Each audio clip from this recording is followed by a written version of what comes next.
You're listening to a modern retelling of The War of the Worlds by Bookwave Studios. Book 1. The Coming of the Martians. Chapter 1. The Eve of the War. No one saw it coming. In those final years of the 19th century, no one imagined that our world was being watched by minds far greater than our own, yet just as mortal. While we went about our daily lives, these intelligences studied us carefully, almost like how a scientist might examine the tiny creatures swimming in a drop of water under a microscope. We humans moved confidently around the globe, convinced of our dominance over nature. Perhaps those microscopic water creatures feel the same way in their tiny world. We never considered other planets as possible threats. We either dismissed the idea of life existing there at all, or thought any aliens would be primitive beings eager to welcome our inevitable missions to their worlds. How strange to think back on that mindset now. Meanwhile, across the vast emptiness of space, intelligences greater than ours but cold and unsympathetic watched our planet with envious eyes and slowly, methodically planned their attack. The great wake-up call came early in the 20th century. Mars, as most people know, orbits the Sun at about 140 million miles away, receiving only half the light and heat that Earth gets. If the theories about planetary formation are correct, Mars must be older than Earth. Long before our planet had even cooled enough for life to begin, Mars was already supporting living things. Being just 1/7 the size of Earth, Mars cooled faster, reaching life-supporting temperatures sooner. It has atmosphere and water, all the ingredients needed for life. Yet humans were so blinded by pride that no writer, even up to the end of the 19th century, ever seriously considered that intelligent life on Mars might have evolved far beyond what we had achieved on Earth. Few understood the simple logic. If Mars is older than Earth, with less surface area and farther from the Sun, then it must not only be more ancient than our world, but also closer to its eventual end. The slow cooling process that will someday freeze our planet was already much further along on Mars. Though we still didn't fully understand Mars's physical conditions, we had learned that even in its equatorial regions, the midday temperature barely reached what we'd consider a cold winter day on Earth. Its atmosphere was thinner than ours, its oceans had shrunk to cover just a third of its surface, and massive ice caps at each pole regularly melted and flooded the temperate zones as the seasons changed. The final stage of planetary death, something unimaginably distant for Earth, had become an immediate crisis for the Martians. Their desperate situation had sharpened their minds, expanded their capabilities, and hardened their hearts. Looking across space with instruments and intelligence we could barely imagine, they saw, just 35 million miles away at the closest point, a morning star of hope. Our warmer planet, green with plants, blue with water, wrapped in clouds promising fertility, with glimpses of vast populated continents and busy seas. To the Martians, we humans must have seemed as primitive as monkeys seemed to us. We understand that life is a constant struggle for survival, and apparently the Martians believed this too.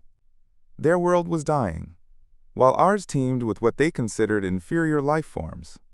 Invading our sun-warmed planet was their only escape from the creeping death that threatened their species generation after generation. Before we judge them too harshly, we should remember the ruthless destruction our own species has inflicted on countless animals and on fellow humans we considered inferior. The Tasmanians, despite being human like us, were completely wiped out by European settlers in just 50 years. Are we really in a position to complain if the Martians attacked us with the same merciless attitude? The Martians calculated their attack with incredible precision. Their mathematical knowledge clearly far surpassed ours, and executed their plans with nearly perfect coordination. If we'd had better technology, we might have spotted the warning signs earlier in the 19th century.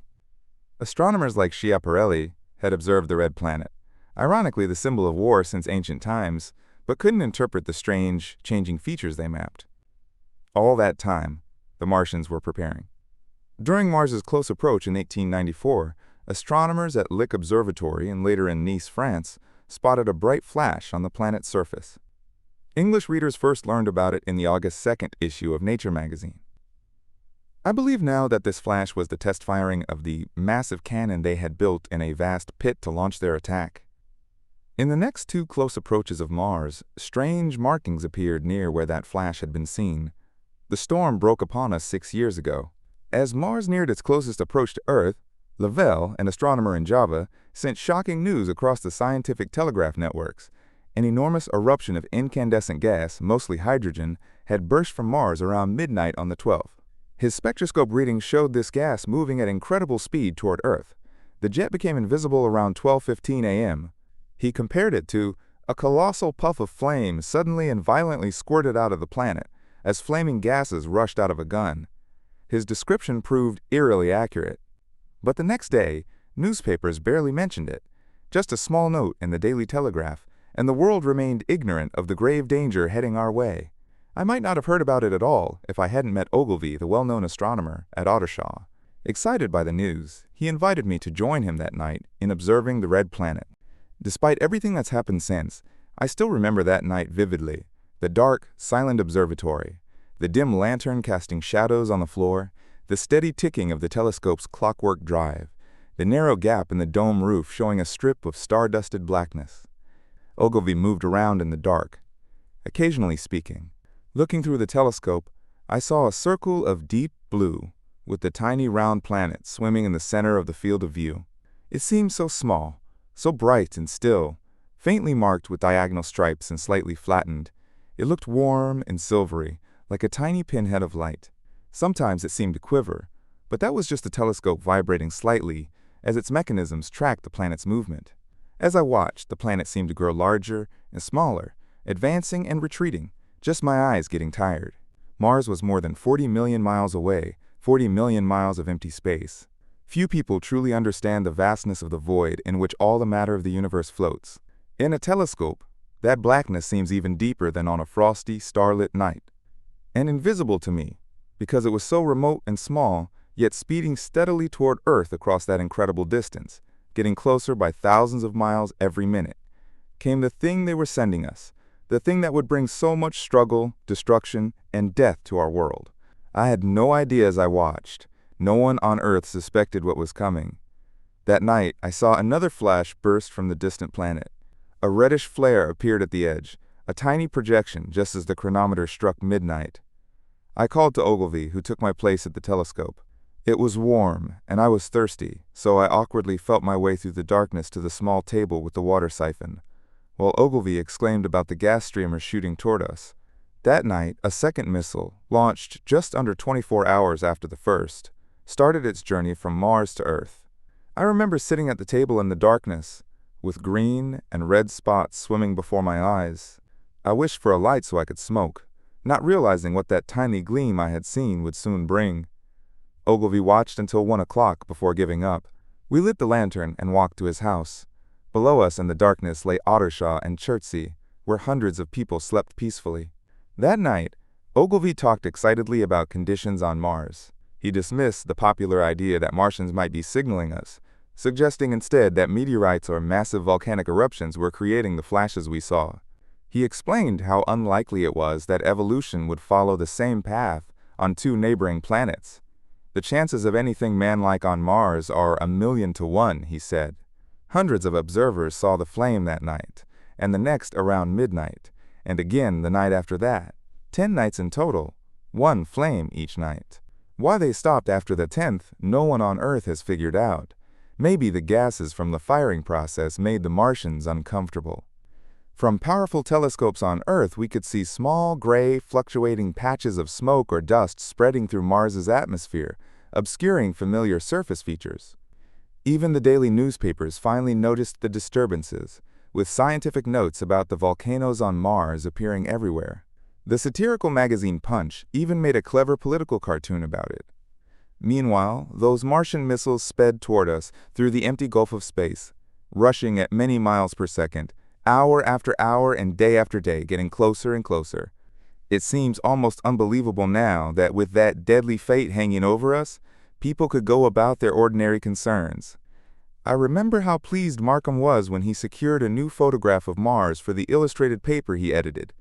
For my part, I was busy learning to ride a bicycle and working on a series of papers about how moral ideas might evolve as civilization progressed. One night, when the first missile was less than 10 million miles away, I took a walk with my wife. It was a starlit evening, and I pointed out the zodiac constellations and Mars, a bright dot of light creeping toward its zenith, the target of so many telescopes. It was a warm night. A group of excursionists from Chertsey or Isleworth passed us, singing and playing music. Lights glowed in upstairs windows as people went to bed. From the railway station in the distance came the sound of shunting trains, ringing and rumbling, softened by distance into almost a melody. My wife pointed out the red, green, and yellow signal lights hanging like a framework against the sky. Everything seemed so peaceful and secure. Chapter 2. The Falling Star. Then came the night of the first falling star. It was seen early in the morning, streaking over Winchester eastward, a line of flame high in the atmosphere. Hundreds must have seen it, mistaking it for an ordinary meteor. Albin described it as leaving a greenish streak behind that glowed for a few seconds. Denning, our leading expert on meteors, said its height when first spotted was about 90 or 100 miles, and he estimated it fell to Earth about 100 miles east of him. I was at home at that hour, writing in my study. Although my French windows faced toward Ottershaw and the blinds were up, I loved looking at the night sky in those days. I saw nothing. Yet this strangest thing ever to arrive on Earth from outer space must have fallen while I sat there, visible to me if I'd only looked up as it passed. Some people who saw its flight reported hearing a hissing sound.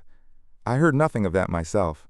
Many people in Berkshire, Surrey, and Middlesex must have seen it fall, but most probably thought it was just another meteor. No one seemed interested in looking for the fallen object that night. But very early the next morning, poor Ogilvy, who had seen the shooting star and was convinced a meteorite lay somewhere on the common between Horsell, Ottershaw, and Woking, rose early, determined to find it. And find it he did, shortly after dawn, not far from the sand pits. The impact had created an enormous hole, violently flinging sand and gravel in every direction across the heath. The heather was burning to the east, and thin blue smoke rose against the dawn. The object itself lay almost entirely buried in sand, amid scattered fragments of a fir tree it had shattered during its descent. The exposed part looked like a huge cylinder, encrusted with a thick, scaly, dun-colored layer. It was about 30 yards in diameter. Ogilvy approached, surprised by its size, and even more by its shape, since most meteorites are somewhat rounded. It was still too hot from its journey through the atmosphere for him to get very close. He heard a peculiar stirring noise from inside the cylinder, which he attributed to uneven cooling of its surface. At that point, it hadn't occurred to him that it might be hollow. He stood at the edge of the pit that the thing had made for itself, staring at its strange appearance, baffled by its unusual shape and color. Even then, he sensed something deliberate about its arrival. The early morning was incredibly still. No birds could be heard, there wasn't the slightest breeze, and the only sounds were faint movements from within the cindery cylinder. He was all alone on the common. Then suddenly, he noticed with a start that some of the gray, ashy incrustation covering the meteorite was falling off the circular edge of the end. It was dropping off in flakes and raining down on the sand. A large piece suddenly broke away and fell with a sharp noise that made his heart jump. For a minute, he couldn't understand what this meant. Despite the heat, he climbed down into the pit to see the thing more clearly. He thought the cooling of the object might explain the falling ash. But what disturbed that theory was that the ash was falling only from the end of the cylinder. Then he realized that, very slowly, the circular top of the cylinder was rotating. It was such a gradual movement that he only noticed it when he saw a black mark that had been near him 5 minutes ago was now on the opposite side. Even then, he barely understood what this meant until he heard a muffled grating sound and saw the black mark jerk forward an inch or so. Then it hit him all at once. The cylinder was artificial, hollow, with an end that unscrewed. Something inside was unscrewing the top. "Good heavens," said Ogilvy. "There's a man in there, men in it, half roasted to death, trying to escape." Immediately he made the connection between the object and the flashes on Mars. The thought of people trapped inside was so horrible to him that he forgot about the heat and ran forward to help turn the lid. Fortunately, the dull radiation stopped him before he could burn his hands on the still glowing metal. He stood undecided for a moment, then scrambled out of the pit and ran wildly toward Woking. It must have been about 6 o'clock. He met a wagon driver and tried to explain what had happened, but his story and his appearance were so wild. His hat had fallen off in the pit, that the man simply drove on. He had the same lack of success with the bartender, who was just opening the pub by Horsell Bridge. The man thought he was a lunatic on the loose, and tried unsuccessfully to lock him in the bar. That sobered Ogilvy somewhat. When he saw Henderson, the London journalist, in his garden, he called over the fence and finally made himself understood. "Henderson," he called, "you saw that shooting star last night?" "Well," said Henderson, "it's out on Horsell Common now." "Good Lord," said Henderson, "fallen meteorite!" "That's good, but it's something more than a meteorite. It's a cylinder, an artificial cylinder, man, and there's something inside." Henderson stood up with his spade in his hand. "What's that?" he said. He was deaf in one ear. Ogilvy told him everything he had seen. Henderson took a minute to process it all. Then he dropped his spade, grabbed his jacket, and came out into the road. The two men hurried back immediately to the common and found the cylinder still in the same position. But now the sounds from inside had stopped, and a thin circle of bright metal showed between the top and the body of the cylinder. Air was either entering or escaping at the rim with a thin, hissing sound. They listened, tapped on the scorched metal with a stick, and finding no response, concluded that whoever was inside must be unconscious or dead. Of course they couldn't do anything.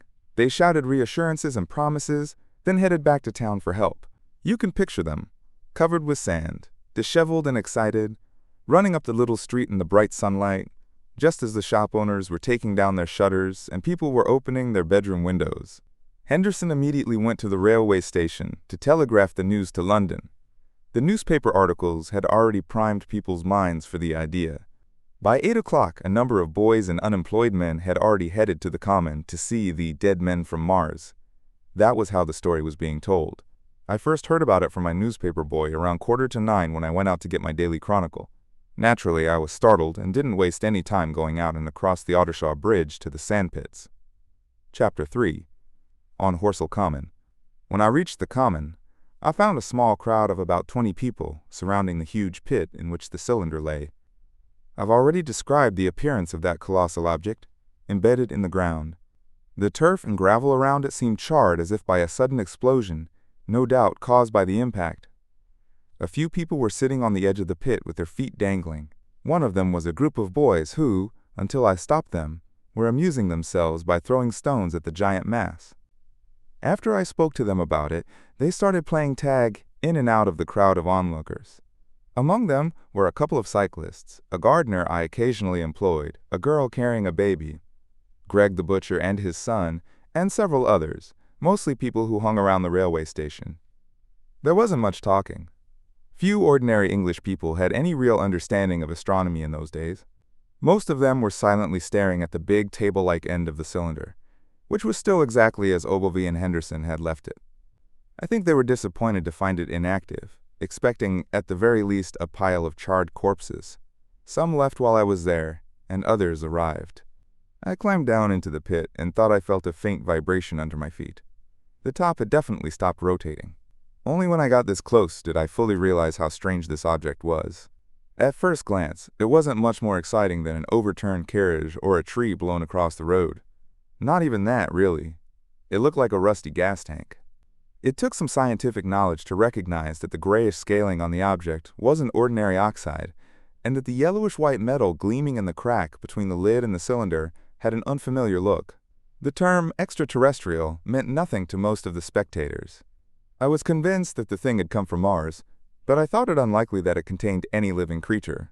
I figured the unscrewing might be automatic. Despite what Ogilvy had said, I still believed there were people on Mars. My mind ran wild with possibilities.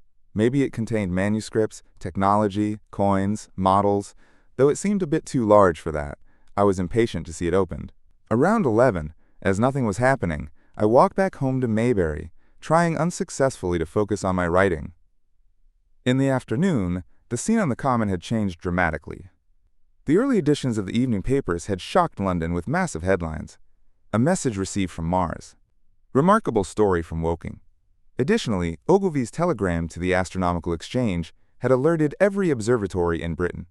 There were half a dozen or more carriages from the Woking station parked by the sandpits, a fancy carriage from Chobham, and quite a collection of bicycles.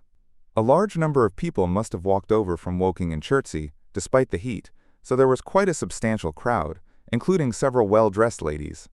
It was blazing hot, with no clouds, no breeze, and barely any shade except from the few scattered pine trees. Someone had extinguished the burning heather, but the land toward Ottershaw was blackened as far as one could see, and still giving off smoke.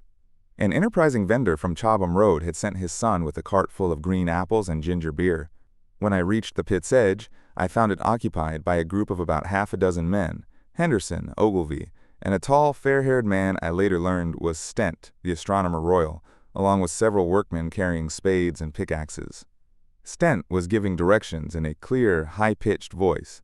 He stood on the cylinder, which was noticeably cooler now. His face was red and dripping with sweat, and he seemed irritated. A large portion of the cylinder had been uncovered, though its lower end remained embedded. As soon as Ogilvy saw me in the staring crowd at the pit's edge, he called me down and asked if I would mind going to see Lord Hilton, the landowner. The growing crowd, he said, was seriously interfering with their excavation, especially the boys. They wanted a light fence put up and help keeping people back. He told me that occasionally they could still hear faint movement within the case, but the workmen had been unable to unscrew the top since it offered no grip. The case appeared to be enormously thick, and the faint sounds we heard might represent considerable noise inside. I was glad to do as he asked and become one of the privileged few inside the planned enclosure. I couldn't find Lord Hilton at his house, but I was told he was expected from London on the 6 o'clock train from Waterloo. Since it was then about 5:15, I went home, had some tea, and walked to the station to wait for him. Chapter 4. The cylinder opens. When I returned to the common, the sun was setting. Scattered groups were hurrying from the direction of Woking, and 1 or 2 people were returning. The crowd around the pit had increased to about a couple hundred, standing out black against the lemon yellow of the sky. There were raised voices, and some kind of struggle seemed to be going on around the pit. Strange ideas raced through my mind. As I got closer, I heard Stent's voice. "Keep back! Keep back!" A boy ran toward me. "It's moving," he said as he passed. "Unscrewing itself. I don't like it. I'm going home." I kept walking toward the crowd. There were now perhaps 200 or 300 people pushing and shoving each other, with several women among them. "He's fallen in the pit," someone shouted. "Keep back," several voices warned. The crowd swayed a little, and I pushed my way through. Everyone seemed extremely excited. I heard a peculiar humming sound coming from the pit. "I say," said Ogilvy, "help keep these idiots back. We don't know what's in that thing." I saw a young man, probably a shop assistant from Woking, standing on the cylinder, trying to climb out of the hole. The crowd had pushed him in. The end of the cylinder was being unscrewed from within. Nearly 2 feet of shining screw stuck out. Someone bumped into me, and I nearly fell onto the screw. I turned around, and as I did so, the lid of the cylinder fell onto the gravel with a ringing clash. I stuck my elbow into the person behind me and looked back at the thing. For a moment, that circular cavity seemed completely black. I had the sunset in my eyes. I think everyone expected to see a man emerge. Maybe something a bit different from humans on Earth, but still basically human. I know that's what I expected. But as I watched, I saw something moving in the shadow. Grayish, billowing movements, one above another, and then 2 luminous disc-like eyes. Then something like a little gray snake, about the thickness of a walking stick, coiled up out of the writhing middle and waved in the air toward me. And then another. A sudden chill went through me. A woman behind me screamed. I half turned, keeping my eyes fixed on the cylinder, and began pushing my way back from the edge of the pit. I saw shock turning to horror on the faces of the people around me. I heard confused exclamations on all sides. There was a general movement backward. I saw the shopkeeper still struggling at the edge of the pit. I found myself alone, watching the people on the other side of the pit running off, including Stent. I looked back at the cylinder, and pure terror seized me. I stood paralyzed, staring. A big, grayish rounded bulk, about the size of a bear, was rising slowly and painfully out of the cylinder. As it emerged into the light, it glistened like wet leather. 2 large, dark-colored eyes stared at me steadily. What looked like a face was rounded, with a mouth beneath the eyes, its lipless rim quivering and dripping saliva. The whole creature heaved and pulsated. A long, tentacle-like appendage gripped the edge of the cylinder, while another waved in the air. Those who have never seen a living Martian can hardly imagine how horrifying they look. The V-shaped mouth with its pointed upper lip, the absence of a forehead or chin, the constant quivering of this mouth, the mass of writhing tentacles, the labored breathing in our atmosphere, the obvious difficulty of movement due to Earth's stronger gravity. But above all, the intensity of those huge eyes. All of this created something both vital and monstrous, repulsively alien. The oily brown skin had a fungus-like quality, and the clumsy, slow movements were unspeakably disgusting. Even in this first encounter, I was overwhelmed with disgust and dread. Suddenly the monster vanished. It had toppled over the cylinder's edge and fallen into the pit with a thud like a great piece of leather dropping. I heard it give a peculiar thick cry, and immediately another similar creature appeared in the shadow of the opening. I turned and ran madly for the first clump of trees, about 100 yards away, but I ran in a zigzag pattern, stumbling, unable to look away from those creatures. Among some young pine trees and bushes, I stopped, panting, to see what would happen next. The common around the sand pits was dotted with people, frozen like me in a kind of fascinated fear, staring at these creatures, or, more often, at the heaped gravel at the pit's edge where they lay. Then, with renewed horror, I saw a round, black object bobbing up and down on the edge of the pit. It was the head of the shopkeeper who had fallen in, but showing as a little black dot against the hot western sun. Now he managed to get his shoulder and knee up, then seemed to slip back until only his head was visible. Suddenly he vanished, and I thought I heard a faint scream. An impulse to go back and help him seized me, but fear won out. Everything was now hidden by the deepening darkness of the pit and the heap of sand the cylinder's fall had created. Anyone coming along the road from Chobham or Woking would have been amazed at the sight, a crowd of perhaps 100 people or more standing in a great irregular circle, in ditches, behind bushes, behind gates and hedges, barely speaking except in short, excited outbursts, and staring hard at a few heaps of sand. The abandoned ginger beer cart stood black against the burning sky, and in the sand pits was a row of deserted vehicles with their horses feeding from nose bags or pawing the ground. Chapter 5. The Heat Ray. After the glimpse I'd had of the Martians emerging from their cylinder, I stood knee-deep in heather, staring at the mound that hid them, caught in a tug-of-war between fear and curiosity. I didn't dare return to the pit, but I desperately wanted to see what was happening. I started walking in a wide curve, looking constantly at the sand heaps that concealed these newcomers to our planet. Once, a thin black whip-like tentacle, similar to an octopus arm, flashed across the sunset and immediately withdrew. Later, a thin rod rose up joint by joint, bearing at its top a circular disc that spun with a wobbling motion. What could they be doing in there? Most spectators had gathered in one or two groups, one toward Woking, the other toward Chobham. Clearly they shared my mental conflict. There were few people near me. One man I approached, a neighbor though I didn't know his name, was barely able to speak. "What ugly brutes," he said. "Good God, what ugly brutes." He repeated this over and over. "Did you see a man in the pit?" I asked. But he didn't answer. We stood silently side by side for a while, finding some comfort in each other's company. Then I moved to a small knoll that gave me a slightly better view, and when I looked for him again he was walking toward Woking. The sunset faded to twilight before anything else happened. The crowd in the distance toward Woking seemed to grow, and I occasionally heard a faint murmur from them. The small group toward Chobham dispersed. The pit remained silent. It was this stillness more than anything that eventually gave people courage. As darkness fell, a slow, intermittent movement began around the sand pits. Black figures, 2 or 3 at a time, would advance, stop, watch, and then move forward again, spreading out into a thin, irregular crescent that promised to encircle the pit. I, too, began moving toward the pit. Then I noticed some cabmen and others had boldly walked into the sand pits. I heard horses' hooves and wheels. A boy pushed the abandoned ginger beer cart along. Then, about 30 yards from the pit, I saw a small knot of men approaching from the direction of Horsell.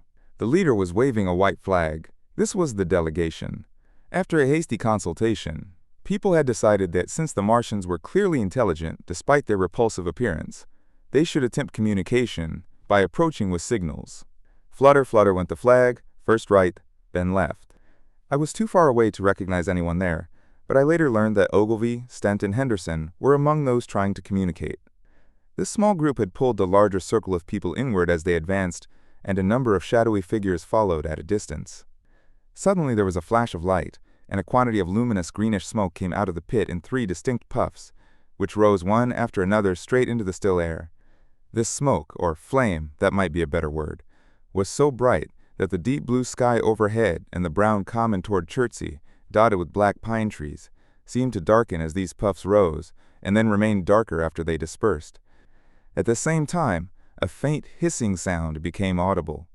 Beyond the pit stood the little wedge of people with the white flag at its apex, suddenly frozen by these phenomena, a small knot of small vertical black shapes upon the black ground.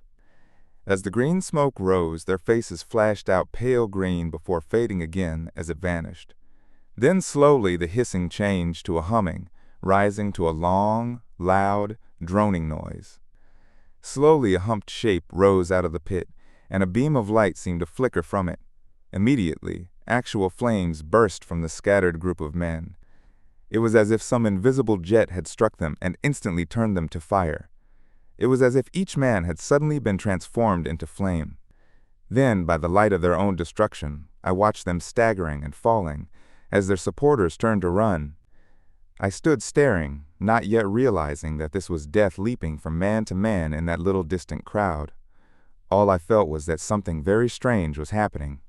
An almost silent and blinding flash of light, and a man fell headlong and lay still.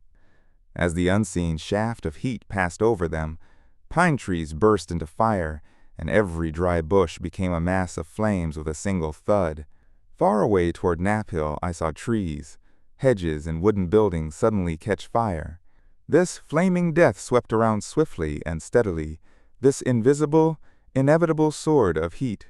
I saw it coming toward me by the flashing bushes it touched, but I was too stunned and stupefied to move. I heard the fire crackling in the sandpits, and the sudden scream of a horse that was abruptly cut off.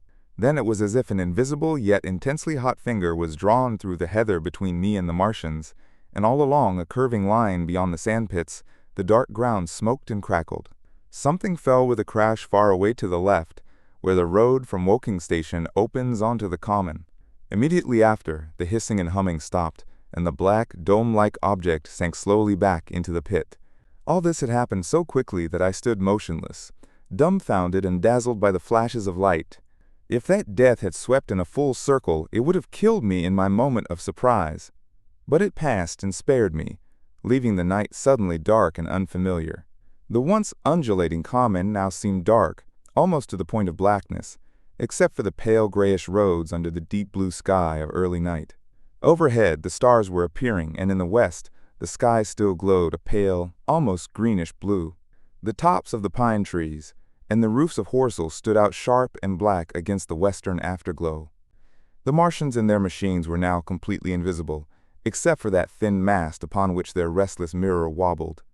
Patches of bush and isolated trees here and there still smoked and glowed. Except for that and a terrible sense of astonishment, nothing had changed. The little group of black specks with the white flag had been swept out of existence, and the stillness of the evening seemed hardly broken. It suddenly dawned on me that I was alone and unprotected on this dark common. Suddenly, like something falling on me from outside, came fear. With an effort, I turned and began stumbling through the heather. The fear I felt wasn't rational but a blind panic. Not just fear of the Martians, but of the darkness and silence all around me. It was so overwhelming that I ran crying silently like a child might. Once I had turned, I didn't dare look back. I remember feeling certain that I was being toyed with. That, when I was just about to reach safety, this mysterious death, as swift as light, would leap after me from the pit and strike me down. Chapter 6. The Heat Ray in the Chobham Road. It's still a mystery how the Martians can kill people so swiftly and silently. Many believe they can generate intense heat in a chamber with nearly perfect insulation. They project this heat in a parallel beam against any target using a polished parabolic mirror made of an unknown material, similar to how a lighthouse projects a beam of light. No one has definitively proven these details, but we know that heat is the key. Heat, but in the invisible spectrum rather than visible light. Whatever is flammable bursts into flames on contact. Lead melts like water, iron softens, glass cracks and melts, and when it hits water, the water instantly explodes into steam. That night, nearly 40 people lay dead under the stars around the pit, charred and distorted beyond recognition. The entire common from Horsell to Weybridge was deserted and ablaze all night long. News of the massacre probably reached Chobham, Woking, and Ottershaw at about the same time. In Woking, the shops had already closed when the tragedy occurred, but a number of people, attracted by the stories they'd heard, were walking over Horsell Bridge and along the road between the hedges that eventually leads to the common. Imagine young people, freshly cleaned up after the day's work, using this strange news as an excuse to walk together and enjoy innocent flirtation. Picture the hum of voices along the road in the twilight. At that point, very few people in Woking even knew the cylinder had opened, though poor Henderson had sent a messenger on a bicycle to the post office with an urgent wire for an evening paper. As these people came out in twos and threes onto the open common, they found small groups, talking excitedly and peering at the spinning mirror over the sandpits. The newcomers were soon caught up in the growing excitement. By 8:30, when the deputation was destroyed, there may have been 300 people or more gathered there, plus those who had left the road to get closer to the Martians. There were 3 policemen, too, one on horseback, doing their best, under Stent's instructions, to keep people back and prevent them from approaching the cylinder. Some of the more thoughtless and excitable onlookers in the crowd were booing and heckling. Stent and Ogilvy, anticipating possible trouble, had telegraphed from Horsell to the barracks as soon as the Martians emerged, requesting military protection for these strange creatures. After that, they returned to lead that ill-fated advance. The descriptions of their deaths match what I saw: the 3 puffs of green smoke, the deep humming sound, and the flashes of flame. But the crowd had a much narrower escape than I did. Only a mound of heathery sand that caught the lower part of the heat ray saved them. Had the parabolic mirror been aimed just a few yards higher, no one would have survived to tell the tale. They saw the flashes, the men falling, and what seemed like an invisible hand lighting bushes as it hurried toward them through the twilight. Then, with a whistling noise that rose above the pit's droning, the beams swung over their heads, lighting the tops of the beech trees lining the road, splitting bricks, smashing windows, and bringing down in a crumbling heap part of a gable on the nearest house. In the sudden crash, hiss, and glare of igniting trees, the panicked crowd hesitated momentarily. Sparks and burning twigs began falling into the road, and clothing caught fire. Then came screams from the common. A mounted policeman galloped through the confusion with his hands over his head, screaming, "They're coming!" A woman shrieked, and suddenly everyone was pushing and shoving those behind them, desperate to clear a path back to Woking. They must have run blindly like a flock of sheep. Where the road narrows and darkens between high banks, the crowd jammed together, and a desperate struggle broke out. Not everyone escaped. At least 3 people, 2 women and a little boy, were crushed and trampled to death amid the panic and darkness. Chapter 7. How I Reached Home. For my part, I remember nothing of my flight, except crashing into trees and stumbling through heather. All around me lurked the invisible terrors of the Martians. That pitiless sword of heat seemed to be swinging back and forth over my head before it would descend and strike me dead. I ran until I reached the crossroads between Horsell and Woking, then along this road until I reached the bridge over the canal by the gasworks. There I collapsed from exhaustion and lay still. I must have remained there for some time. Eventually I sat up, feeling strangely disoriented. For a moment I couldn't clearly understand how I had gotten there. My terror had fallen away like a garment. My hat was gone, and my collar had torn loose. Just minutes earlier, only 3 things had seemed real to me: the immensity of the night and space and nature, my own fragility and anguish, and the nearness of death. Now it was as if something had flipped, and my perspective suddenly changed. There was no gradual transition. I was instantly back to being my everyday self, a normal, decent citizen. The silent common, my desperate flight, the blazing trees, all seemed like parts of a dream. I couldn't believe these things had really happened. I rose and walked unsteadily up the steep incline of the bridge. My mind was blank with wonder. My muscles and nerves felt drained of strength. I probably staggered like a drunk person. A man's head appeared over the arch, and a workman carrying a basket came into view. Beside him ran a small boy. He passed me with a good night. I thought about speaking to him, but didn't. I answered his greeting with a meaningless mumble and continued over the bridge. Over the Mayberry arch a train, a billowing tumult of white, fire-lit smoke with a caterpillar of lighted windows, flew south with a clatter-clatter-clap-rap sound, and was gone. A group of people stood talking at the gate of one of the houses in the pretty little row called Oriental Terrace. Everything seemed so normal and familiar. And behind me was that alien horror. It was frantic, unbelievable. Such things, I told myself, couldn't possibly be real. Perhaps I'm a person prone to unusual moods. I don't know how common my experience is. Sometimes I feel strangely detached from myself and the world around me, as if I'm watching everything from somewhere far away, outside of time and space, removed from all the stress and tragedy. This feeling was very strong that night. Here was yet another side to my dream. But the greatest shock was the stark contradiction between this peaceful scene and the swift death I'd just witnessed barely 2 miles away. There was noise from the gasworks, and the electric lamps were all burning. I stopped near the group of people. "What news from the common?" I asked. There were 2 men and a woman at the gate. "E.H.?" said one of the men, turning. "What news from the common?" I repeated. "Ain't you just been there?" asked the man. "People seem crazy about the common," said the woman over the gate. "What's it all about?" "Haven't you heard of the men from Mars?" I said. "The creatures from Mars?" "Quite enough," said the woman. "Thanks."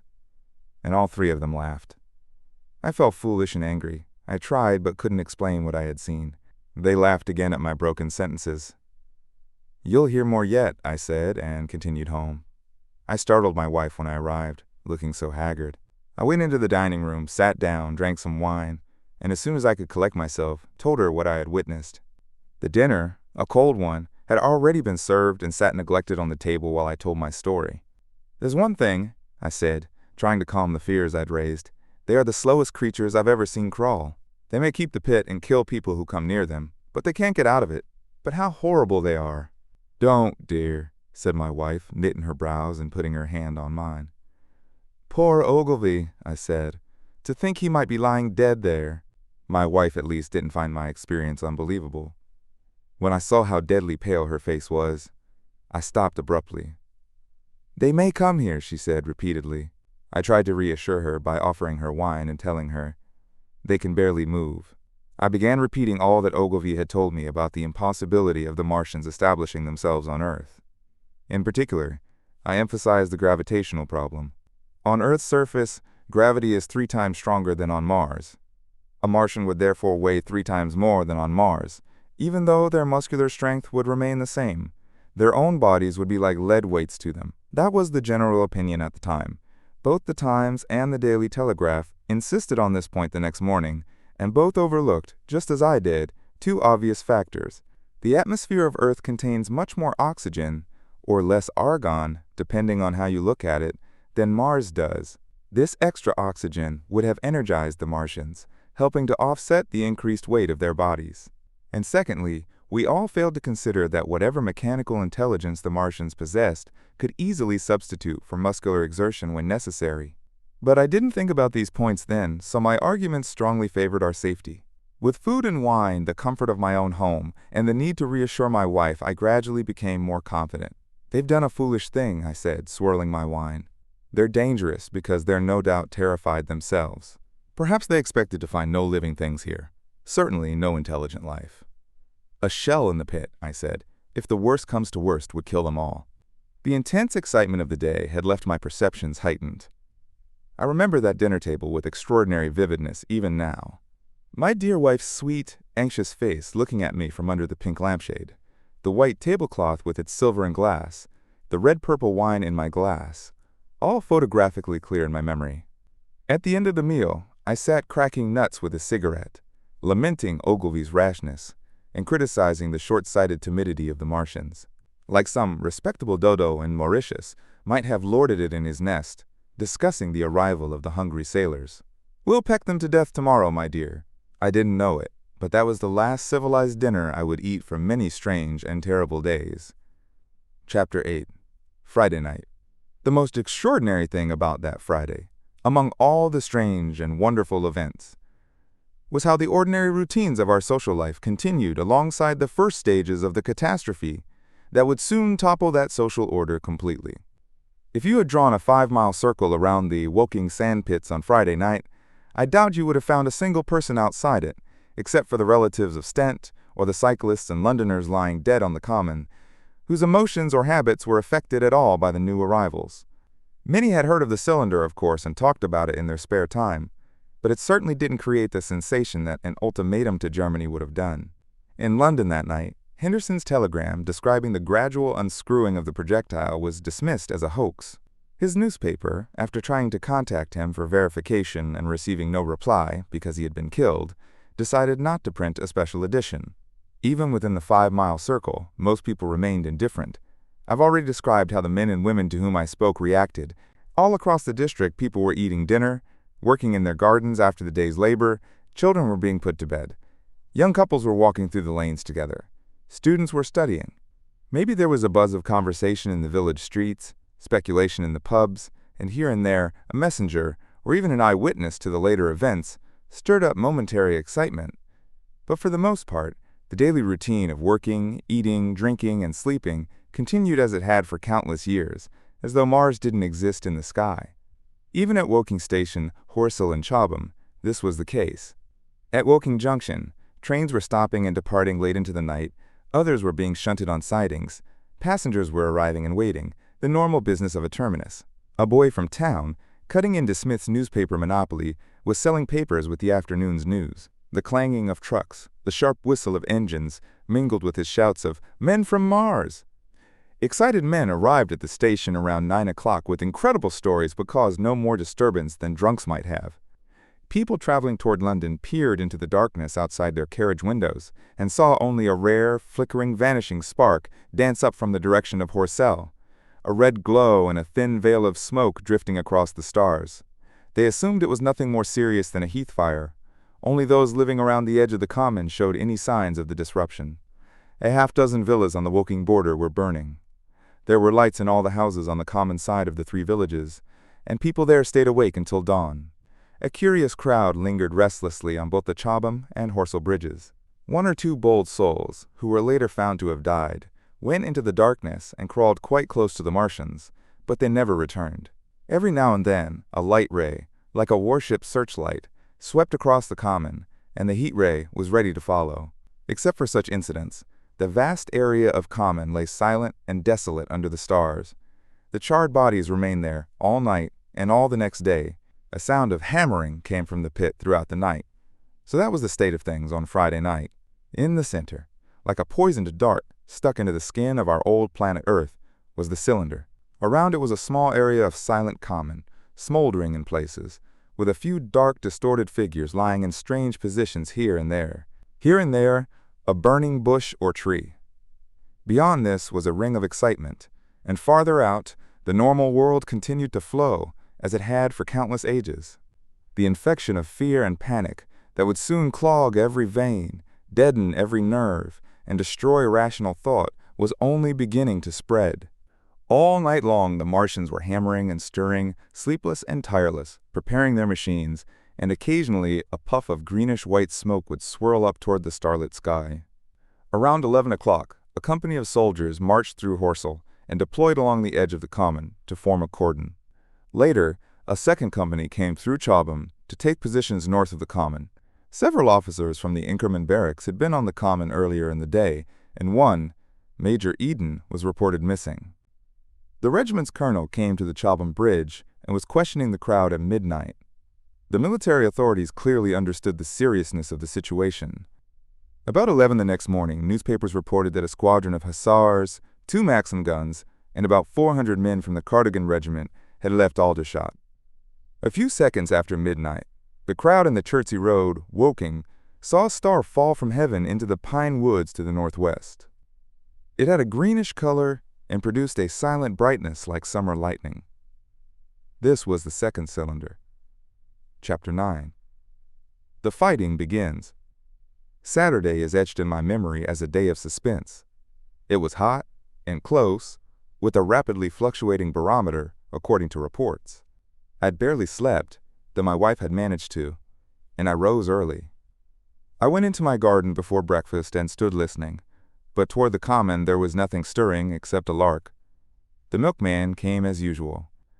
I went to the side gate to ask for the latest news. He told me that during the night the Martians had been surrounded by troops and that artillery was expected. Then, a reassuring sound. I heard a train running toward Woking. "They aren't to be killed," said the milkman, "if that can possibly be avoided." I saw my neighbor gardening, chatted with him for a while, and then went in for breakfast. It was a perfectly normal morning. My neighbor thought the troops would be able to capture or destroy the Martians during the day. "It's a pity they make themselves so unapproachable," he said. "It would be interesting to know how they live on another planet. We might learn a thing or two." He came over to the fence and offered me some strawberries, as he was both generous and enthusiastic about gardening. At the same time, he told me about the burning of the pine woods near the Byfleet golf links. "They say," he said, "that another of those things fell there. Number 2. But one's enough, surely. This lot will cost the insurance companies a pretty penny before everything's settled." He laughed good-naturedly as he said this, then grew more serious about poor Ogilvy. After breakfast, instead of working, I decided to walk down toward the common. Under the railway bridge, I found a group of soldiers. Sappers, I think, men in small round caps, dirty red jackets unbuttoned to show their blue shirts, dark trousers, and boots reaching to their calves. They told me no one was allowed over the canal, and looking along the road toward the bridge, I saw one of the cardigan men standing guard there. I talked with these soldiers for a while, telling them of my sighting of the Martians the previous evening. None of them had seen the Martians, and they had only the vaguest ideas about them, so they bombarded me with questions. They said they didn't know who had authorized the movements of the troops. They guessed there had been a dispute at the Horse Guards. The ordinary sapper is much better educated than the common soldier, and they discussed the unique conditions of the possible conflict with some insight. I described the heat rate to them, and they began to argue among themselves. "Crawl up under cover and rush 'em, I say," said one. "Get out," said another. "What's cover against this heat? It'll cook you. What we need to do is get as close as we can and then dig a trench." "Forget your trenches," said a third. "You always want trenches. You should have been born a rabbit, Snippy." "Don't they have necks, then?" asked a fourth man abruptly, a small, thoughtful, dark man smoking a pipe. I repeated my description. "Octopuses," he said. "That's what I call 'em. Talk about fishers of men. These are fighters of fish." "It's not murder killing things like that," said the first speaker. "Why not just shell them directly and be done with it?" said the little dark man. "You can't tell what they might do." "Where are the shells?" said the first man. "There's no time. Do it quickly. That's my advice." So they debated. After a while I left them and continued to the railway station to get as many morning papers as I could. But I won't bore the reader with a description of that long morning and afternoon. I couldn't get on to the common, as both Horsell and Chobham church towers were in the hands of the military authorities. The soldiers I spoke to knew nothing. The officers were mysterious, as well as busy. I learned from Martial, the tobacconist, that his son was among the dead on the common. The soldiers had made the people on the outskirts of Horsell lock up and leave their houses. I got back home about 2 o'clock, very tired, and ate lunch. Then, since it was very hot, I took a cold bath in the afternoon. Around 4:30, I went to the railway station for an evening paper, as the morning papers had contained only a very inaccurate description of the killing of Stent, Henderson, Ogilvy, and the others. But there wasn't much I didn't already know. The Martians didn't show themselves. They seemed busy in their pit, and there was a constant sound of hammering and an almost continuous streamer of smoke. Apparently they were preparing for a struggle. Fresh attempts had been made to signal, but without success, was the newspaper's standard phrase. A sapper told me it was done by a man in a ditch with a flag on a long pole. The Martians paid as much attention to such attempts as we would to the lowing of a cow. I must admit that the sight of all this armament, all this preparation, greatly excited me. My imagination became aggressive, and I envisioned the Martians being defeated in a dozen different ways. The memories of my old school days, with dreams of battles and heroism, came back to me. It didn't seem like a fair fight at that point. They seemed very helpless in their pit. Around 3 o'clock, there was the sound of a gun firing at regular intervals from Chertsey or Addlestone. I learned that they were shelling the woods where the second cylinder had fallen, hoping to destroy it before it opened. It wasn't until around 5 o'clock that a field gun reached Chobham for use against the first group of Martians. About 6 in the evening, as I sat at tea with my wife in the summer house talking about the battle we expected, I heard a muffled detonation from the common, and immediately afterward a burst of firing. Close on the heels of that came a violent rattling crash quite near us that shook the ground. I ran out onto the lawn and saw the tops of the trees around the Oriental College burst into smoky red flame, and the tower of the little church beside it slide into ruin. The roof of the college itself looked as if a 100-ton gun had struck it. One of our chimneys cracked as if hit by a shot, flew, and a piece of it came clattering down the tiles and made a heap of broken red fragments upon the flower bed by my study window. My wife and I stood amazed. Then I realized that the crest of Maybury Hill must be within range of the Martian's heat ray now that the college had been cleared out of the way. At that, I grabbed my wife's arm and without ceremony ran her out into the road. Then I fetched out the servant, telling her I would go upstairs myself for the box she was screaming for. "We can't possibly stay here," I said. And as I spoke, the firing reopened for a moment upon the common. "But where are we to go?" asked my wife in terror. I thought frantically. Then I remembered her cousins in Leatherhead. "Leatherhead!" I shouted above the sudden noise. She looked away from me down the hill. People were coming out of their houses, astonished. "How are we to get to Leatherhead?" she asked. Down the hill I saw a group of hussars riding under the railway bridge. 3 galloped through the open gates of the Oriental College. 2 others dismounted and began running from house to house. The sun, shining through the smoke that drifted up from the tops of the trees, seemed blood red and cast an unfamiliar lurid light upon everything. "Stay here," I said. "You're safe here."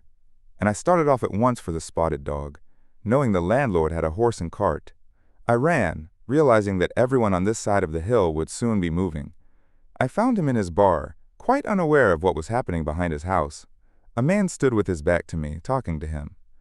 "I must have £1," said the landlord, "and I've no one to drive it." "I'll give you 2, I said over the stranger's shoulder. "What for?" "And I'll bring it back by midnight," I said. "Lord," said the landlord. "What's the hurry? I'm selling my pig. £2, and you'll bring it back? What's going on now?" I explained hastily that I had to leave my home, and so secured the cart. At the time, it didn't seem nearly as urgent to me that the landlord should leave his. I took care to have the cart there and then, drove it off down the road, and leaving it in charge of my wife and servant, rushed into my house and packed a few valuables, such plate as we had, and other items. The beech trees below the house were burning while I did this, and the palings up the road glowed red. While I was occupied with this, one of the dismounted hussars came running up. He was going from house to house, warning people to leave. He was moving on as I came out of my front door, lugging my treasures wrapped in a tablecloth. I shouted after him, "What news?" He turned, stared, shouted something about crawling out in a thing like a dish cover, and ran on to the gate of the house at the crest. A sudden whirl of black smoke crossing the road hid him for a moment. I ran to my neighbor's door and knocked to satisfy myself of what I already knew, that his wife had gone to London with him and had locked up their house. I went in again, according to my promise, to get my servant's box, hauled it out, put it beside her on the tail of the cart, and then caught the reins and jumped up into the driver's seat beside my wife. In another moment we were clear of the smoke and noise, racing down the opposite slope of Maybury Hill toward Old Woking. In front was a quiet landscape, a wheat field ahead on either side of the road, and the Maybury Inn with its swinging sign. I saw the doctor's cart ahead of me. At the bottom of the hill I turned my head to look at the hillside I was leaving. Thick streams of black smoke, shot with threads of red fire, were driving up into the still air and throwing dark shadows upon the green treetops eastward. The smoke already extended far away to the east and west, to the Byfleet pine woods eastward, and to Woking on the west. The road was dotted with people running towards us, and very faint now, but very distinct through the hot, quiet air. One heard the whir of a machine gun that was presently stilled, and an intermittent cracking of rifles. Apparently the Martians were setting fire to everything within range of their heat ray. I'm not an expert driver, and I had to focus immediately on the horse. When I looked back again, the second hill had hidden the black smoke. I whipped the horse with the reins and gave him a loose rein, until Woking and Send lay between us in that quivering tumult. I overtook and passed the doctor between Woking and Send. Chapter 10. In the Storm. Leatherhead is about 12 miles from Maybury Hill. The scent of hay was in the air through the lush meadows beyond Pierford, and the hedges on either side were sweet and gay with wild roses. The heavy firing that had broken out while we were driving down Maybury Hill stopped as abruptly as it had begun, leaving the evening very peaceful and still. We reached Leatherhead without incident around 9 o'clock, and the horse had an hour's rest while I had supper with my cousins and entrusted my wife to their care. My wife was strangely silent throughout the drive and seemed troubled by dark thoughts. If it hadn't been for my promise to the innkeeper, she would, I think, have urged me to stay in Leatherhead that night. "I wish I had!" Her face was very pale as we parted. For my own part, I had been feverishly excited all day. Something like the war fever that occasionally sweeps through civilized communities had gotten into my blood, and deep down, I wasn't entirely sorry that I had to return to Maybury that night. I was even afraid that the fusillade I had heard might signal the destruction of our Martian invaders. I can best describe my state of mind by saying that I wanted to be there for the kill. It was nearly 11 when I started to return. The night was unexpectedly dark. To me, walking out of the lighted passage of my cousin's house, it seemed indeed black, and it was as hot and close as the day. Overhead the clouds were driving fast, though not a breath stirred the shrubs around us. My cousin's man lit both lamps on the cart. Fortunately, I knew the road intimately. My wife stood in the light of the doorway and watched me until I jumped up into the cart. Then abruptly she turned and went in, leaving my cousins side by side wishing me good luck. I was a little depressed at first, infected by my wife's fears, but very soon my thoughts returned to the Martians. At that time I was absolutely in the dark about the events of that evening. I didn't know what had happened in just a few hours since I'd seen the living Martian emerge from its cylinder. I didn't even know the circumstances that had precipitated the conflict.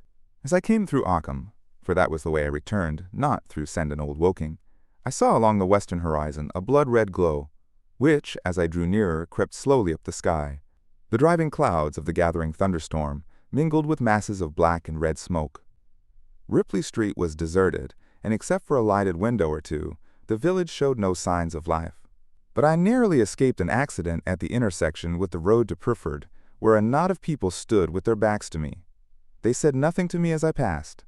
I don't know what they knew of the things happening beyond the hill, nor do I know if the silent houses I passed on my way were sleeping peacefully or abandoned and empty, or cowering in terror anticipating the events of the night. From Ripley until I came through Pyrford, I was in the valley of the Wey, and the red glare was hidden from me. As I ascended the little hill beyond Pyrford Church, it came into view again, and the trees around me shivered with the first hint of the storm that was upon me. Then I heard midnight pealing out from Pyrford Church behind me, and then came the silhouette of Maybury Hill, with its treetops and roofs black and sharp against the red. Even as I beheld this, a lurid green glare lit the road around me and showed the distant woods toward Addlestone. I felt a tug at the reins. I saw that the driving clouds had been pierced as if by a thread of green fire, suddenly lighting their confusion and falling into the field to my left. It was the third falling star. Close on its apparition, and blindingly violet by contrast, the first lightning of the gathering storm danced out and the thunder burst like a rocket overhead. The frightened horse took the bit between his teeth and bolted. A moderate incline runs toward the foot of Maybury Hill, and down this we clattered. Once the lightning had begun, it went on in as rapid a succession of flashes as I have ever seen. The thunderclaps, treading on each other's heels with a strange crackling accompaniment, sounded more like the workings of a gigantic electric machine than the usual detonating thunderclaps. The flickering light was blinding and confusing, and a thin hail smote gustily at my face as I drove down the slope. At first I paid attention to nothing but the road before me. Then abruptly, my attention was caught by something moving rapidly down the opposite slope of Maybury Hill. At first I took it for the wet roof of a house, but one lightning flash following another showed it to be in swift rolling movement. It was an elusive vision, a moment of bewildering darkness, and then, in a flash like daylight, the red masses of the orphanage near the crest of the hill, the green tops of the pine trees, and this problematic object came out clear and sharp and bright. And this thing I saw, how can I describe it?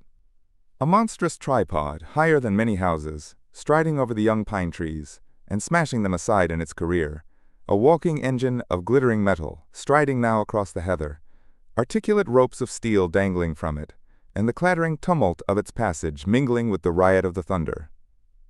A flash, and it came out vividly, heeling over one way with 2 feet in the air, to vanish and reappear almost instantly as it seemed, with the next flash, 100 yards nearer, Can you imagine a milking stool tilted and bowled violently along the ground? That was the impression those instant flashes gave.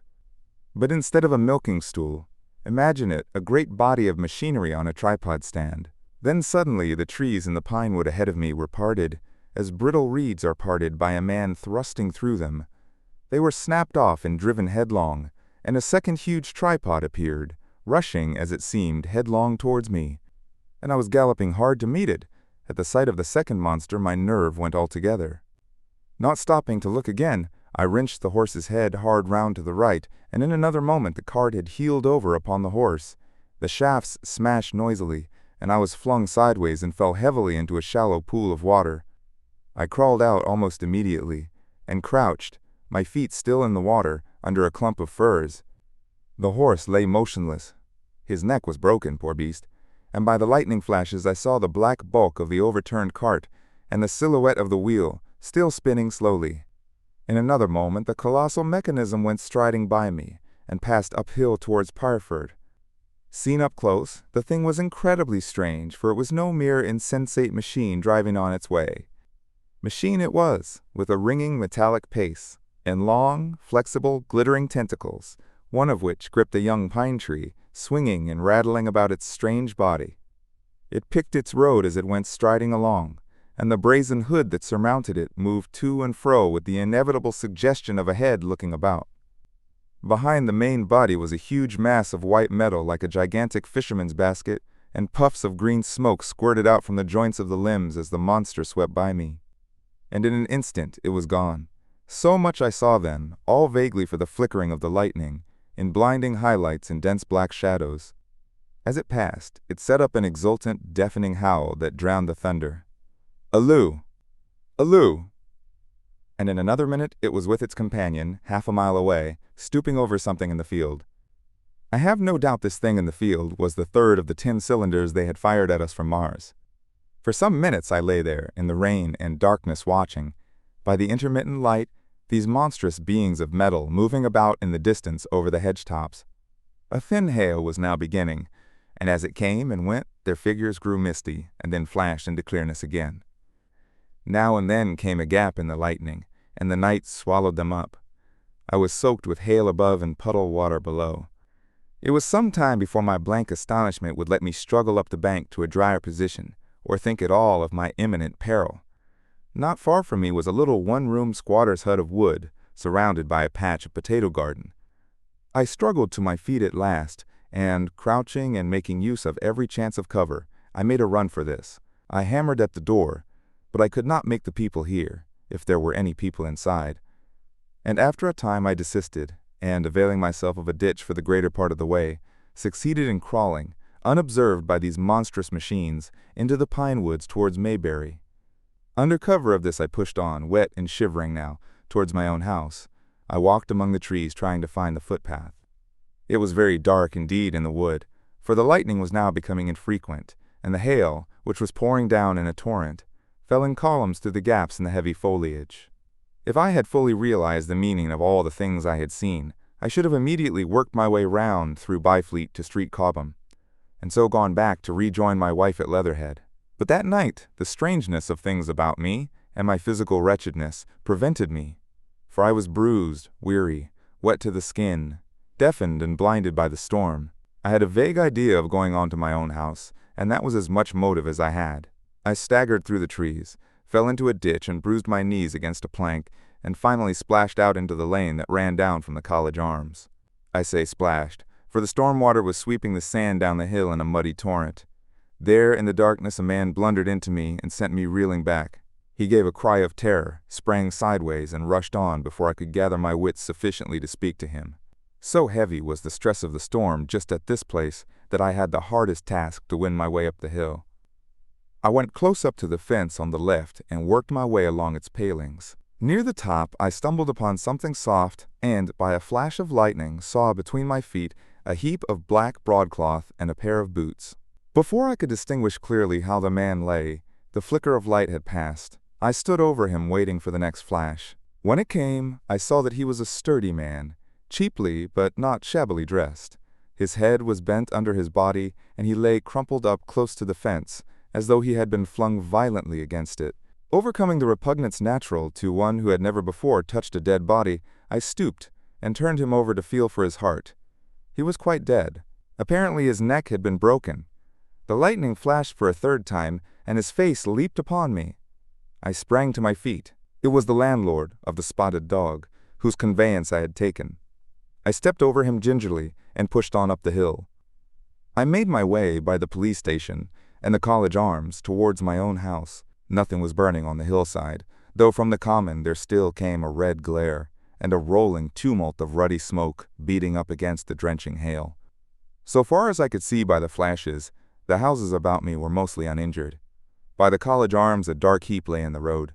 Down the road towards Weybridge there were voices and the sound of feet, but I had not the courage to shout or to go to them.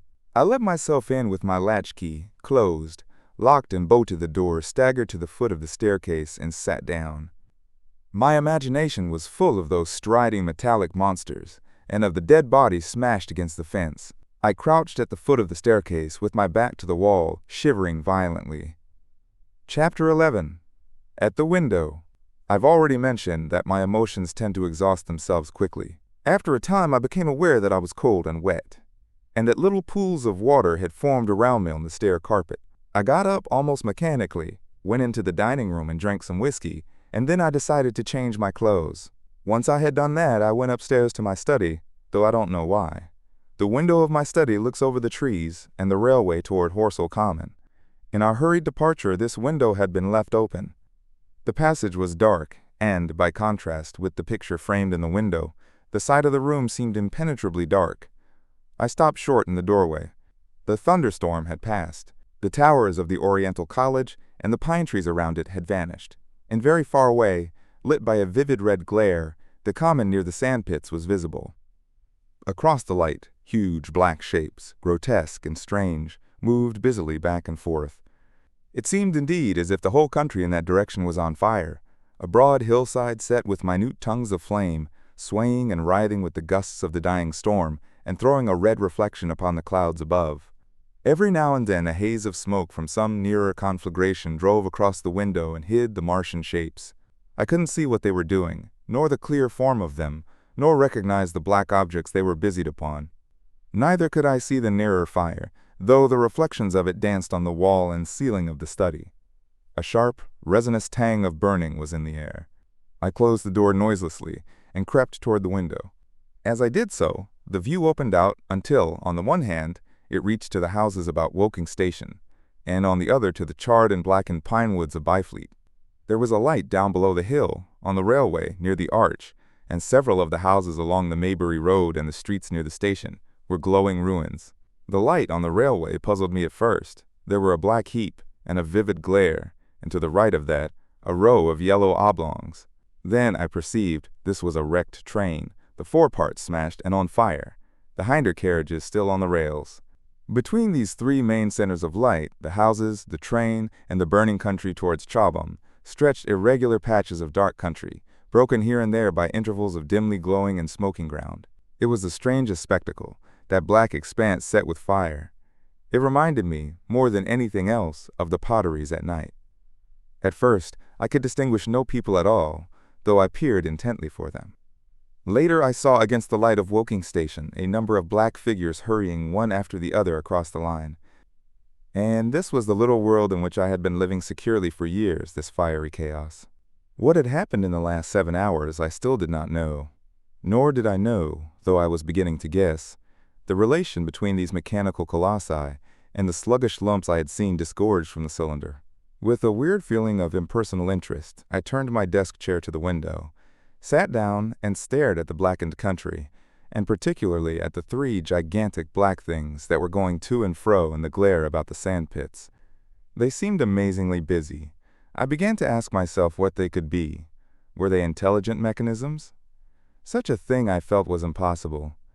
Or did a Martian sit within each, ruling, directing, using, much as a man's brain sits and rules in his body? I began to compare the things to human machines, to ask myself for the first time in my life how an ironclad or a steam engine would seem to an intelligent lower animal. The storm had cleared the sky, and over the smoke of the burning land The little fading pinpoint of Mars was dropping into the west when a soldier came into my garden. I heard a slight scraping at the fence, and rousing myself from the lethargy that had fallen upon me, I looked down and saw him dimly, clambering over the palings. At the sight of another human being my torpor passed, and I leaned out of the window eagerly. "Hist," said I, in a whisper. He stopped astride of the fence in doubt. Then he came over and across the lawn to the corner of the house. He bent down and stepped softly. "Who's there?" he said, also whispering, standing under the window and peering up. "Where are you going?" I asked. "God knows." "Are you trying to hide?" "That's it." "Come into the house," I said. I went down, unfastened the door, and let him in, and locked the door again. I could not see his face. He was hatless, and his coat was unbuttoned. "My God," he said, as I drew him in. "What has happened?" I asked. "What hasn't?" In the obscurity I could see he made a gesture of despair. "They wiped us out. Simply wiped us out," he repeated again and again.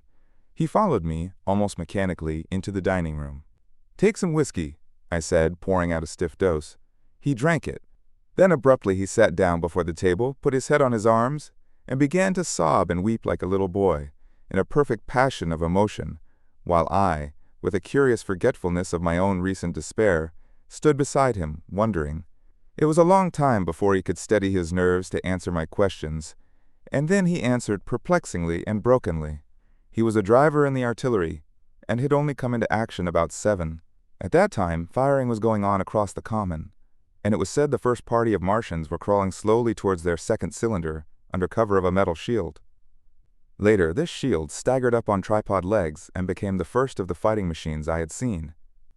The gun he drove had been unlimbered near Horsell, in order to command the sand pits, and its arrival it was that had precipitated the action. As the limber gunners went to the rear, his horse trod in a rabbit hole and came down, throwing him into a depression of the ground. At the same moment the gun exploded behind him, the ammunition blew up, there was fire all about him, and he found himself lying under a heap of charred dead men and dead horses. "I lay still," he said, "scared out of my wits with the forequarter of a horse atop of me. We'd been wiped out, and the smell, good God, like burnt meat. I was hurt across the back by the fall of the horse, and there I had to lie until I felt better. Just like parade it had been a minute before. Then stumble, bang, swish. Wiped out," he said. He had hid under the dead horse for a long time, peeping out furtively across the common. The Cardigan men had tried a rush, in skirmishing order, at the pit, simply to be swept out of existence. Then the monster had risen to its feet, and had begun to walk leisurely to and fro across the common among the few fugitives, with its head-like hood turning about exactly like the head of a cowled human being. A kind of arm carried a complicated metallic case, about which green flashes scintillated, and out of the funnel of this there smoked the heat ray. In a few minutes there was, so far as the soldier could see, not a living thing left upon the common, and every bush and tree upon it that was not already a blackened skeleton was burning. The hussars had been on the road beyond the curvature of the ground, and he saw nothing of them. He heard the Maxims rattle for a time, and then become still. The giant saved Woking station and its cluster of houses until the last. Then in a moment the heat ray was brought to bear, and the town became a heap of fiery ruins. Then the thing shut off the heat ray, and turning its back upon the artilleryman, began to waddle away towards the smoldering pine woods that sheltered the second cylinder. As it did so, a second glittering titan built itself up out of the pit. The second monster followed the first, and at that the artilleryman began to crawl very cautiously across the hot heather ash towards Horsell. He managed to get alive into the ditch by the side of the road, and so escaped to Woking. There his story became garbled. The place was impassable. It seems there were a few people alive there, frantic for the most part, and many burned and scalded. He was turned aside by the fire, and hid among some almost scorching heaps of broken wall as one of the Martian giants returned. He saw this one pursue a man, catch him up in one of its steely tentacles, and knock his head against the trunk of a pine tree. At last, after nightfall, the artilleryman made a rush for it, and got over the railway embankment. Since then he had been skulking along towards Maybury, in the hope of getting out of danger Londonward. People were hiding in trenches and cellars, and many of the survivors had made off towards Woking village and Send. He had been consumed with thirst until he found one of the water mains near the railway arch smashed, and the water bubbling out like a spring upon the road. That was the story I got from him, bit by bit. He grew calmer telling me and trying to make me see the things he had seen. He had eaten no food since midday, he told me early in his narrative, and I found some mutton and bread in the pantry and brought it into the room. We lit no lamp for fear of attracting the Martians, and ever and again our hands would touch upon bread or meat. As he talked, things about us came darkly out of the darkness, and the trampled bushes and broken rose trees outside the window grew distinct. It would seem that a number of men or animals had rushed across the lawn. I began to see his face, blackened and haggard, as no doubt mine was also. When we had finished eating, we went softly upstairs to my study, and I looked again out of the open window. In one night the valley had become a valley of ashes. The fires had dwindled now. Where flames had been, there were now streamers of smoke, but the countless ruins of shattered and gutted houses and blasted and blackened trees that the night had hidden stood out now gaunt and terrible in the pitiless light of dawn. Yet here and there some object had had the luck to escape. A white railway signal here, the end of a greenhouse there, white and fresh amid the wreckage. Never before in the history of warfare had destruction been so indiscriminate and so universal. And shining with the growing light of the east, 3 of the metallic giants stood about the pit, their cowls rotating, as though they were surveying the desolation they had made. It seemed to me that the pit had been enlarged, and ever and again puffs of vivid green vapor streamed up and out of it towards the brightening dawn, streamed up, whirled, broke, and vanished. Beyond were the pillars of fire about Chobham. They became pillars of bloodshot smoke at the first touch of day. Chapter 12. What I saw of the destruction of Weybridge and Shepperton. As the dawn grew brighter, we withdrew from the window from which we had watched the Martians, and went very quietly downstairs. The artilleryman agreed with me that the house was no place to stay in. He proposed, he said, to make his way Londonward, and thence rejoin his battery. No. 12. Of the horse artillery. My plan was to return at once to Leatherhead, and so greatly had the strength of the Martians impressed me that I had determined to take my wife to Newhaven and go with her out of the country forthwith. For I already perceived clearly that the country about London must inevitably be the scene of a disastrous struggle before such creatures as these could be destroyed. Between us and Leatherhead, however, lay the 3rd cylinder with its guarding giants. Had I been alone, I think I should have taken my chance and struck across country. But the artilleryman dissuaded me. It's no kindness to the right sort of wife, he said, to make her a widow. And in the end I agreed to go with him under cover of the woods, northward as far as Street Chobham before I parted with him. Thence I would make a big detour by Epsom to reach Leatherhead. I should have started at once, but my companion had been in active service, and he knew better than that. He made me ransack the house for a flask, which he filled with whiskey, and we lined every available pocket with packets of biscuits and slices of meat. Then we crept out of the house and ran as quickly as we could down the ill-made road by which I had come overnight. The houses seemed deserted. In the road lay a group of 3 charred bodies close together, struck dead by the heat ray, and here and there were things that people had dropped, a clock, a slipper, a silver spoon, and the like poor valuables. At the corner turning up towards the post office, a little cart, filled with boxes and furniture, and horseless, heeled over on a broken wheel. A cash box had been hastily smashed open and thrown under the debris. Except the lodge at the orphanage, which was still on fire, none of the houses had suffered very greatly here. The heat ray had shaved the chimney tops and passed. Yet, save ourselves, there did not seem to be a living soul on Maybury Hill. The majority of the inhabitants had escaped, I suppose, by way of the old Woking road, the road I had taken when I drove to Leatherhead, or they had hidden. We went down the lane, by the body of the man in black, sodden now from the overnight hail, and broke into the woods at the foot of the hill. We pushed through these towards the railway without meeting a soul. The woods across the line were but the scarred and blackened ruins of woods. For the most part the trees had fallen, but a certain proportion still stood dismal gray stems, with dark brown foliage instead of green. On our side the fire had done no more than scorch the nearer trees. It had failed to secure its footing. In one place the woodmen had been at work on Saturday. Trees, felled and freshly trimmed, lay in a clearing with heaps of sawdust by the sawing machine and its engine. Hard by was a temporary hut, deserted. There was not a breath of wind this morning, and everything was strangely still. Even the birds were hushed. and as we hurried along, I and the artilleryman talked in whispers and looked now and again over our shoulders. Once or twice we stopped to listen. After a time we drew near the road, and as we did so we heard the clatter of hoofs and saw through the tree stems 3 cavalry soldiers riding slowly towards Woking. We hailed them, and they halted while we hurried towards them. It was a lieutenant and a couple of privates of the 8th Hussars, with a stand like a theodolite, which the artilleryman told me was a heliograph. "You are the first man I've seen coming this way this morning," said the lieutenant. "What's brewing?" His voice and face were eager. The men behind him stared curiously. The artilleryman jumped down the bank into the road and saluted. "Gun destroyed last night, sir. Have been hiding. Trying to rejoin battery, sir.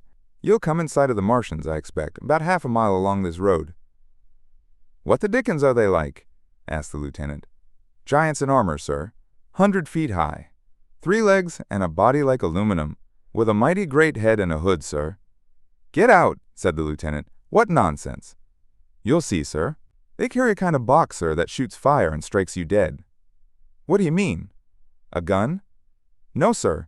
And the artilleryman began a vivid account of the heat ray. Halfway through, the lieutenant interrupted him and looked up at me. I was still standing on the bank by the side of the road. "It's perfectly true," I said. "Well," said the lieutenant, "I suppose it's my business to see it too. Look here," to the artilleryman. "We're detailed here, clearing people out of their houses. You'd better go along and report yourself to Brigadier General Marvin, and tell him all you know. He's at Weybridge. Know the way?" "I do," I said, and he turned his horse southward again. "Half a mile, you say?" said he. "At most," I answered, and pointed over the treetops southward. He thanked me and rode on, and we saw them no more. Farther along we came upon a group of 3 women and 2 children in the road, busy clearing out a laborer's cottage. They had got hold of a little hand truck and were piling it up with unclean-looking bundles and shabby furniture. They were all too assiduously engaged to talk to us as we passed. By Byfleet Station we emerged from the pine trees and found the country calm and peaceful under the morning sunlight. We were far beyond the range of the heat ray there, and had it not been for the silent desertion of some of the houses, the stirring movement of packing in others, and the knot of soldiers standing on the bridge over the railway and staring down the line towards Woking, the day would have seemed very like any other Sunday. Several farm wagons and carts were moving creakily along the road to Addlestone, and suddenly, through the gate of a field we saw, across a stretch of flat meadow, 6 12-pounders standing neatly at equal distances, pointing towards Woking. The gunners stood by the guns waiting, and the ammunition wagons were at a business-like distance. The men stood almost as if under inspection. "That's good," said I. "They will get one fair shot, at any rate." The artilleryman hesitated at the gate. "I shall go on," he said. Farther on towards Weybridge, just over the bridge, there were a number of men in white fatigue jackets throwing up a long rampart, and more guns behind. "It's bows and arrows against the lightning, anyhow," said the artilleryman. "They haven't seen that fire beam yet." The officers, who were not actively engaged, stood and stared over the treetops southwestward, and the men digging would stop every now and again to stare in the same direction. Byfleet was in a tumult, people packing, and a score of hussars, some of them dismounted, some on horseback, were hunting them about. 3 or 4 black government wagons, with crosses and white circles, and an old omnibus, among other vehicles, were being loaded in the village street. There were scores of people, most of them sufficiently sabbatical to have assumed their best clothes. The soldiers were having the greatest difficulty in making them realize the gravity of their position. We saw one shriveled old fellow with a huge box, and a score or more of flower pots containing orchids, angrily expostulating with the corporal who would leave them behind. I stopped and gripped his arm. "Do you know what's over there?" I said, pointing at the pine tops that hid the Martians. "E.H.," said he, turning. I was explaining, "These are valuable." "Death!" I shouted. "Death is coming! Death!" And leaving him to digest that, if he could, I hurried on after the artilleryman. At the corner I looked back. The soldier had left him, and he was still standing by his box, with the pots of orchids on the lid of it and staring vaguely over the trees. No one in Weybridge could tell us where the headquarters were established. The whole place was in such confusion as I had never seen in any town before. Carts, carriages everywhere, the most astonishing miscellany of conveyances and horseflesh. The respectable inhabitants of the place, men in golf and boating costumes, Wives, prettily dressed, were packing, riverside loafers energetically helping, children excited, and, for the most part, highly delighted at this astonishing variation of their Sunday experiences. In the midst of it all, the worthy vicar was very pluckily holding an early celebration, and his bell was jangling out above the excitement. I and the artilleryman, seated on the step of the drinking fountain, made a very passable meal upon what we had brought with us. Patrols of soldiers, here no longer hussars but grenadiers in white, were warning people to move now or to take refuge in their cellars as soon as the firing began. We saw as we crossed the railway bridge that a growing crowd of people had assembled in and about the railway station, and the swarming platform was piled with boxes and packages. The ordinary traffic had been stopped, I believe, in order to allow of the passage of troops and guns to Chertsey, and I have heard since that a savage struggle occurred for places in the special trains that were put on at a later hour. We remained at Weybridge until midday, and at that hour we found ourselves at the place near Shepperton Lock where the Wey and Thames join. Part of the time we spent helping two old women to pack a little cart. The Wey has a treble mouth, and at this point boats are to be hired, and there was a ferry across the river. On the Shepperton side was an inn with a lawn, and beyond that, the tower of Shepperton Church. It has been replaced by a spire, rose above the trees. Here we found an excited and noisy crowd of fugitives. As yet, the flight had not grown to a panic, but there were already far more people than all the boats going to and fro could enable to cross. People came panting along under heavy burdens. One husband and wife were even carrying a small outhouse door between them, with some of their household goods piled thereon. One man told us he meant to try to get away from Shepperton Station. There was a lot of shouting, and one man was even jesting. The idea people seemed to have here was that the Martians were simply formidable human beings, who might attack and sack the town, to be certainly destroyed in the end. Every now and then people would glance nervously across the way, at the meadows towards Chertsey, but everything over there was still.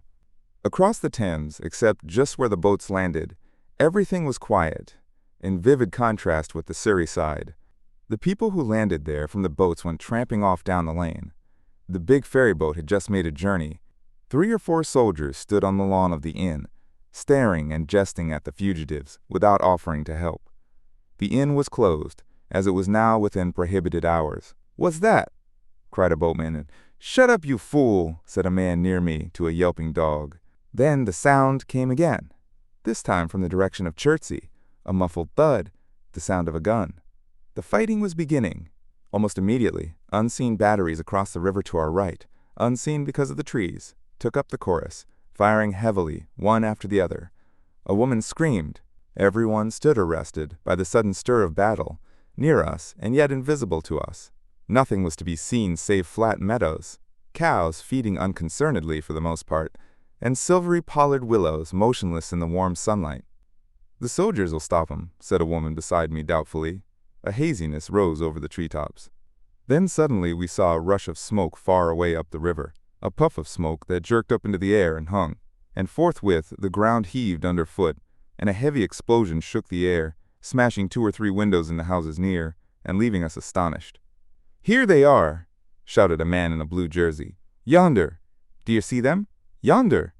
Quickly, one after the other, 1, 2, 3, 4 of the armored Martians appeared, far away over the little trees, across the flat meadows that stretched towards Chertsey, and striding hurriedly towards the river. Little cowled figures they seemed at first, going with a rolling motion and as fast as flying birds. Then, advancing obliquely towards us, came a 5th.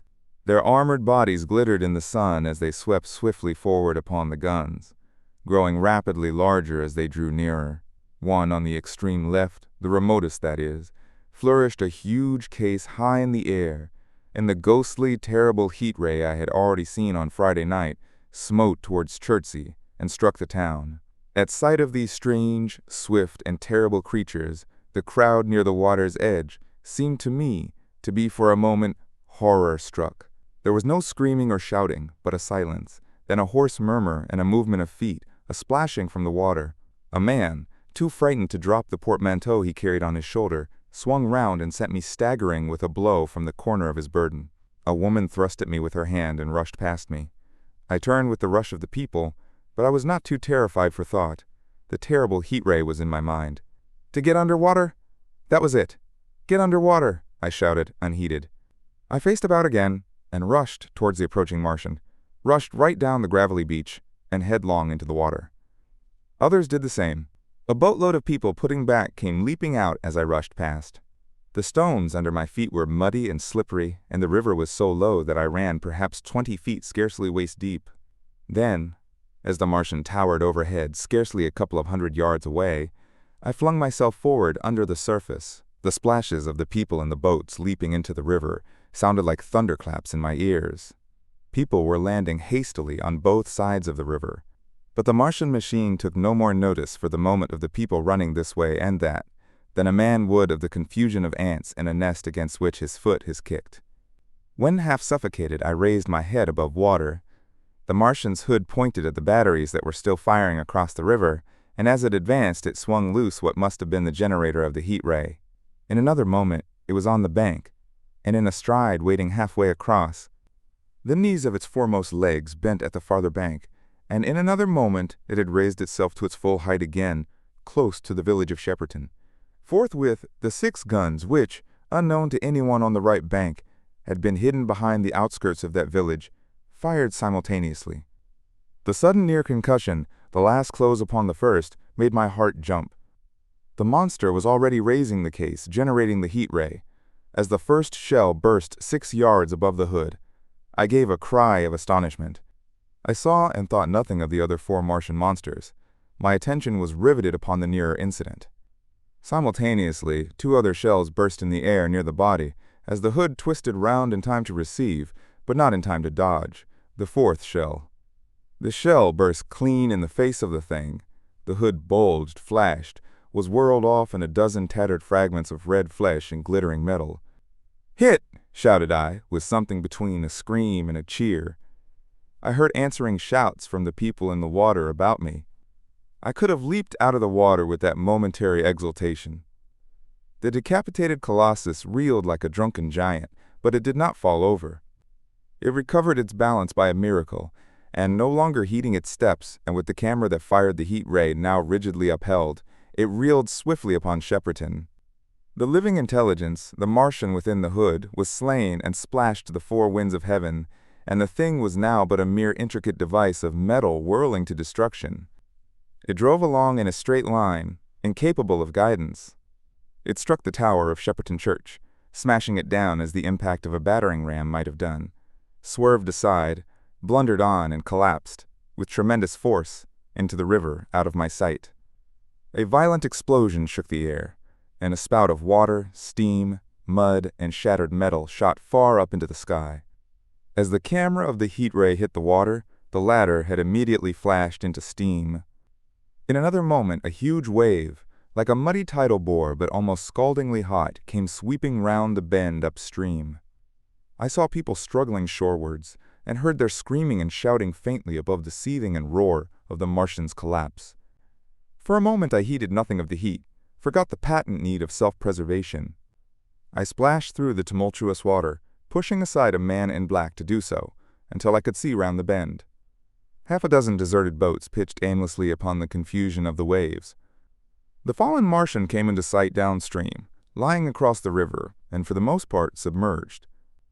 Thick clouds of steam were pouring off the wreckage, and through the tumultuously whirling wisps I could see, intermittently and vaguely, the gigantic limbs churning the water and flinging a splash and spray of mud and froth into the air. The tentacles swayed and struck like living arms, and, save for the helpless purposelessness of these movements, it was as if some wounded thing were struggling for its life amid the waves. Enormous quantities of a ruddy brown fluid were spurting up in noisy jets out of the machine. My attention was diverted from this death flurry by a furious yelling, like that of the thing called a siren in our manufacturing towns. A man, knee-deep near the towing path, shouted inaudibly to me and pointed. Looking back, I saw the other Martians advancing with gigantic strides down the river bank from the direction of Chertsey. The Shepperton gun spoke this time unavailingly. At that I ducked at once under water, and, holding my breath until movement was an agony, blundered painfully ahead under the surface as long as I could. The water was in a tumult about me, and rapidly growing hotter. When for a moment I raised my head to take breath and throw the hair and water from my eyes, The steam was rising in a whirling white fog that at first hid the Martians altogether. The noise was deafening. Then I saw them dimly, colossal figures of gray, magnified by the mist. They had passed by me, and two were stooping over the frothing, tumultuous ruins of their comrade. The third and fourth stood beside him in the water, one perhaps 200 yards from me, the other towards Laleham. The generators of the heat rays waved high, and the hissing beams smote down this way and that. The air was full of sound, a deafening and confusing conflict of noises. The clangorous din of the Martians, the crash of falling houses, the thud of trees, fences, sheds flashing into flame, and the crackling and roaring of fire. Dense black smoke was leaping up to mingle with the steam from the river, and as the heat ray went to and fro over Weybridge, its impact was marked by flashes of incandescent white that gave place at once to a smoky dance of lurid flames. The nearer houses still stood intact, awaiting their fate, shadowy, faint, and pallid in the steam, with the fire behind them going to and fro. For a moment perhaps I stood there, breast high in the almost boiling water, dumbfounded at my position, hopeless of escape. Through the reek I could see the people who had been with me in the river scrambling out of the water through the reeds, like little frogs hurrying through grass from the advance of a man, or running to and fro in utter dismay on the towing path. Then suddenly the white flashes of the heat ray came leaping towards me. The houses caved in as they dissolved at its touch and darted out flames. The trees changed to fire with a roar. The ray flickered up and down the towing path, licking off the people who ran this way and that, and came down to the water's edge not 50 yards from where I stood. It swept across the river to Shepperton, and the water in its track rose in a boiling wheel crested with steam. I turned shoreward. In another moment the huge wave, well nigh at the boiling point, had rushed upon me. I screamed aloud, and scalded, half-blinded, agonized. I staggered through the leaping, hissing water towards the shore. Had my foot stumbled, it would have been the end. I fell helplessly, in full sight of the Martians, upon the broad, bare, gravelly spit that runs down to mark the angle of the Wey and Thames. I expected nothing but death. I have a dim memory of the foot of a Martian coming down within a score of yards of my head, driving straight into the loose gravel, whirling it this way and that, and lifting again. Of a long suspense, and then of the four carrying the debris of their comrade between them, now clear and then presently faint through a veil of smoke, receding interminably, as it seemed to me, across a vast space of river and meadow. And then, very slowly, I realized that by a miracle I had escaped. Chapter 13. How I Fell in with the Curate. After getting this sudden lesson in the power of terrestrial weapons, the Martians retreated to their original position upon Horsell Common, and in their haste, and encumbered with the debris of their smashed companion, they no doubt overlooked many such a stray and negligible victim as myself. Had they left their comrade and pushed on forthwith, there was nothing at that time between them and London but batteries of 12-pounder guns, and they would certainly have reached the capital in advance of the tidings of their approach. As sudden, dreadful, and destructive their advent would have been as the earthquake that destroyed Lisbon a century ago. But they were in no hurry. Cylinder followed cylinder on its interplanetary flight. Every 24 hours brought them reinforcement. And meanwhile the military and naval authorities, now fully alive to the tremendous power of their antagonists, worked with furious energy. Every minute a fresh gun came into position until, before twilight, every copse, every row of suburban villas on the hilly slopes about Kingston and Richmond masked an expectant black muzzle.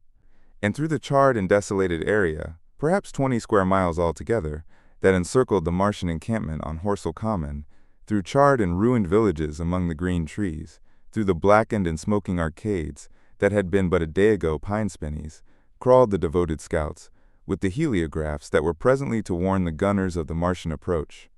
But the Martians now understood our command of artillery and the danger of human proximity, and not a man ventured within a mile of either cylinder, save at the price of his life. It would seem that these giants spent the earlier part of the afternoon in going to and fro, transferring everything from the second and third cylinders, the second in Addlestone golf links, and the third at Purford, to their original pit on Horsell Common. Over that, above the blackened heather and ruined buildings that stretched far and wide, stood one as sentinel, while the rest abandoned their vast fighting machines and descended into the pit. They were hard at work there, far into the night, and the towering pillar of dense green smoke that rose therefrom could be seen from the hills about Marrow, and even, it is said, from Banstead and Epsom Downs.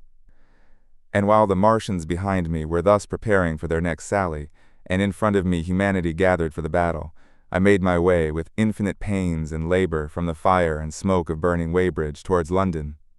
I saw an abandoned boat, very small and remote, drifting downstream and throwing off the most of my sodden clothes. I went after it, gained it, and so escaped out of that destruction. There were no oars in the boat, but I contrived to paddle, as well as my parboiled hands would allow, down the river towards Halliford and Walton, going very tediously and continually looking behind me, as you may well understand. I followed the river, because I considered that the water gave me my best chance of escape should these giants return. The hot water from the Martian's overthrow drifted downstream with me, so that for the best part of a mile I could see little of either bank. Once, however, I made out a string of black figures hurrying across the meadows from the direction of Weybridge.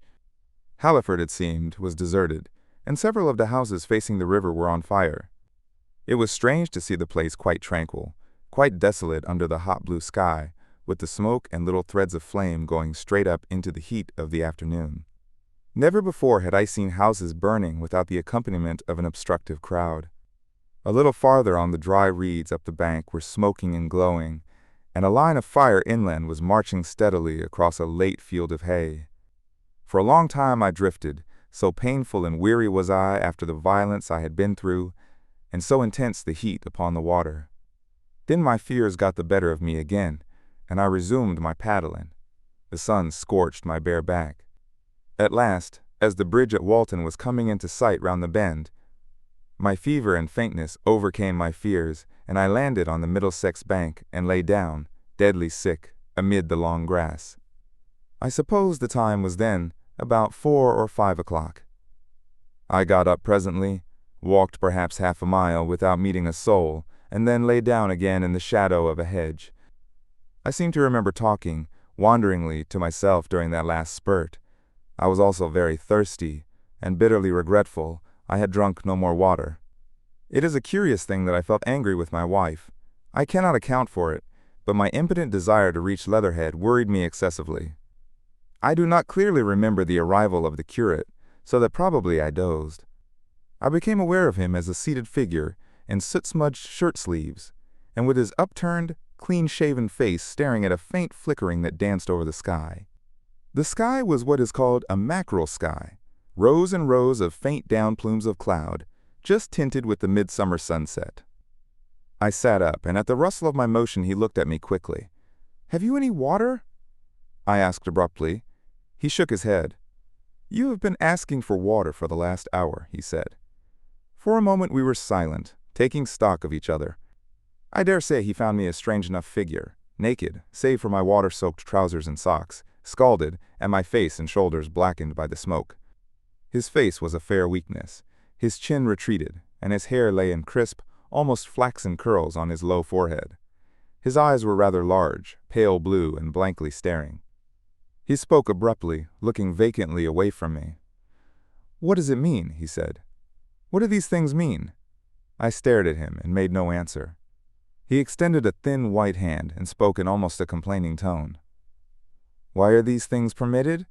What sins have we done?" The morning service was over. I was walking through the roads to clear my brain for the afternoon, and then fire, earthquake, death, as if it were Sodom and Gomorrah. All our work undone, all the work. What are these Martians? "What are we?" I answered, clearing my throat. He gripped his knees and turned to look at me again. For half a minute, perhaps, he stared silently. "I was walking through the roads to clear my brain," he said. And, suddenly, fire, earthquake, death. He relapsed into silence, with his chin now sunken almost to his knees. Presently he began waving his hand. "All the work. All the Sunday schools. What have we done? What has Weybridge done? Everything gone. Everything destroyed. The church. We rebuilt it only 3 years ago. Gone. Swept out of existence. Why?" Another pause, and he broke out again like one demented. "The smoke of her burning goeth up for ever and ever," he shouted. His eyes flamed, and he pointed a lean finger in the direction of Weybridge. By this time I was beginning to take his measure. The tremendous tragedy in which he had been involved, it was evident he was a fugitive from Weybridge, had driven him to the very verge of his reason. "Are we far from Sunbury?" I said in a matter-of-fact tone. "What are we to do?" he asked. "Are these creatures everywhere? Has the earth been given over to them? Are we far from Sunbury?" "Only this morning I officiated at early celebration." "Things have changed," I said quietly. "You must keep your head. There is still hope." "Hope?" "Yes, plentiful hope for all this destruction." I began to explain my view of our position. He listened at first, but as I went on, the interest dawning in his eyes gave place to their former stare, and his regard wandered from me. "This must be the beginning of the end," he said, interrupting me. "The end, the great and terrible day of the Lord, when men shall call upon the mountains and the rocks to fall upon them, and hide them from the face of him that sitteth upon the throne." I began to understand the position. I ceased my labored reasoning, struggled to my feet, and standing over him, laid my hand on his shoulder. "Be a man," said I. "You are scared out of your wits. What good is religion if it collapses under calamity? Think of what earthquakes and floods, wars and volcanoes have done before to men. Did you think God had exempted Weybridge? He is not an insurance agent." For a time he sat in blank silence. "But how can we escape?" he asked suddenly. "They are invulnerable. They are pitiless." "Neither the one nor, perhaps, the other," I answered. "And the mightier they are, the more sane and wary should we be. One of them was killed yonder not 3 hours ago." "Killed?" he said, staring about him. "How can God's ministers be killed?" "I saw it happen," I proceeded to tell him. "We have chanced to come in for the thick of it," said I, "and that is all." "What is that flicker in the sky?" he asked abruptly. I told him it was the heliograph signaling, that it was the sign of human help and effort in the sky. "We are in the midst of it," I said. "Quiet as it is, that flicker in the sky tells of the gathering storm. Yonder, I take it, are the Martians, and Londonward, where those hills rise about Richmond and Kingston, and the trees give cover, earthworks are being thrown up, and guns are being placed. Presently the Martians will be coming this way again." And even as I spoke, he sprang to his feet and stopped me by a gesture. "Listen," he said. From beyond the low hills across the water came the dull resonance of distant guns, and a remote, weird crying. Then everything was still. A cockchafer came droning over the hedge and past us. High in the west, the crescent moon hung faint and pale above the smoke of Weybridge and Shepperton, and the hot, still splendor of the sunset. "We had better follow this path," I said, northward. Chapter 14. In London. My younger brother was in London when the Martians fell at Woking. He was a medical student working for an imminent examination, and he heard nothing of the arrival until Saturday morning. The morning papers on Saturday contained, in addition to lengthy special articles on the planet Mars, on life in the planets and so forth, a brief and vaguely worded telegram, all the more striking for its brevity. The Martians, alarmed by the approach of a crowd, had killed a number of people with a quick-firing gun, so the story ran. The telegram concluded with the words, "Formidable as they seem to be, the Martians have not moved from the pit into which they have fallen, and, indeed, seem incapable of doing so. Probably this is due to the relative strength of the Earth's gravitational energy." On that last text, their leader writer expanded very comfortingly. Of course, all the students in the crammer's biology class, to which my brother went that day, were intensely interested. But there were no signs of any unusual excitement in the streets. The afternoon papers puffed scraps of news under big headlines. They had nothing to tell beyond the movements of troops about the common, and the burning of the pine woods between Woking and Weybridge, until 8. Then the St. James's Gazette, in an extra special edition, announced the bare fact of the interruption of telegraphic communication. This was thought to be due to the falling of burning pine trees across the line. Nothing more of the fighting was known that night, the night of my drive to Leatherhead and back. My brother felt no anxiety about us, as he knew from the description in the papers that the cylinder was a good 2 miles from my house. He made up his mind to run down that night to me, in order, as he says, to see the things, before they were killed. He dispatched a telegram, which never reached me, about 4 o'clock, and spent the evening at a music hall. In London also, on Saturday night there was a thunderstorm, and my brother reached Waterloo in a cab. On the platform from which the midnight train usually starts, he learned, after some waiting, that an accident prevented trains from reaching Woking that night. The nature of the accident he could not ascertain. Indeed, the railway authorities did not clearly know at that time. There was very little excitement in the station, as the officials, failing to realize that anything further than a breakdown between Byfleet and Woking Junction had occurred, were running the theatre trains which usually pass through Woking round by Virginia Water or Guildford. They were busy making the necessary arrangements to alter the route of the Southampton and Portsmouth Sunday League excursions. A nocturnal newspaper reporter, mistaking my brother for the traffic manager, to whom he bears a slight resemblance, waylaid and tried to interview him. Few people, excepting the railway officials, connected the breakdown with the Martians. I have read, in another account of these events, that on Sunday morning all London was electrified by the news from Woking. As a matter of fact, there was nothing to justify that very extravagant phrase. Plenty of Londoners did not hear of the Martians until the panic of Monday morning. Those who did took some time to realize all that the hastily worded telegrams in the Sunday papers conveyed.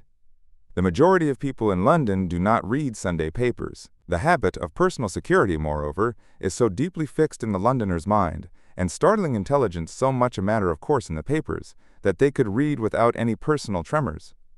About 7 o'clock last night, the Martians came out of the cylinder, and, moving about under an armor of metallic shields, have completely wrecked Woking Station with the adjacent houses, and massacred an entire battalion of the Cardigan Regiment. No details are known. Maxims have been absolutely useless against their armor. The field guns have been disabled by them. Flying hussars have been galloping into Chertsey. The Martians appear to be moving slowly towards Chertsey or Windsor. Great anxiety prevails in West Surrey, and earthworks are being thrown up to check the advance Londonward. That was how the Sunday Sun put it, and a clever and remarkably prompt handbook article in the Referee compared the affair to a menagerie, suddenly let loose in a village. No one in London knew positively of the nature of the armored Martians, and there was still a fixed idea that these monsters must be sluggish, crawling, creeping painfully. Such expressions occurred in almost all the earlier reports. None of the telegrams could have been written by an eyewitness of their advance. The Sunday papers printed separate editions as further news came to hand, some even in default of it. But there was practically nothing more to tell people until late in the afternoon, when the authorities gave the press agencies the news in their possession. It was stated that the people of Walton and Weybridge, and all the district, were pouring along the roads Londonward, and that was all. My brother went to church at the Foundling Hospital in the morning, still in ignorance of what had happened on the previous night. There he heard allusions made to the invasion, and a special prayer for peace. Coming out, he bought a Referee. He became alarmed at the news in this, and went again to Waterloo Station to find out if communication were restored. The omnibuses, carriages, cyclists, and innumerable people walking in their best clothes seemed scarcely affected by the strange intelligence that the news vendors were disseminating. People were interested, or if alarmed only on account of the local residents. At the station he heard for the first time that the Windsor and Chertsey lines were now interrupted. The porters told him that several remarkable telegrams had been received in the morning from Byfleet and Chertsey stations, but that these had abruptly ceased. My brother could get very little precise detail out of them. "There's fighting going on about Weybridge," was the extent of their information. The train service was now very much disorganized. Quite a number of people who had been expecting friends from places on the Southwestern network were standing about the station. One gray-headed old gentleman came and abused the Southwestern Company bitterly to my brother. "It wants showing up," he said. 1 or 2 trains came in from Richmond, Putney, and Kingston, containing people who had gone out for a day's boating and found the locks closed and a feeling of panic in the air. A man in a blue and white blazer addressed my brother, full of strange tidings. "There's hosts of people driving into Kingston in traps and carts and things, with boxes of valuables and all that," he said. "They come from Molesey and Weybridge and Walton, and they say there's been guns heard at Chertsey, heavy firing, and that mounted soldiers have told them to get off at once because the Martians are coming. We heard guns firing at Hampton Court Station, but we thought it was thunder. What the dickens does it all mean? The Martians can't get out of their pit, can they?" My brother could not tell him. Afterwards he found that the vague feeling of alarm had spread to the clients of the Underground Railway, and that the Sunday excursionists began to return from all over the southwestern Lung, Barnes, Wimbledon, Richmond Park, Kew, and so forth, at unnaturally early hours. but not a soul had anything more than vague hearsay to tell of. Everyone connected with the terminus seemed ill-tempered. About 5 o'clock, the gathering crowd in the station was immensely excited by the opening of the line of communication, which is almost invariably closed, between the southeastern and the southwestern stations, and the passage of carriage trucks bearing huge guns and carriages crammed with soldiers. These were the guns that were brought up from Woolwich and Chatham to cover Kingston. There was an exchange of pleasantries. "You'll get eaten," "We're the beast tamers," and so forth. A little while after that, a squad of police came into the station and began to clear the public off the platforms, and my brother went out into the street again. The church bells were ringing for evensong, and a squad of Salvation Army lassies came singing down Waterloo Road. On the bridge, a number of loafers were watching a curious brown scum that came drifting down the stream in patches. The sun was just setting, and the clock tower and the Houses of Parliament rose against one of the most peaceful skies it is possible to imagine, a sky of gold, barred with long, transverse stripes of reddish-purple cloud. There was talk of a floating body. One of the men there, a reservist he said he was, told my brother he had seen the heliograph flickering in the west. In Wellington Street, my brother met a couple of sturdy roughs who had just been rushed out of Fleet Street with still-wet newspapers and staring placards. "Dreadful catastrophe!" they bawled one to the other down Wellington Street. "Fighting at Weybridge! Full description! Repulse of the Martians! London in danger." He had to give 3d for a copy of that paper. Then it was, and then only, that he realized something of the full power and terror of these monsters. He learned that they were not merely a handful of small sluggish creatures, but that they were minds swaying vast mechanical bodies, and that they could move swiftly and smite with such power that even the mightiest guns could not stand against them. They were described as vast spider-like machines, nearly 100 feet high, capable of the speed of an express train, and able to shoot out a beam of intense heat. Massed batteries, chiefly of field guns, had been planted in the country about Horsell Common, and especially between the Woking district and London. 5 of the machines had been seen moving towards the Thames, and one, by a happy chance, had been destroyed. In the other cases, the shells had missed, and the batteries had been at once annihilated by the heat rays. Heavy losses of soldiers were mentioned, but the tone of the dispatch was optimistic. The Martians had been repulsed. They were not invulnerable. They had retreated to their triangle of cylinders again, in the circle about Woking. Signalers with heliographs were pushing forward upon them from all sides. Guns were in rapid transit from Windsor, Portsmouth, Aldershot, Woolwich, even from the north, among others, long wire guns of 95 tons from Woolwich.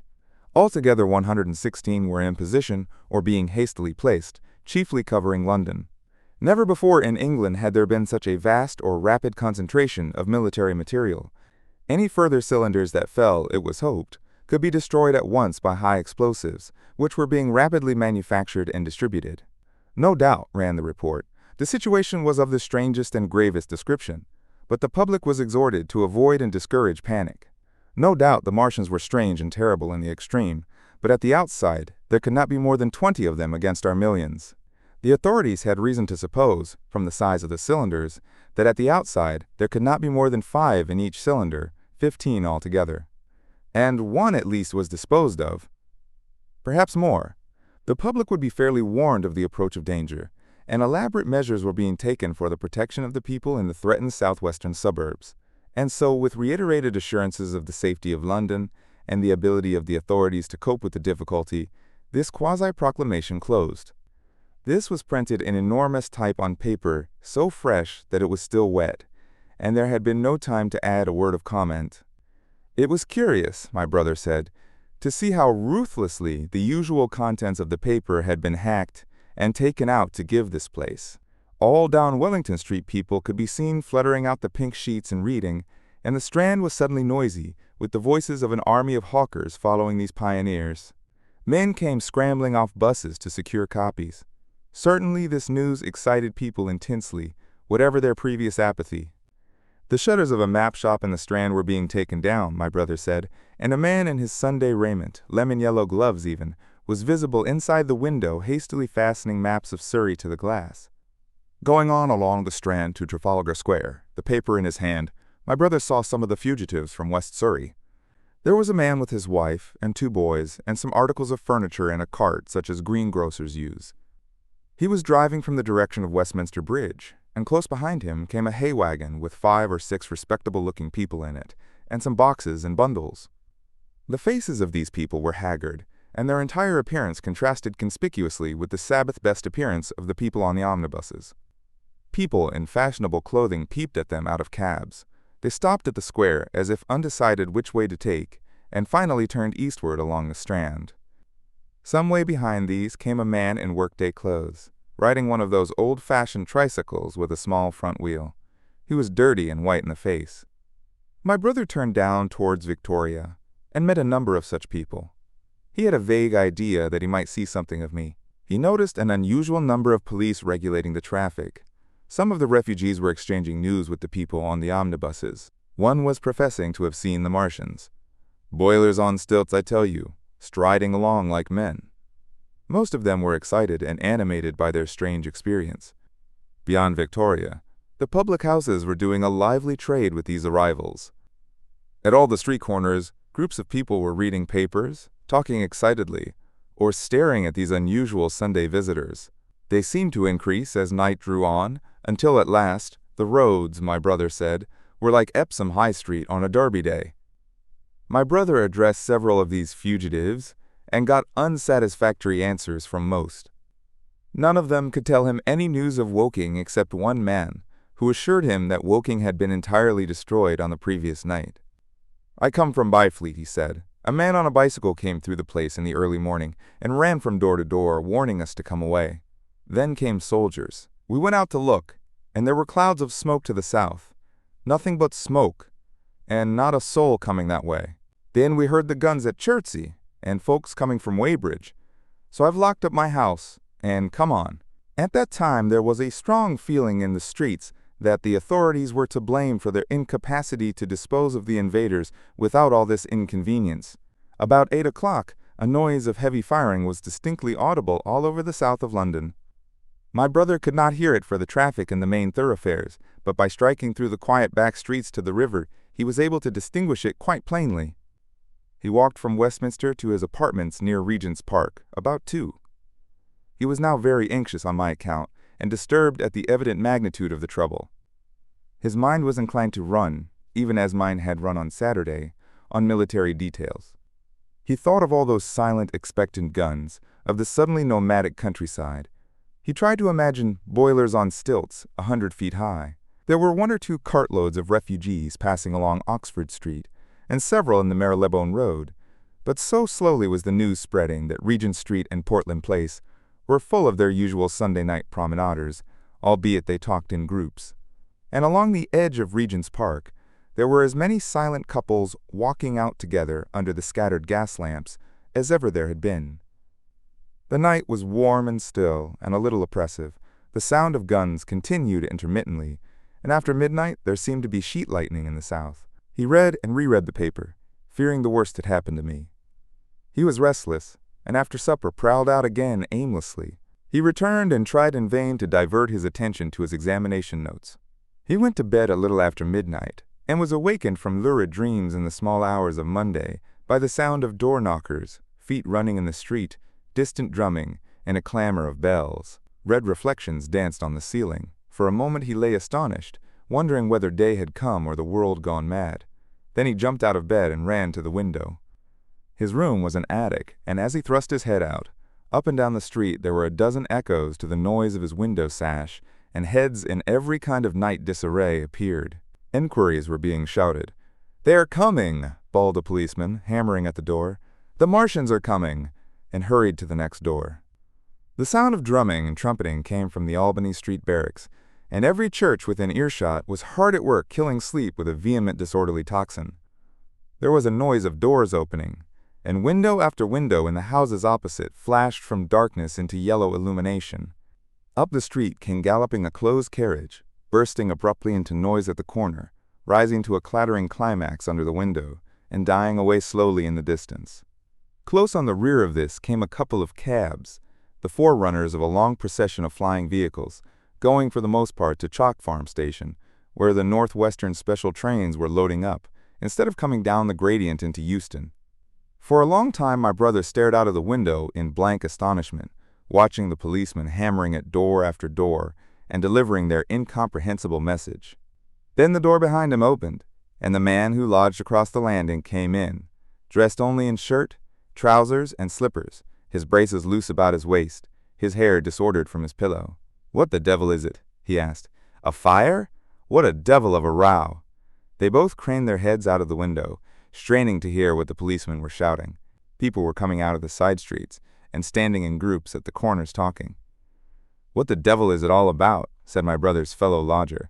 My brother answered him vaguely, and began to dress, running with each garment to the window, in order to miss nothing of the growing excitement. And presently, men selling unnaturally early newspapers came bawling into the street.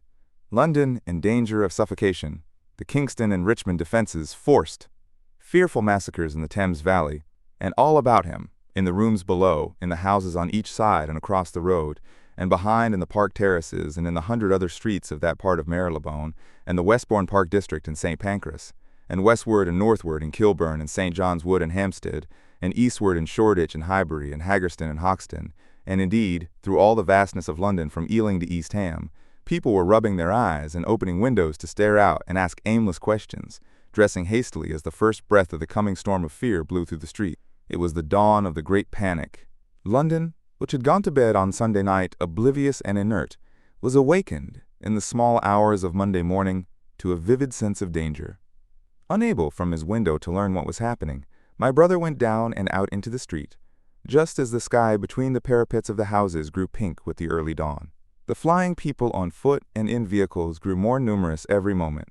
"Black smoke," he heard people crying, and again, "Black smoke." The contagion of such a unanimous fear was inevitable. As my brother hesitated on the doorstep, he saw another newsvendor approaching and got a paper forthwith. The man was running away with the rest, and selling his papers for $1 each as he ran, a grotesque mingling of profit and panic. And from this paper my brother read that catastrophic dispatch of the commander-in-chief. "The Martians are able to discharge enormous clouds of a black and poisonous vapor by means of rockets. They have smothered our batteries, destroyed Richmond, Kingston, and Wimbledon, and are advancing slowly towards London, destroying everything on the way. It is impossible to stop them.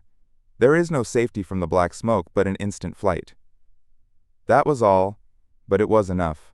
The whole population of the great 6-million city was stirring, slipping, running. Presently, it would be pouring en masse northward.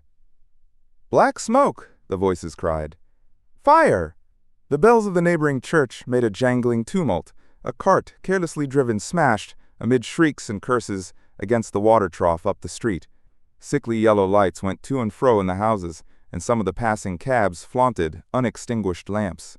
And overhead the dawn was growing brighter, clear and steady and calm. He heard footsteps running to and fro in the rooms, and up and down stairs behind him. His landlady came to the door, loosely wrapped in dressing gown and shawl. Her husband followed, ejaculating. As my brother began to realize the import of all these things, he turned hastily to his own room, put all his available money, some £10 altogether, into his pockets, and went out again into the streets, expected at least to see smoke or fire, or some such evidence of its work. But all I saw was the deep blue sky above, with one solitary star and the white mist spreading wide and low beneath. And there had been no crash, no answering explosion. The silence was restored. The minute lengthened to 3. "What has happened?" said the curate, standing up beside me. "Heaven knows," said I. A bat flickered by and vanished. A distant tumult of shouting began and ceased. I looked again at the Martian, and saw he was now moving eastward along the river bank, with a swift, rolling motion. Every moment I expected the fire of some hidden battery to spring upon him. But the evening calm was unbroken. The figure of the Martian grew smaller as he receded, and presently the mist and the gathering night had swallowed him up. By a common impulse we clambered higher. Towards Sunbury was a dark appearance, as though a conical hill had suddenly come into being there, hiding our view of the farther country, and then, remoter across the river, over Walton, we saw another such summit. These hill-like forms grew lower and broader even as we stared. Moved by a sudden thought, I looked northward, and there I perceived a third of these cloudy black kopjes had risen. Everything had suddenly become very still. Far away to the southeast, marking the quiet, we heard the Martians hooting to one another, and then the air quivered again with the distant thud of their guns. But the earthly artillery made no reply. Now at the time we could not understand these things, but later I was to learn the meaning of these ominous copies that gathered in the twilight. Each of the Martians, standing in the great crescent I have described, had discharged, by means of the gun-like tube he carried, a huge canister over whatever hill, copse, cluster of houses, or other possible cover for guns chanced to be in front of him. Some fired only one of these, some two, as in the case of the one we had seen. The one at Ripley is said to have discharged no fewer than 5 at that time. These canisters smashed on striking the ground. They did not explode, and incontinently disengaged an enormous volume of heavy, inky vapor, coiling and pouring upward in a huge and ebony cumulus cloud, a gaseous hill that sank and spread itself slowly over the surrounding country. And the touch of that vapor, the inhaling of its pungent wisps, was death to all that breathes.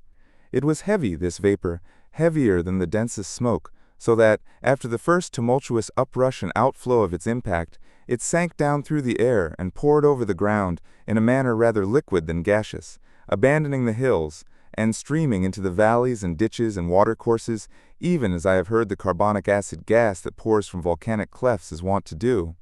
And where it came upon water, some chemical action occurred, and the surface would be instantly covered with a powdery scum that sank slowly and made way for more. The scum was absolutely insoluble, and it is a strange thing, seeing the instant effect of the gas, that one could drink without hurt the water from which it had been strained. The vapor did not diffuse as a true gas would do. It hung together in banks, flowing sluggishly down the slope of the land and driving reluctantly before the wind, and very slowly it combined with the mist and moisture of the air and sank to the earth in the form of dust. Save that an unknown element giving a group of 4 lines in the blue of the spectrum is concerned, we are still entirely ignorant of the nature of this substance.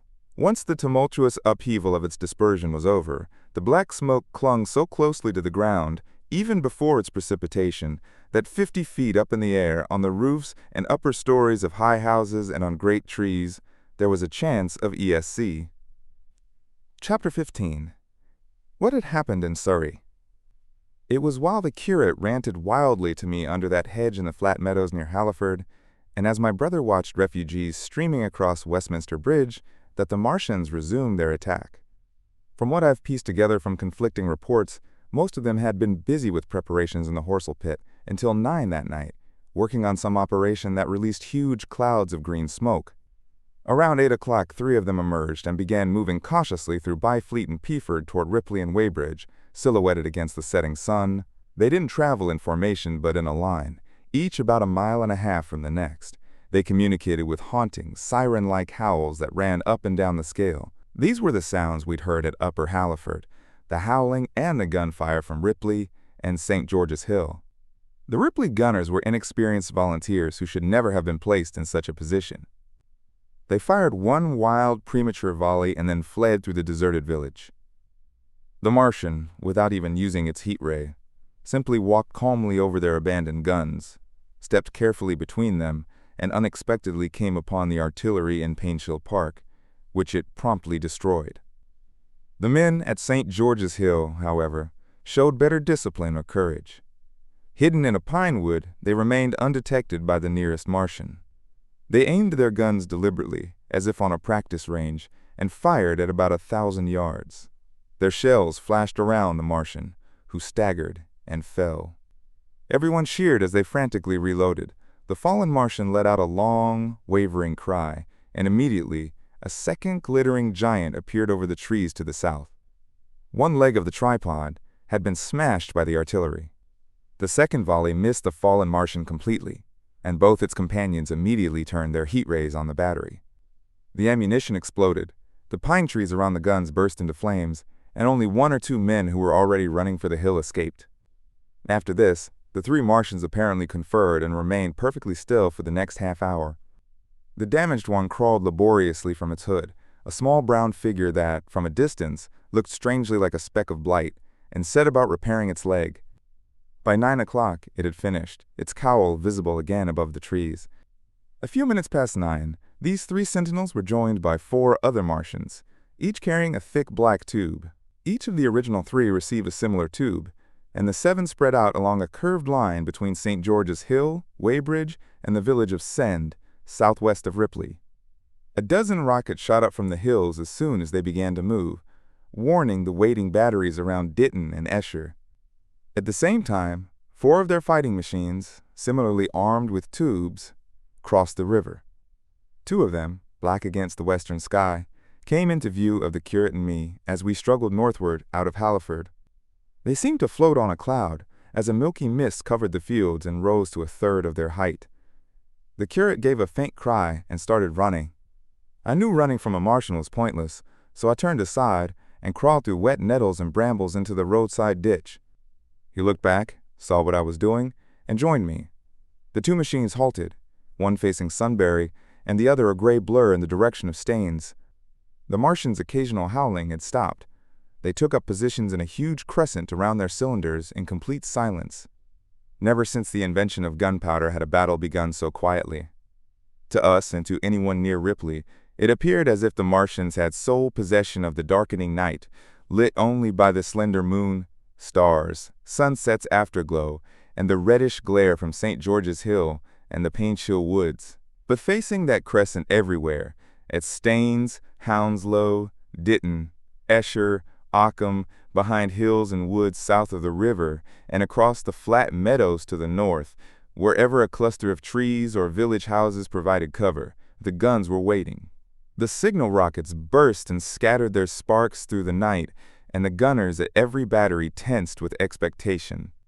The Martians had only to advance into the line of fire, and instantly, those motionless black figures, those guns gleaming darkly in the early night, would explode into furious battle. No doubt, the question uppermost in 1,000 minds, as it was in mine, was how much the Martians understood about us. Did they realize we were organized, disciplined, working together? Or did they interpret our gunfire and steady encirclement of their camp as bees might understand an attack on their hive? Did they imagine they could exterminate us? No one knew what they needed for food. 100 such questions raced through my mind as I watched that giant sentinel, and in the back of my mind lurked all the unknown forces gathering in London. Had they prepared traps? Were the powder mills at Hounslow ready as an ambush? Would Londoners have the courage to turn their massive city into a greater Moscow? Then, after what seemed an eternity as we crouched peering through the hedge, came a sound like a distant gunshot. Another followed, closer. Then another. Then a Martian near us raised its tube and discharged it with a heavy boom that made the ground shake. The one toward Staines answered. There was no flash, no smoke, just that loaded detonation. I was so excited by these heavy minute guns that I forgot my burned hands and clambered up to peer toward Sunbury. As I did, a second boom followed, and I saw a massive projectile hurtle overhead toward Hounslow. I expected to see smoke or fire, some evidence of its impact. But all I saw was the deep blue sky above, with one solitary star and white mist spreading below. There was no crash, no answering explosion. The silence returned. The minute stretched to 3. "What happened?" asked the curate, standing beside me. "Heaven knows," I said. A bat flickered past. Distant shouting rose and fell. I looked again at the Martian and saw it moving eastward along the riverbank with a swift, rolling motion. Every moment I expected hidden batteries to open fire on it, but the evening remained quiet. The Martian grew smaller as it receded, eventually swallowed by mist and gathering darkness. Drawn by a common impulse, we climbed higher. Toward Sunbury, a dark cone-like shape had appeared, as if a hill had suddenly formed there. Across the river near Walton, we saw another similar rise. These hill-like shapes grew lower and wider even as we watched. Struck by a sudden thought, I looked northward and saw a third black dome had risen there. Everything had become very still. Far away to the southeast, we heard the Martians calling to each other, and then the air vibrated again with the distant thunder of their guns. But the earthly artillery made no reply. We couldn't understand what was happening then, but later I learned the meaning of those ominous domes gathering in the twilight. Each Martian in the great crescent had fired, through the tube it carried, a huge canister over whatever hill, copse, cluster of houses, or other possible cover for guns that happened to be in front of it. Some fired only one, some two, as in the case of the one we had seen. The one at Ripley reportedly fired no fewer than 5. These canisters smashed on impact. They didn't explode, and immediately released an enormous volume of heavy, inky vapor that coiled upward like a massive black cloud. This gas was heavier than the densest smoke, so that after the initial eruption, it sank through the air and poured over the ground like a liquid, abandoning hills to flow into valleys and watercourses, similar to how volcanic carbon dioxide behaves. When it contacted water, some chemical reaction occurred, immediately covering the surface with a powdery scum that slowly sank and made way for more. This scum was completely insoluble, yet strangely, water from which it had been filtered remained safe to drink. The vapor didn't diffuse like a normal gas, but flowed in banks, moving sluggishly downhill and mixing very slowly with the air's moisture before settling as dust. Beyond knowing it contained an unknown element with 4 distinctive lines in the blue spectrum, we remain ignorant of its composition. Once the initial violent dispersal was over, the black smoke clung so closely to the ground that anyone 50 feet up, on rooftops, upper floors, or tall trees, had a chance of escaping its poison, as was proven that night in Street Chobham and Ditton. One man who escaped at the former place tells an incredible story of watching from a church spire as the houses of the village seemed to rise like ghosts out of the inky blackness. For a day and a half he remained there, exhausted, starving, and sunburned, looking down on a velvet black landscape where red roofs, green trees, and later shrubs, gates, barns, and walls occasionally emerged into the sunlight. But typically, once the gas had served its purpose, the Martians cleared it by wading into it and directing steam jets on it. They did this with the gas banks near us, as we watched from the window of an abandoned house in Upper Halliford, where we'd returned. From there, we could see searchlights sweeping back and forth on Richmond Hill and Kingston Hill. Around 11, the windows rattled with the sound of massive siege guns that had been positioned there. These fired intermittently for about 15 minutes, taking random shots at the unseen Martians near Hampton and Ditton. Then the pale electric searchlights vanished, replaced by a bright red glow. Then the 4th cylinder fell, a brilliant green meteor landing, as I later learned, in Bushy Park. Before the guns on the Richmond and Kingston Hills started firing, there was sporadic gunfire far to the southwest, from guns firing desperately before the black gas could overwhelm them. So, as methodically as someone smoking out a wasp nest, the Martians spread their suffocating vapor across the London region. The horns of their crescent slowly widened until they formed a line from Hanwell to Coombe and Malden. All night, their destructive tubes advanced. Never after the Martian at St. George's Hill was brought down did they give the artillery the slightest chance. Wherever guns might be hidden, they discharged fresh canisters of black vapor, and where guns were openly visible, they used the heat ray. By midnight, the burning trees along Richmond Park and the glow of Kingston Hill cast their light on a network of black smoke that blotted out the entire Thames Valley. Through this, 2 Martians slowly waded, turning their hissing steam jets this way and that. They were sparing with the heat ray that night, either because they had limited materials to produce it or because they wanted to subdue rather than destroy the countryside. In the latter aim, they certainly succeeded. Sunday night marked the end of organized resistance to their advance. After that, no group of men would stand against them. The effort seemed too hopeless. Even the crews of torpedo boats and destroyers that had brought their guns up the Thames refused to stop, mutinied, and retreated downriver. The only offensive operations humans attempted afterward were the frantic preparation of mines and traps. Imagine the fate of those batteries near Esher, waiting tensely in the twilight. No survivors remained. Picture the orderly anticipation, alert officers, ready gunners, ammunition stacked nearby, horses and wagons prepared, civilian spectators standing as close as permitted, the evening stillness, ambulances and hospital tents with the burned and wounded from Weybridge, then the dull booming of the Martians' shots and the clumsy projectiles whirling over trees and houses to crash into nearby fields. Imagine the sudden shift of attention, the swiftly spreading coils of blackness advancing like a towering wall, turning twilight into palpable darkness, a strange, horrible enemy of vapor striding toward its victims. Men and horses briefly visible, running, screaming, falling, shouts of dismay, guns suddenly abandoned, people choking and writhing on the ground, and then the swift widening of that opaque black cone. And then night and extinction, nothing but a silent mass of impenetrable vapor concealing its dead. Before dawn, the black vapor was pouring through Richmond's streets, and London's collapsing government was making a final desperate attempt to rouse the population to flee. Chapter 16. The Exodus from London. Now you can understand the wave of terror that swept through the world's greatest city as Monday dawned.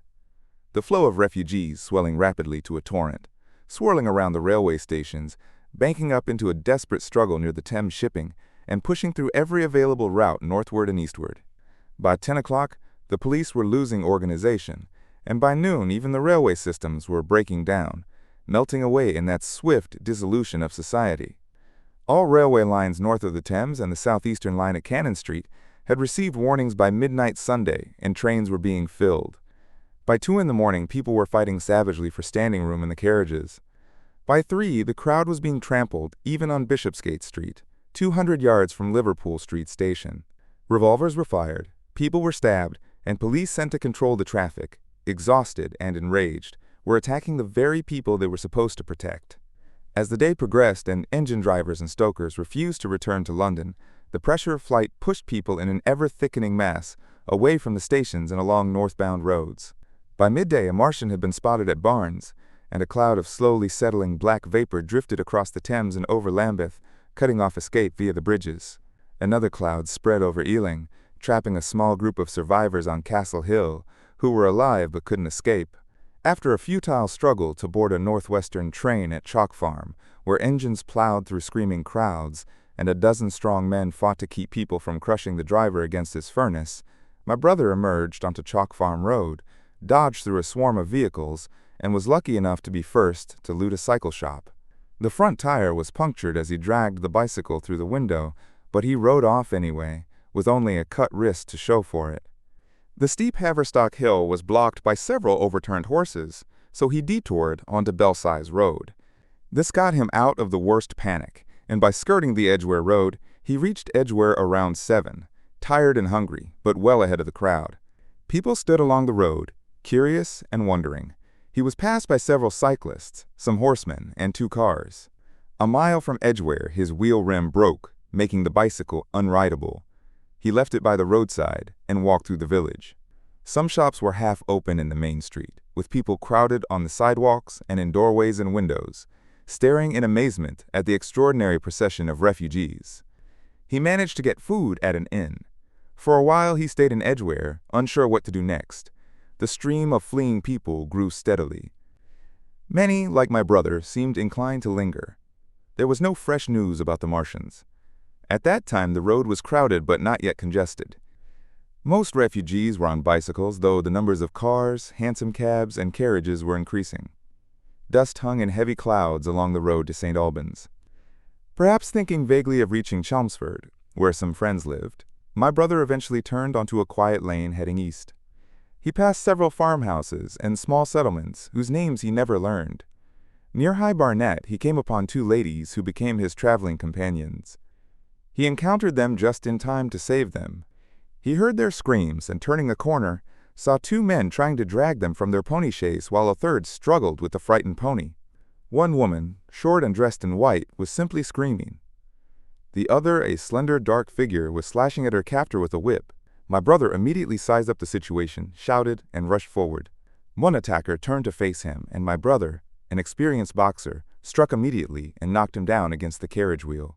This was no time for sporting fairness.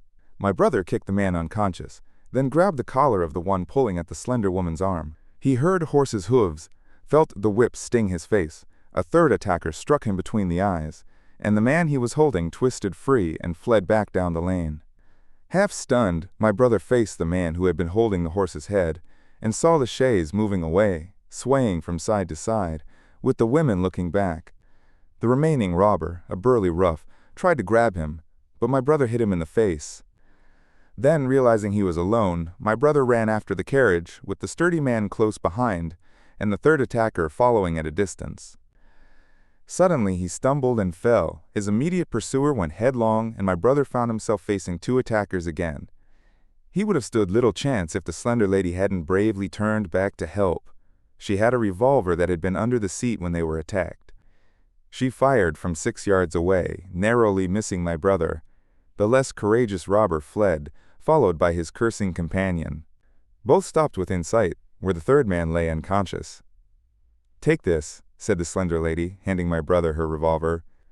"Go back to the carriage," said my brother, wiping blood from his split lip. She turned without a word. They were both breathing hard, and they returned to where the woman in white was struggling to control the frightened pony. The robbers had apparently had enough. When my brother looked again, they were retreating. "I'll sit here, if I may," he said, and climbed onto the empty front seat. The lady looked over her shoulder. "Give me the reins," she said, and whipped the pony forward. In another moment, a bend in the road hid the three men from view. So, quite unexpectedly, my brother found himself panting, with a cut mouth, bruised jaw, and blood-stained knuckles, driving along an unknown lane with these two women. He learned they were the wife and younger sister of a surgeon from Stanmore. The doctor had returned in the early hours from an emergency case in Pinner, and had heard about the Martian advance at a railway station. He'd rushed home, woken the women, their servant had left 2 days earlier, packed some provisions, put his revolver under the seat, fortunately for my brother, and told them to drive to Edgware to catch a train. He stayed behind to warn neighbors, promising to catch up around 4:30 in the morning. It was now nearly 9, and they'd seen no sign of him. They couldn't stay in Edgware because of the increasing traffic, so they had turned onto this side lane. That was the story they told my brother in fragments when they stopped again, near New Barnet. He promised to stay with them, at least until they decided what to do, or the missing doctor arrived. He claimed to be skilled with the revolver, though it was unfamiliar to him, to give them confidence. They made a small camp by the roadside, and the pony grazed contentedly in the hedge. My brother told them about his escape from London, and everything he knew about the Martians. The sun climbed higher, and after a while, their conversation died away, replaced by uneasy anticipation.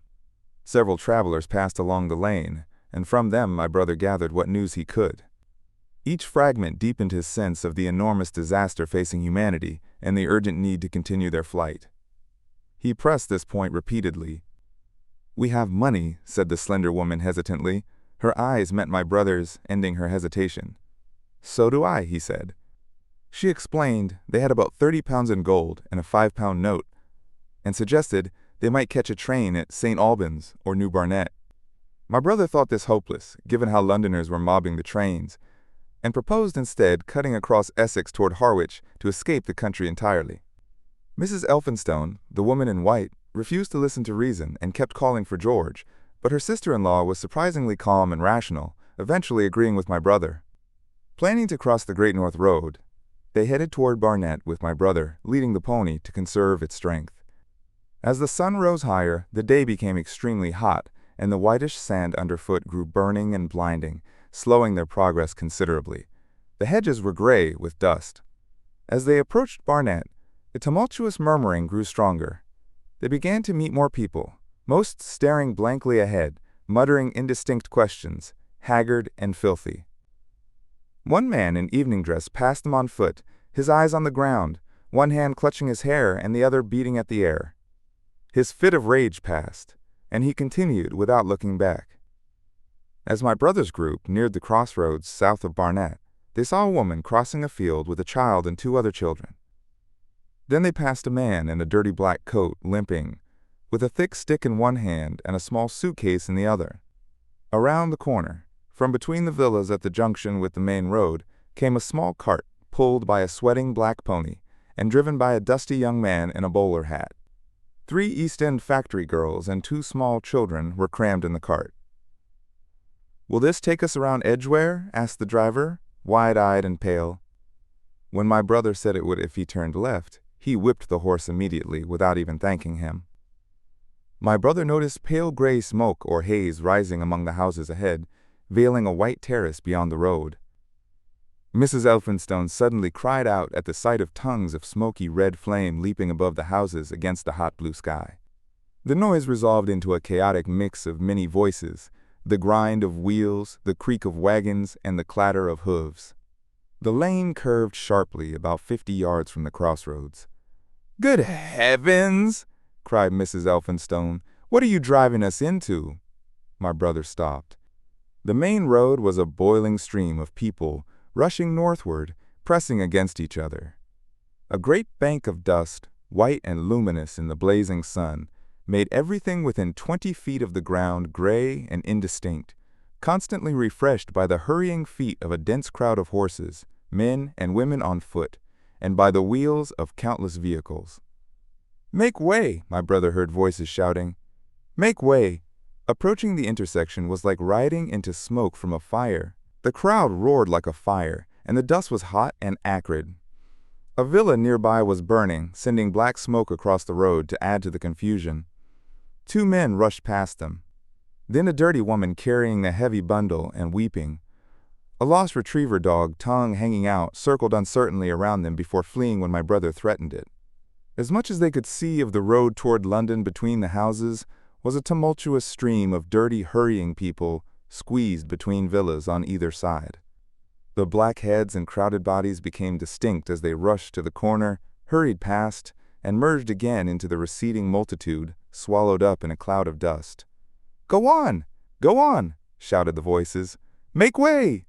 One man pushed on another's back. My brother stood at the pony's head, irresistibly drawn forward, pace by pace down the lane. Edgware had been chaotic. Chalk Farm a riotous tumult, but this was an entire population in motion. It's hard to imagine that mass of people. It had no character of its own. Figures poured past the corner with their backs to my brother's group. Along the edge walked those on foot, threatened by the wheels, stumbling in ditches, colliding with each other. Carts and carriages crowded close together, with faster vehicles darting forward whenever an opportunity presented itself, sending people scattering against fences and gates.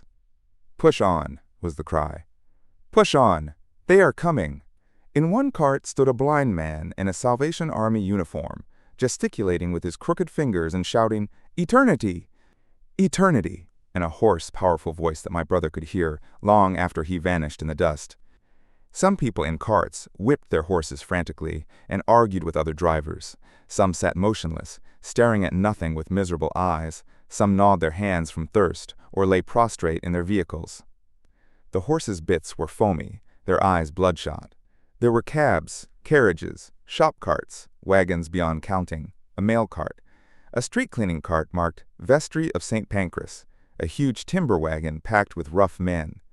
A brewer's dray rumbled by with its near wheels splashed with fresh blood. "Clear the way!" cried the voices. "Clear the way!" "Eternity! Eternity!" echoed down the road.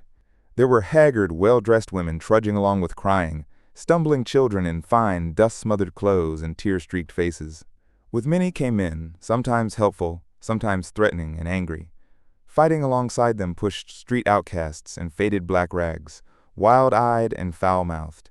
There were sturdy workmen forcing their way through, disheveled men dressed like clerks or shopmen struggling spasmodically. My brother noticed a wounded soldier, railway workers, and even one wretched man in a nightshirt with a coat thrown over it. But despite their varied appearance, certain things united that entire host. There was fear and pain on their faces, and fear driving them forward.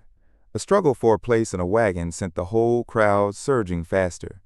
Even a man so terrified that his knees buckled found renewed energy for a moment. The heat and dust had already affected the crowd. Their skin was dry, their lips black and cracked. They were all thirsty, weary, and footsore. Throughout the noise ran a constant refrain. "Way! Way! The Martians are coming!" Few stepped aside from that flood. The lane opened at an angle into the main road, with a narrow entrance, creating a small eddy of people, mostly the weak pushed out of the main flow, who typically rested only briefly before plunging back in. A little way down the lane, a man with a bare leg wrapped in bloody rags lay with 2 friends helping him. A lucky man to have friends. A small, elderly man with a gray military mustache and a filthy black coat limped out and sat by the cart, removed his bloody sock to shake out a pebble, then hobbled on. A little girl of 8 or 9, completely alone, threw herself under the hedge near my brother, sobbing, "I can't go on! I can't go on!" My brother woke from his stupor of astonishment, lifted her up gently, and carried her to Miss Elphinstone. As soon as he touched her, she became oddly still, as if frightened. "Ellen!" screamed a woman in the crowd, her voice thick with tears. "Ellen!" The child suddenly darted away from my brother, crying, "Mother!" "They're coming!" said a man on horseback, riding past along the lane. "Out of the way!"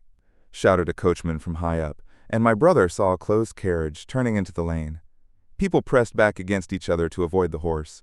My brother pushed the pony and chaise into the hedge, and the carriage passed, stopping at the bend. I could barely make out through the dust that two men lifted something on a white stretcher and placed it gently on the grass under the privet hedge. One of the men ran to my brother. "Where is there any water?" he said. "He's dying fast and very thirsty. It's Lord Garrick." "Lord Garrick," said my brother. "The Chief Justice?" "The water?" the man insisted. "There might be a tap in some of the houses. We have no water. I can't leave my people." The man pushed through the crowd toward a corner house. "Go on!" people shouted, pushing him. "They're coming! Go on!"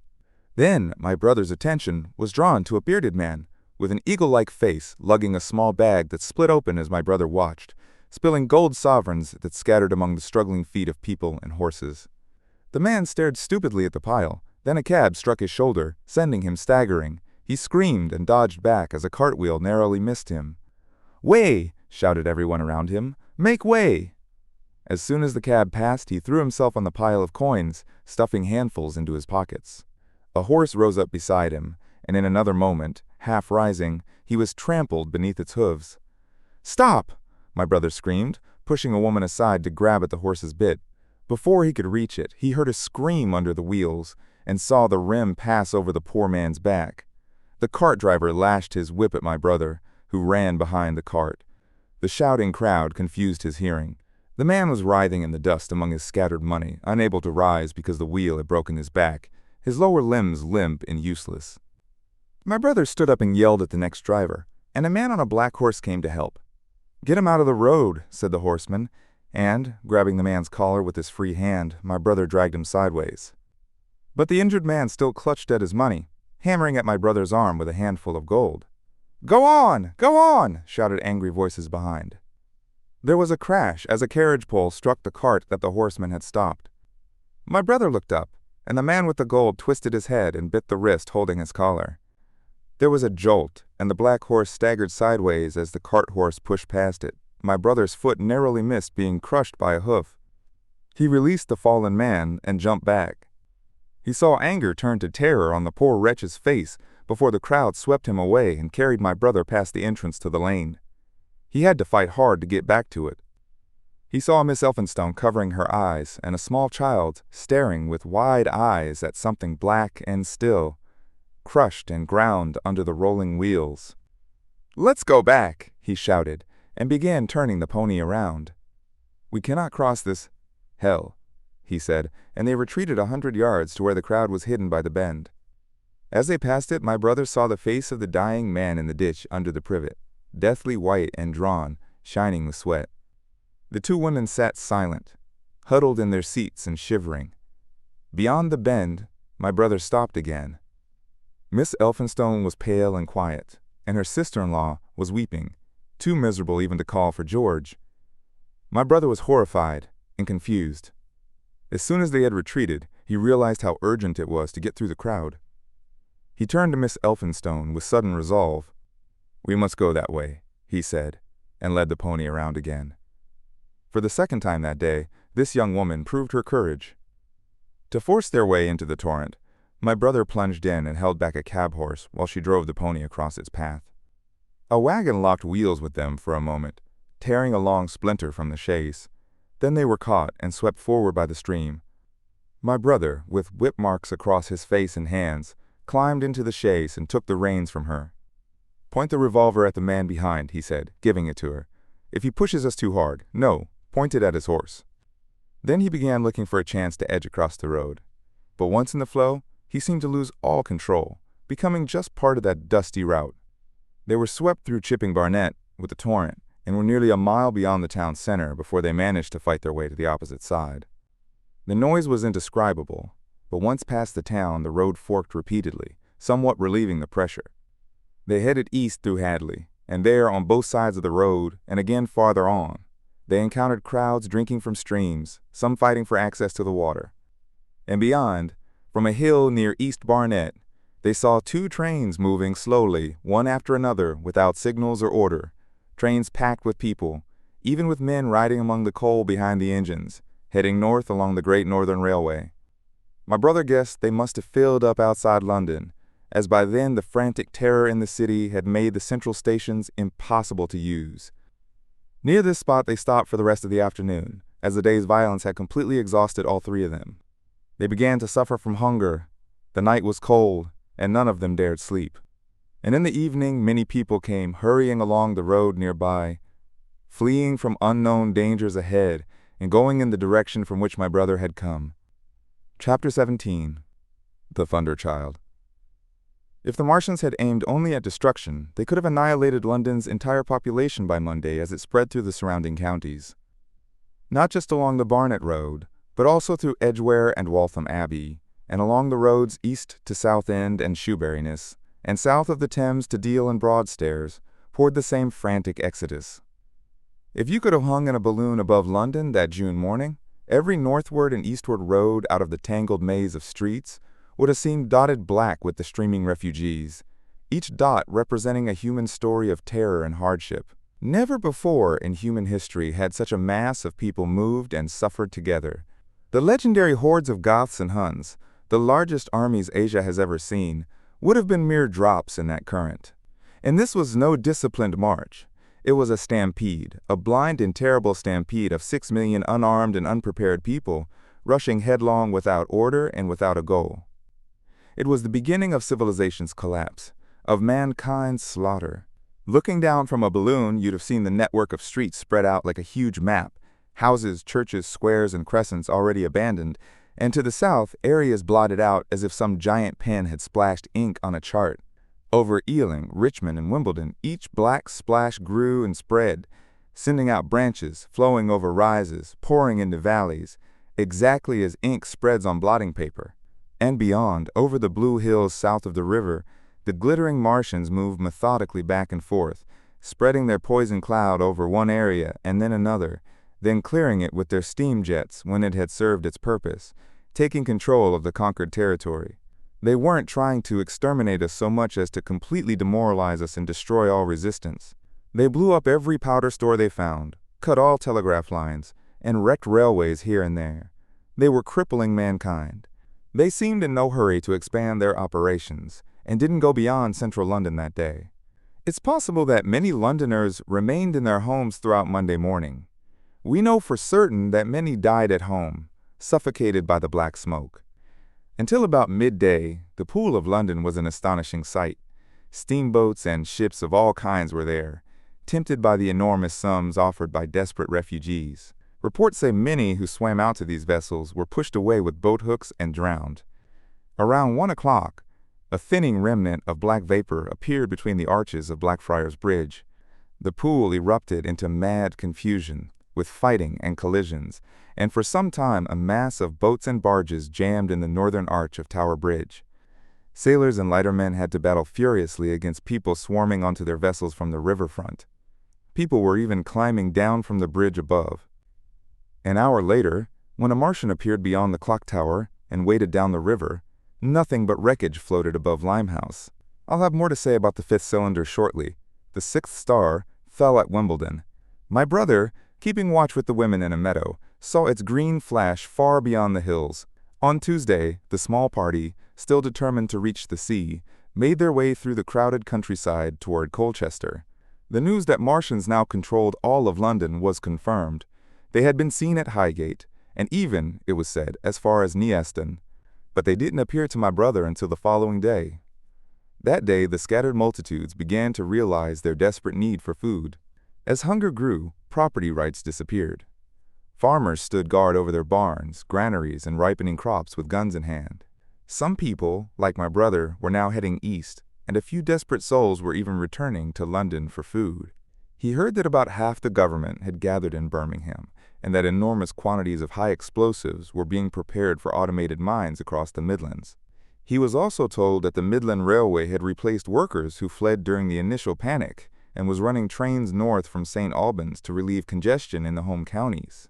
There was even a sign in Chipping Ongar announcing that large flour stocks were available in northern towns, and that bread would be distributed to the starving local population within 24 hours. But this promise was all anyone ever heard of the bread distribution. That night the seventh star fell on Primrose Hill, witnessed by Miss Elphinstone, who was on watch duty with my brother. On Wednesday, after spending the night in a field of unripe wheat, the three refugees reached Chelmsford.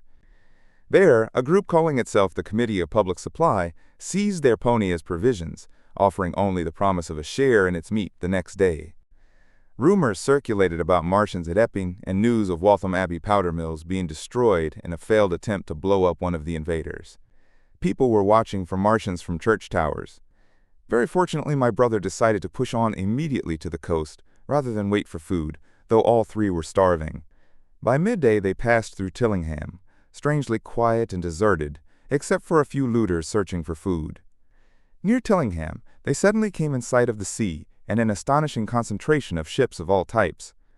When sailors could no longer navigate the Thames, they had come to the Essex coast, to Harwich, Walton, Clacton, and later to Foulness and Shoebury to evacuate people.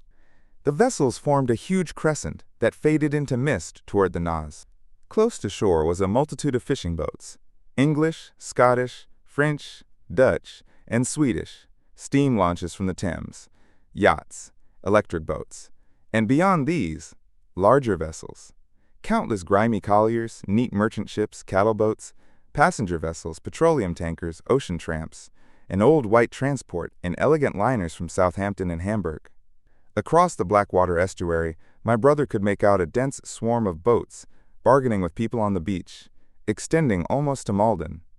About 2 miles out lay an ironclad, very low in the water, almost like a waterlogged ship. This was the ram Thunderchild, the only warship in sight. But far to the right, a line of black smoke marked the position of the Channel Fleet, which maintained an extended line with steam up, ready for action, across the Thames estuary throughout the Martian conquest, vigilant but powerless to prevent it. At the sight of the sea, Mrs. Elphinstone, despite her sister-in-law's reassurances, panicked. She had never left England before and would rather die than find herself friendless in a foreign country. She had grown increasingly hysterical and depressed during their 2-day journey. Her only thought was to return to Stanmore, where things had always been safe. They would find George at Stanmore. It took considerable effort to get her down to the beach, where my brother eventually attracted the attention of some men on a Thames paddle steamer. They sent a boat and charged £36 for the 3 passengers. The steamer was heading to Ostend, they said. It was about 2 o'clock when my brother, having paid their fares at the gangway, found himself safely aboard with his companions. There was food available, though at outrageous prices, and the 3 managed to eat a meal on a forward seat. There were already about 20 passengers aboard, some having spent their last money to secure passage. But the captain waited off the Blackwater until 5 in the afternoon, picking up passengers until the decks were dangerously crowded. He probably would have stayed longer, if not for the sound of guns that began around that time from the south. The ironclad offshore responded by firing a small gun and hoisting signal flags. Smoke shot from its funnels. Some passengers thought the firing came from Shoeburyness until they noticed it was growing louder. At the same time, far to the southeast, the masts and upper works of 3 ironclads rose one after another from the sea, beneath clouds of black smoke. But my brother's attention quickly returned to the distant firing in the south. He thought he saw a column of smoke rising from the distant gray haze. The little steamer was already moving eastward past the big crescent of shipping, and the low Essex coast was turning blue and hazy, when a Martian appeared, small and distant, advancing along the muddy coast from the direction of Foulness. At this, the captain on the bridge cursed loudly with fear and anger at his own delay, and the paddles seemed infected with his terror. Every passenger stood at the rails or on the seats, staring at that distant figure, taller than the trees or church towers inland, advancing with a leisurely imitation of a human stride. It was the first Martian my brother had seen, and he stood more amazed than terrified, watching this Titan deliberately approach the shipping, wading deeper as the coast fell away. Then, far beyond the crouch, came another, striding over stunted trees, and then a third, even farther off, wading through a shiny mudflat that seemed suspended between sea and sky. All 3 were moving seaward, as if to cut off the escape of the countless vessels crowded between Foulness and the Naze. Despite the paddle boat's throbbing engines and the foam churning behind its wheels, it seemed to retreat with terrifying slowness from this ominous advance. Looking northwest, My brother saw the large crescent of shipping already stirring with the approaching danger. One ship passing behind another, others turning from broadside to bow on, steamships whistling and releasing clouds of steam, sails being unfurled, launches rushing in all directions. He was so captivated by this, and by the creeping threat to the left, that he had no eyes for anything seaward. Then a sudden movement of the steamboat, swerving to avoid a collision, threw him headlong from his seat. People shouted all around him, feet trampled, and a cheer rose that seemed to be answered faintly. The boat lurched, rolling him onto his hands. He jumped up and saw, off the starboard side, and not 100 yards from their pitching boat, a vast iron bulk like a plow blade cutting through the water, tossing huge waves of foam on either side that leaped toward the steamer, flinging its paddles helplessly in the air before sucking the deck down almost to the waterline. A spray of water blinded my brother momentarily. When his eyes cleared, he saw the monster had passed and was rushing toward land. Massive iron superstructure rose from this headlong shape, with twin funnels projecting and spitting a fiery, smoking blast. It was the torpedo ram, Thunderchild, charging to rescue the threatened shipping. Keeping his footing on the heaving deck by gripping the rails, my brother looked past this charging leviathan at the Martians again. The three of them now stood close together, so far out to sea that their tripod supports were almost entirely submerged.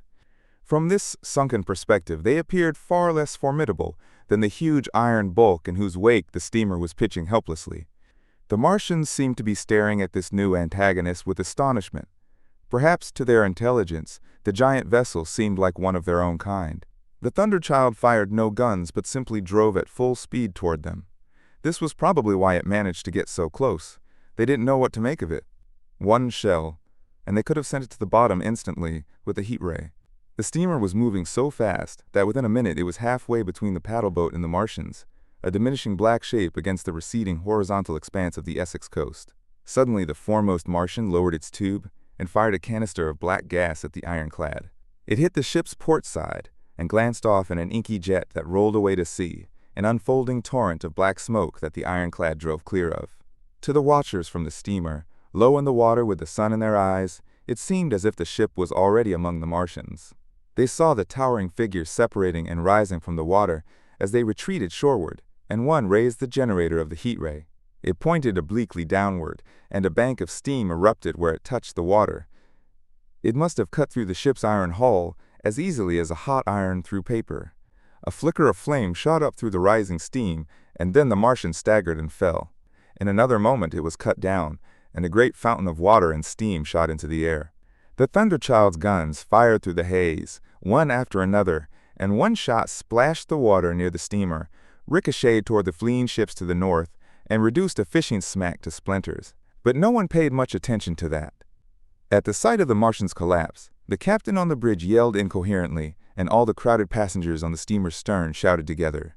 And then they yelled again, for surging out beyond the white tumult came something long and black, with flames streaming from its middle, its ventilators and funnels spouting fire. The ship was still functional. Her steering gear was intact, and her engines working. She headed straight for a second Martian, and was within 100 yards when the heat ray struck her. There was a violent thud, a blinding flash, and her decks, her funnels, leaped upward. The Martian staggered with the force of her explosion, and in the next moment, the flaming wreckage, still driven forward by its momentum, had struck him and crumpled him like cardboard. My brother shouted involuntarily. A boiling cloud of steam hid everything. "Two!" yelled the captain. Everyone was shouting. The entire steamer from end to end rang with frantic cheering, soon taken up by the multitude of ships and boats heading out to sea. The steam hung over the water for many minutes, hiding the third Martian and the coast. When the confusion finally cleared, a drifting bank of black vapor intervened, and nothing of the Thunderchild could be seen, nor was the third Martian visible. But the ironclads offshore were now quite close and moving in toward the coast past the steamer. The little vessel continued to push seaward, and the ironclads receded slowly toward the coast, now hidden by a marbled bank of vapor, part steam, part black gas, swirling and combining strangely. The fleet of refugees was scattering to the northeast. Several fishing boats were sailing between the ironclads and the steamer. After a time, before they reached the sinking cloud bank, the warships turned northward, then abruptly went about and headed into the thickening haze of evening southward. The coast grew faint and finally vanished. amid the low banks of clouds gathering around the setting sun. Then suddenly, the vibration of guns emanated from the golden haze of the sunset, and black shadows moved within it. Everyone rushed to the steamer's rail and peered into the blinding furnace of the western sky, but nothing could be clearly distinguished. A mass of smoke rose, slanting, and barred the face of the sun. The steamer pushed on through an interminable suspense. The sun sank into gray clouds, the sky flushed and darkened, and the evening star appeared. It was deep twilight when the captain shouted and pointed. My brother strained his eyes. Something rushed up into the sky from the grayness, something flat and broad and very large that swept in a vast curve, grew smaller, sank slowly, and vanished again into the gray mystery of the night. And as it flew, it rained down darkness upon the land. Book 2. The Earth Under the Martians. Chapter 1. Underfoot. In the first book, I wandered so often from my own story to tell my brother's experiences that, throughout the last 2 chapters, the curate and I were simply hiding in the empty house at Halliford, where we had fled to escape the black smoke. There I'll resume. We stayed there all Sunday night and, the following day, the day of the panic, in a small island of daylight, cut off from the rest of the world by the black smoke. We could do nothing but wait in painful inactivity during those 2 miserable days. My mind was consumed with worry for my wife. I pictured her in Leatherhead, terrified, in danger, already mourning me as dead. I paced the rooms, crying out when I thought of how I was cut off from her and all that might happen in my absence. My cousin, though brave enough for any emergency, wasn't the type to quickly recognize danger or respond promptly. What we needed now wasn't courage, but caution. My only comfort was believing the Martians were moving toward London, away from her. Such vague anxieties kept my mind raw and painful. I grew very weary of the curate's constant whimpering. I tired of seeing his selfish despair. After some ineffective attempts to reason with him, I began avoiding him, staying in a children's schoolroom filled with globes and copybooks. When he followed me there, I retreated to a storage room at the top of the house and locked myself in to be alone with my misery. We were hopelessly trapped by the black smoke all that day and the next morning. Sunday evening, we saw signs of people in the next house, a face at a window, moving lights, and later a slamming door, but I never learned who they were or what became of them. We saw nothing of them the next day. The black smoke drifted slowly toward the river, all through Monday morning, creeping closer until finally it flowed outside the house where we hid. A Martian came across the fields around midday, laying the smoke down with a jet of superheated steam that hissed against the walls, shattered every window it touched, and scalded the curate's hand as he fled from the front room. When we finally crept across the soaked rooms and looked out again, the countryside to the north looked as though a black snowstorm had passed over it. Looking toward the river, we were surprised to see an inexplicable redness mixed with the blackened meadows. For a while, we didn't understand how this changed our situation, except that we no longer feared the black smoke.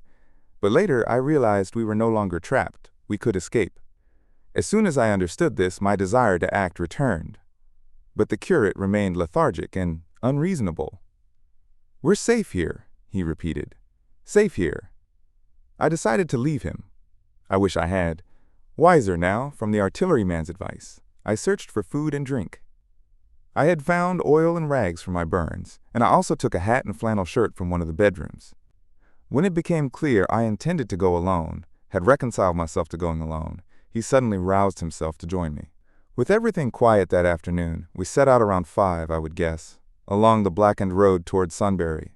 In Sunbury and at intervals along the road lay dead bodies in contorted positions. Horses as well as men, overturned carts and luggage, all thickly covered with black dust.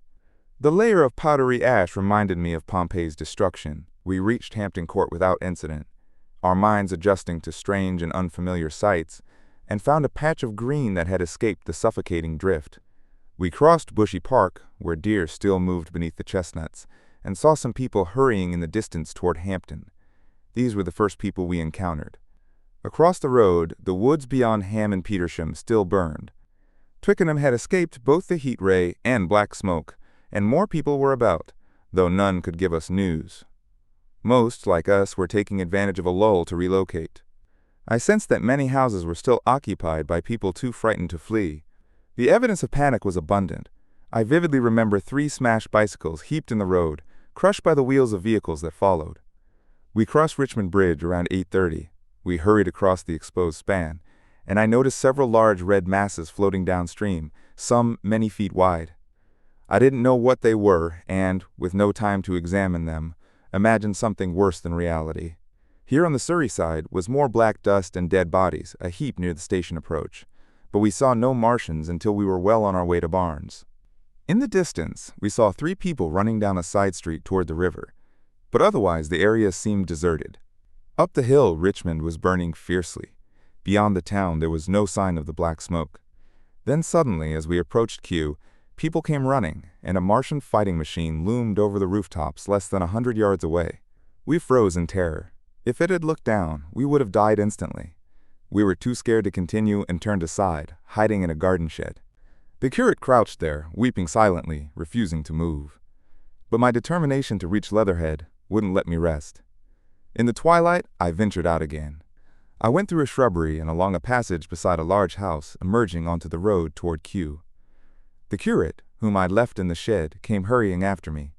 That second attempt was the most reckless thing I ever did.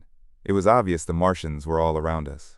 No sooner had the curate caught up than we saw either the same fighting machine or another, far away across the meadows toward Kew Lodge.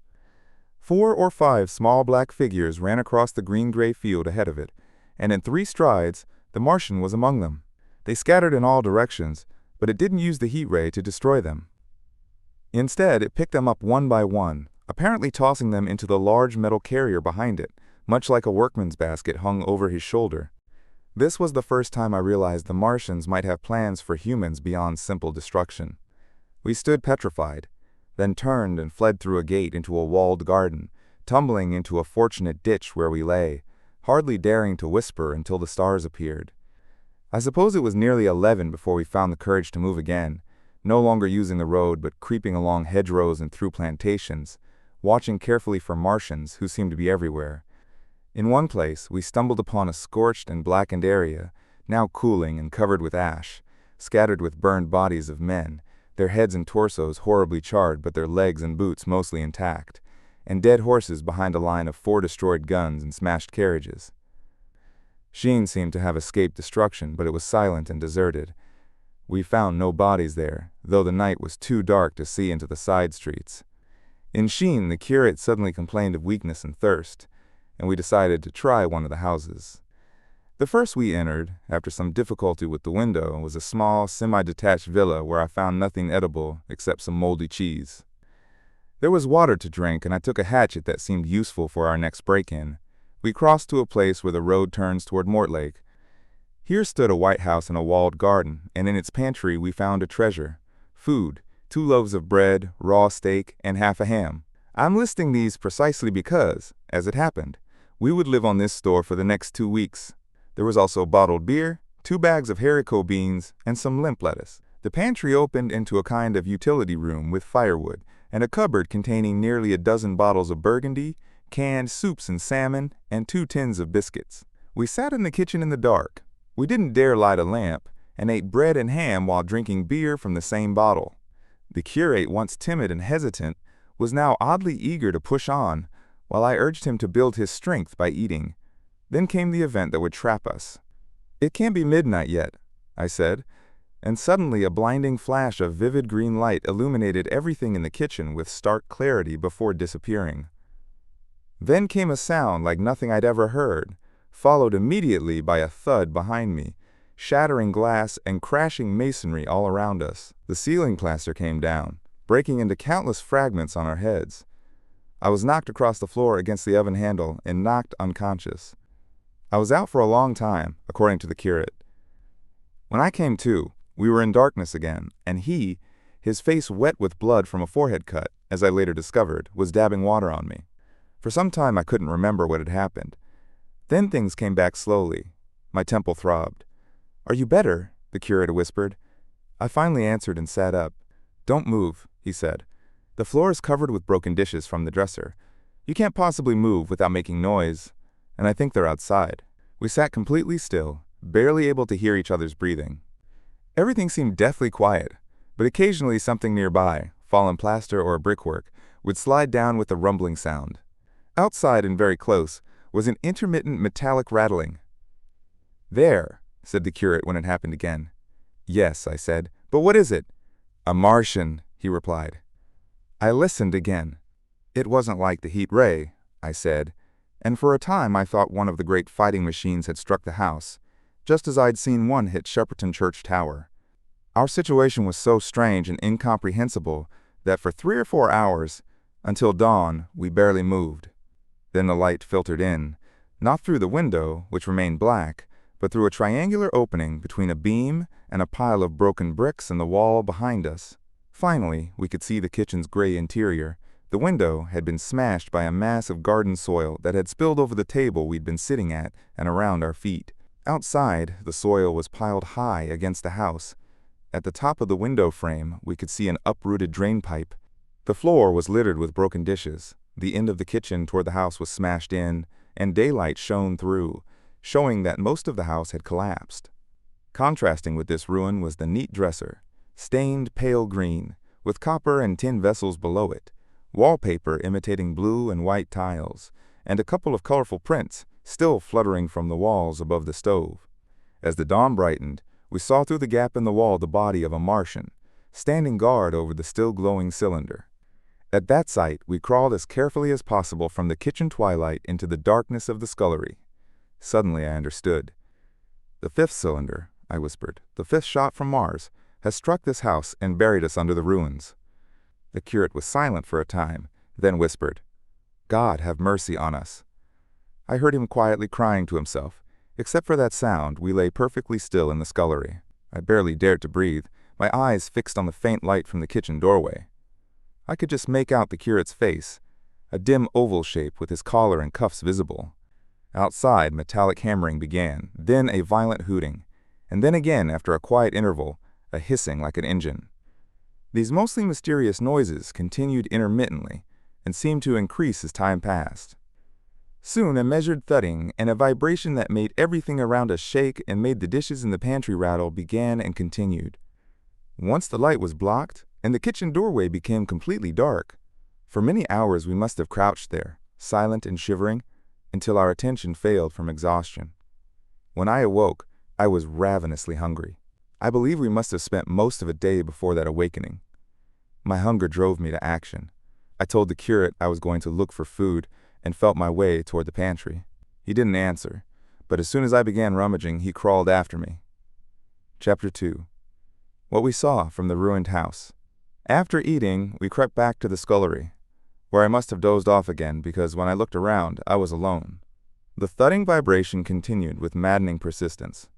I whispered for the curate several times, then felt my way to the kitchen door. It was still daylight, and I saw him across the room, lying against the triangular opening that looked out upon the Martians. His shoulders were hunched, hiding his head from me. I could hear various mechanical noises like those in an engine shed, and the place shook with that rhythmic thudding. Through the opening in the wall, I could see the top of a tree touched with gold, and the warm blue of a peaceful evening sky. For a minute or so I stood watching the curate, then advanced, careful to avoid the broken crockery on the floor. I touched his leg, and he jumped so violently that a chunk of plaster fell outside with a loud crash. I grabbed his arm, afraid he might cry out, and for a long time we crouched motionless. Then I turned to check how much of our barrier remained. The plaster's collapse had left a vertical slit in the debris, and by carefully climbing across a beam, I could see through this gap into what had been a quiet suburban road the night before. The view was unbelievable. The 5th cylinder had landed right in the middle of the house we had first visited. The building had vanished completely, pulverized and dispersed by the impact. The cylinder now lay far beneath the original foundation, deep in a much larger hole than the one I had seen at Woking. The earth around it had splashed out under the tremendous impact, literally splashed, like mud under a hammer blow. It had spread in heaped piles that buried the surrounding houses. Our house had collapsed backward. The front portion was completely destroyed, but by chance the kitchen and scullery had survived, now buried under soil and debris on all sides except toward the cylinder. The cylinder was already open at the center of the pit, and on the far edge, amid the smashed and gravel-strewn shrubbery, one of the great fighting machines, abandoned by its operator, stood tall and rigid against the evening sky. At first, I hardly noticed the pit and the cylinder, though it makes sense to describe them first. My attention was caught by an extraordinary mechanism busy at work in the excavation, and by the strange creatures slowly and painfully crawling over the heaped soil nearby. The mechanism was one of those complex machines later called handling machines, which have since revolutionized terrestrial invention. As I first saw it, it looked like a metallic spider with 5 jointed, agile legs and an extraordinary number of jointed levers, bars, and grasping tentacles around its body. Most of its arms were retracted, but with 3 long tentacles it was fishing out rods, plates, and bars from the cylinder's lining, apparently reinforcements for its walls. It extracted these and deposited them on a cleared area of ground behind it. Its movements were so swift, complex, and perfect that at first I didn't see it as a machine despite its metallic gleam. The fighting machines were coordinated and animated to an extraordinary degree, but nothing compared to this. People who never saw these structures and only have artists' poor renderings or witnesses' imperfect descriptions can hardly grasp their living quality. I particularly recall the illustration in one of the first pamphlets about the war. The artist had evidently made a hasty study of a fighting machine, and his knowledge ended there. He presented them as stiff, rigid tripods without flexibility or subtlety, with a monotonous effect entirely unlike the reality. The pamphlet was popular, and I mention this only to warn readers against the impression those drawings might have created. They no more resemble the Martians I saw in action than a Dutch doll resembles a human being. The pamphlet would have been better without them. At first, the handling machine didn't strike me as a machine, but as a crab-like creature with a shiny shell, the controlling Martian seeming equivalent to the crab's brain. But then I noticed the resemblance of its gray-brown, shiny, leathery surface to that of the other sprawling bodies beyond, and I understood its true nature. With that realization, my interest shifted to those other creatures, the real Martians. I had glimpsed them before, but now nausea no longer clouded my observation. Plus, I was hidden and motionless, under no pressure to act. They were, I now saw, the most unearthly creatures imaginable. Huge round bodies, or rather heads, about 4 feet in diameter, each with a face in front. This face had no nostrils. Martians apparently have no sense of smell, but featured a pair of very large dark eyes, and beneath these a kind of fleshy beak. At the back of this head or body was a single drum-like surface, later identified as an ear, though probably nearly useless in our dense atmosphere. Around the mouth were 16 slender, almost whip-like tentacles, arranged in 2 bunches of 8 each. These groups were later aptly named hands by Professor Howes, the distinguished anatomist. When I first saw the Martians, they seemed to be trying to raise themselves on these hands. But of course, Earth's stronger gravity made this impossible. There's reason to believe they moved more easily on these tentacles on Mars. The internal anatomy, as later dissection showed, was almost equally simple. The brain made up most of the body, sending enormous nerves to the eyes, ear, and tactile tentacles. Besides this were the bulky lungs, connected to the mouth, and the heart and blood vessels. The respiratory distress, caused by our denser atmosphere and stronger gravity, was evident in their convulsive external movements, and that was the sum of a Martian's organs. Strange as it may seem to humans, they lacked the entire complex digestive system that makes up most of our bodies. They were just heads, merely heads. They had no intestines and didn't eat or digest.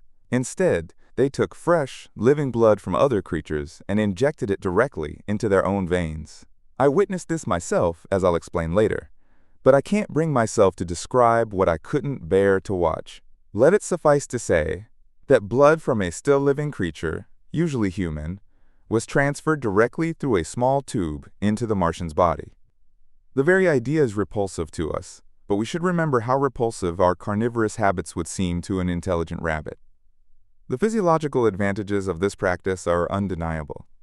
Think of the tremendous waste of human time and energy spent on eating and digestion. Our bodies are half composed of glands, tubes, and organs converting varied foods into blood. Digestion affects our nervous systems and colors our minds. Our moods depend on healthy livers and sound digestive glands. But the Martians transcended all these organic fluctuations of emotion. Their preference for humans as food is partly explained by the remains of the victims they brought from Mars as provisions. These creatures, judging from the shriveled remains found, were bipeds with flimsy, silicious skeletons and weak muscles, standing about 6 feet tall, with round heads and large eyes in flinty sockets.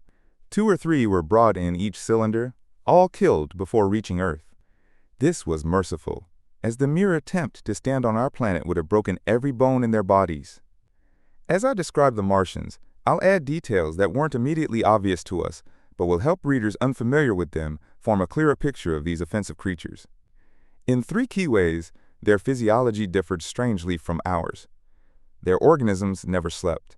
Since they lacked extensive muscular systems needing recovery, periodic rest was unknown to them. They rarely tired. On Earth, they could never have moved without effort, yet they remained active until the end. In 24 hours, they did 24 hours of work, perhaps like ants on Earth. Secondly, Martians were completely sexless, lacking all the tumultuous emotions that arise from gender differences among humans. A young Martian was born on Earth during the war, found attached to its parent, partly budded off like a young lily bulb or polyp. In humans and higher terrestrial animals, this method of reproduction has disappeared, though it was certainly primitive. Among lower animals, even vertebrates' close cousins like tunicates, sexual and asexual reproduction exists side by side, but eventually, sex superseded its competitor. On Mars, the opposite apparently happened. It's worth noting that one speculative writer, long before the Martian invasion, predicted a final human structure remarkably similar to the Martian condition. His prophecy appeared around November 1893 in the Pall Mall Budget, even illustrated in the magazine Punch. Writing somewhat frivolously, he argued that mechanical perfection would eventually replace limbs, chemical devices would replace digestion, and features like hair, nose, teeth, ears, and chin would diminish through natural selection. Only the brain would remain essential, along with the hands as teachers and agents of the brain. While the rest of the body shrank, the hands would grow larger. Many a truth is spoken in jest. In the Martians, we see the actual fulfillment of such evolutionary suppression of the animal body by intelligence. I find it credible that Martians might have evolved from beings like ourselves, gradually developing their brains and hands, the latter becoming the two bunches of delicate tentacles, at the expense of the rest of their bodies. Without the body, the brain would become a purely selfish intelligence, without the emotional foundation of humanity. The final major difference between Martians and humans involved what seems trivial: microorganisms. The diseases that cause so much suffering on Earth either never appeared on Mars or were eliminated by Martian science ages ago. The Martians were free from the 100 diseases, fevers, infections, cancers, and tumors that plague human life. While discussing differences between Martian and terrestrial life, I should mention the curious red weed. Apparently, the Martian plant kingdom, instead of being green, has a vivid blood-red color. The seeds the Martians brought, intentionally or not, all produced red-colored growth. Only the red weed gained any foothold against Earth plants. It was a transient species. Few have seen it growing. For a time, though, it grew with astonishing vigor, spreading up the sides of the crater by the third or fourth day of our imprisonment, its cactus-like branches forming a crimson fringe around our window. Later, I found it widespread throughout the countryside, especially near water. The Martians had what seemed to be a single hearing organ, a drum at the back of the head, and eyes that, according to Phillips, saw blue and violet as black.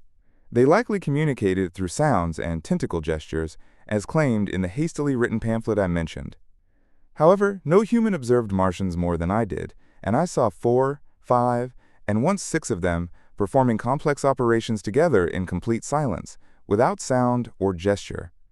Their peculiar hooting always preceded feeding. It wasn't modulated and served, I believe, only to expel air before suction. With some background in psychology, I'm convinced the Martians communicated telepathically, without physical means. I believe this despite my previous skepticism about telepathy. The Martians wore no clothing. Their ideas of decoration and modesty necessarily differed from ours. They were less sensitive to temperature changes than we are, and changes in pressure didn't seriously affect their health. Yet despite their lack of clothing, their superiority over humans lay in their artificial additions to their bodies. We humans, with our bicycles, skates, flying machines, guns, and other tools, are just beginning the evolution the Martians perfected. They essentially became brains, wearing different bodies as needed, like humans wear clothes or use bicycles or umbrellas depending on circumstances. Strangely, among all their devices, the wheel was absent. One would have expected it, at least for locomotion. It's curious that, even on Earth, nature never developed the wheel, preferring other solutions. Either the Martians didn't know of wheels, which is incredible, or deliberately avoided them. Their machinery uses remarkably few fixed pivots or circular motions confined to one plane. Almost all their joints use sliding parts, moving over curved friction bearings. Another interesting detail: their machines' long levers were usually powered by a kind of artificial muscle, discs and elastic sheaths that became polarized and powerfully attracted when electrified. This created the striking resemblance to animal movement that so disturbed human observers. These pseudo-muscles were abundant in the crab-like handling machine that I watched unpacking the cylinder. It seemed more alive than the actual Martians lying beyond it in the sunset, panting and moving their tentacles feebly after their immense journey through space. While I was still observing their strange forms, the curate reminded me of his presence by pulling my arm. I turned to his scowling face and silent, expressive lips. He wanted the peephole that only one of us could use at a time, so I had to stop watching while he took his turn. When I looked again, the busy handling machine had assembled several cylinder components into a structure resembling itself. To the left, a small digging mechanism had appeared, emitting green vapor and methodically excavating the pit. This was creating the regular beating noise and rhythmic shocks that had kept our ruined shelter trembling. It whistled as it worked. As far as I could see, it had no controlling Martian. Chapter 3. The Days of Imprisonment. The arrival of a second fighting machine drove us from our peephole into the scullery, fearing the Martian might spot us from its height. Later, we felt less vulnerable to their gaze. To an eye looking from the sunlit outside, our hiding place must have appeared as blank darkness. But at first, the slightest sign of their approach sent us into heart-pounding retreat to the scullery. Despite the terrible danger, the irresistible fascination of watching them was overwhelming. I marvel now that, facing starvation and an even more horrible death, we could still fight bitterly for that dreadful privilege of sight. We would race across the kitchen, torn between eagerness and terror of making noise, hitting and shoving each other within inches of exposing ourselves. The fact is, we had completely incompatible temperaments and habits. Our danger and isolation only made that worse. At Halliford, I'd already come to hate the curate's helpless exclamations and mental rigidity. His endless muttering sabotaged my attempts to plan our actions, and sometimes drove me to the edge of madness. He lacked all self-restraint, like a silly woman. He would weep for hours, believing to the end that his weak tears somehow helped. Meanwhile, I sat in the darkness, unable to escape his constant demands for attention. He ate more than I did, and I pointed out in vain that our only chance was to stay hidden until the Martians finished with their pit, and that eventually we would need what little food we had. He ate and drank impulsively in large and frequent meals and slept little. As days passed, his complete disregard for our situation became so dangerous that I had to resort to threats and, finally, to blows. That brought him to reason temporarily, but he was one of those weak, prideless, fearful souls who face neither God nor man, nor even themselves. It's unpleasant for me to recall and write these things, but I include them to tell the complete story. Those who have escaped life's dark and terrible aspects will easily condemn my brutality and my rage in our final tragedy. They know right from wrong, but not what tortured people are capable of. Those who have faced the abyss and dealt with fundamentals will be more forgiving. While inside we waged our dim battle of whispers, snatched food and drink, gripping hands and blows, outside in the pitiless June sunlight, unfolded the strange new world of the Martians. Let me return to my first observations. After a long time, I returned to the peephole and found the newcomers had been reinforced by the occupants of 3 fighting machines. These had brought new equipment, now arranged around the cylinder. The second handling machine was completed and busy with one of the new devices, a body like a milk can, with an oscillating, pear-shaped receptacle above it, from which flowed white powder into a circular basin below. The oscillating motion came from one tentacle of the handling machine. With 2 spatulate hands it dug out and threw clay into the upper receptacle, while with another arm it periodically opened a door and removed blackened clinkers from the middle of the machine. Another tentacle directed the powder from the basin along a channel to an unseen receiver hidden by a mound of blue dust. From this, a thin thread of green smoke rose straight into the still air. As I watched, the handling machine extended a tentacle, previously just a blunt projection, until it disappeared behind the clay mound. A second later, it lifted a bar of white aluminum, still untarnished and dazzlingly bright, adding it to a growing stack beside the pit. Between sunset and starlight, This efficient machine must have produced over 100 such bars from the raw clay, while the blue dust pile steadily grew.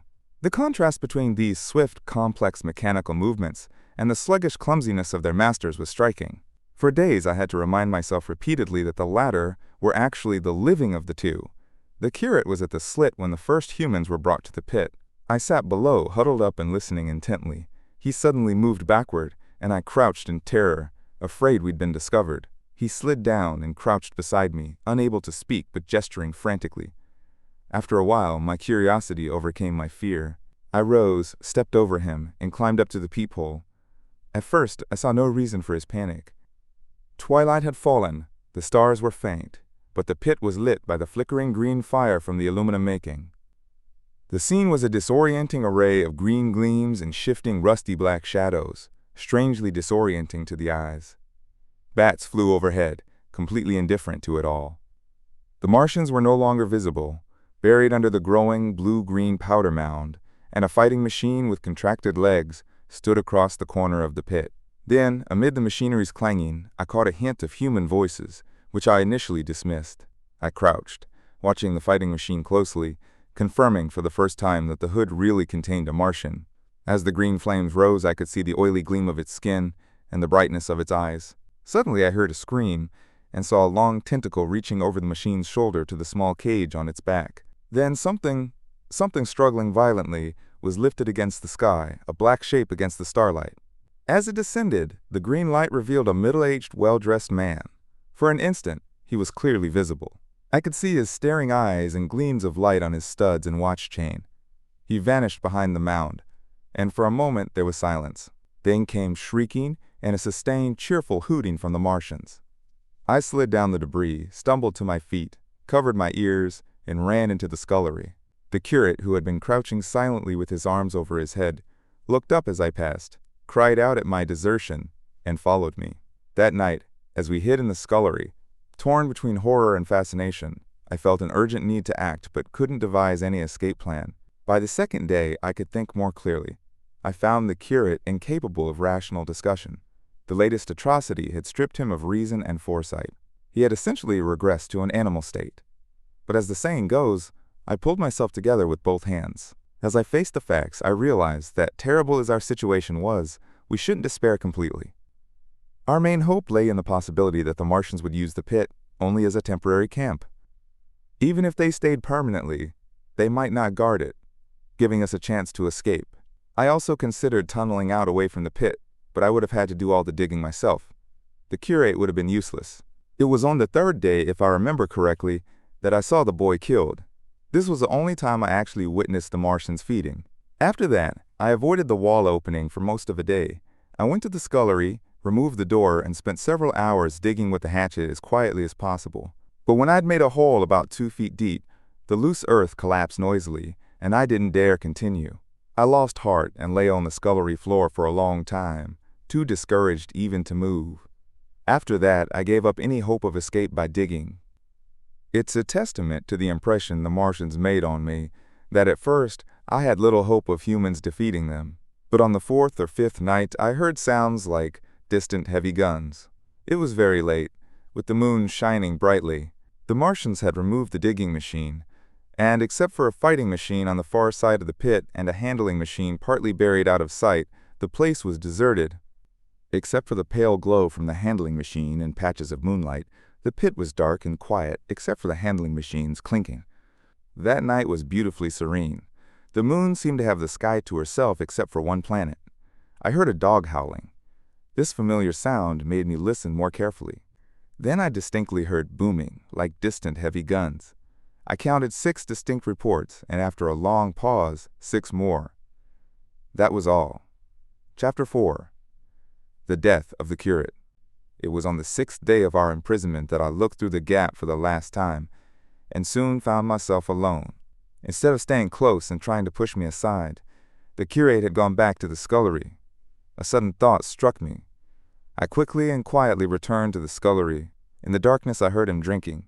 In the gloom I grabbed for a bottle of Burgundy. We struggled briefly. The bottle smashed on the floor, and I stopped fighting and stood up. We faced each other, panting and threatening. In the end, I positioned myself between him and the food, announcing my plan to impose discipline. I divided the pantry's contents into rations to last 10 days and forbade him from eating any more that day. In the afternoon, he weakly tried to get more food. I had been dozing but woke instantly. All day and night we sat face to face, me tired but resolute, him weeping and complaining of hunger. It seemed like an eternity, though it was only a day and a night. Our conflict widened and intensified. For 2 endless days we struggled in hushed tones and wrestling matches. Sometimes I beat and kicked him brutally, sometimes I coaxed and persuaded. Once I tried bribing him with the last burgundy bottle. I could get water from a rainwater pump, but neither force nor kindness worked. He was beyond reason. He wouldn't take the basic precautions to make our imprisonment bearable. Slowly I realized his mind had completely collapsed, that my only companion in this close, sickening darkness was insane. From certain hazy memories, I think my own mind wandered at times. I had strange, horrible dreams whenever I slept. Ironically, I believe the curate's weakness and insanity warned and braced me, keeping me sane. On the 8th day he began speaking aloud instead of whispering, and nothing I could do would quiet him. "It is just, O God," he would repeat endlessly. "We have sinned, fallen short. The poor were trampled, and I said nothing. I preached acceptable nonsense when I should have stood up and called for repentance, even if it killed me. Oppressors of the poor and needy, the winepress of God." Then he would revert to demanding food, begging, weeping, finally threatening. He started raising his voice. I begged him not to. He realized he had leverage and threatened to bring the Martians down on us. This frightened me, but any concession would have drastically reduced our chance of escape. I defied him, though uncertain whether he would follow through. That day, at least, he didn't. He ranted with gradually increasing volume throughout the 8th and 9th days, threats and pleas mixed with confused, frothy religious babble that made me pity him. Then he slept briefly before starting again with renewed strength, so loudly that I had to stop him. "Be quiet," I begged. He rose to his knees from where he'd been sitting near the copper pot. "I've been silent too long," he said, in a voice that must have reached the pit, "and now I must bear witness. Woe to this unfaithful city! Woe, woe, woe, woe to the earth's inhabitants because of the trumpet's other voices." "Shut up," I said, jumping up in terror that the Martians would hear. "For God's sake!" "No," the curate shouted, standing and stretching his arms. "The Lord's word is upon me." In 3 strides he reached the door to the kitchen. "I must testify." "I go. It has been delayed too long." I felt for the meat cleaver hanging on the wall. With fear driving me, I followed him.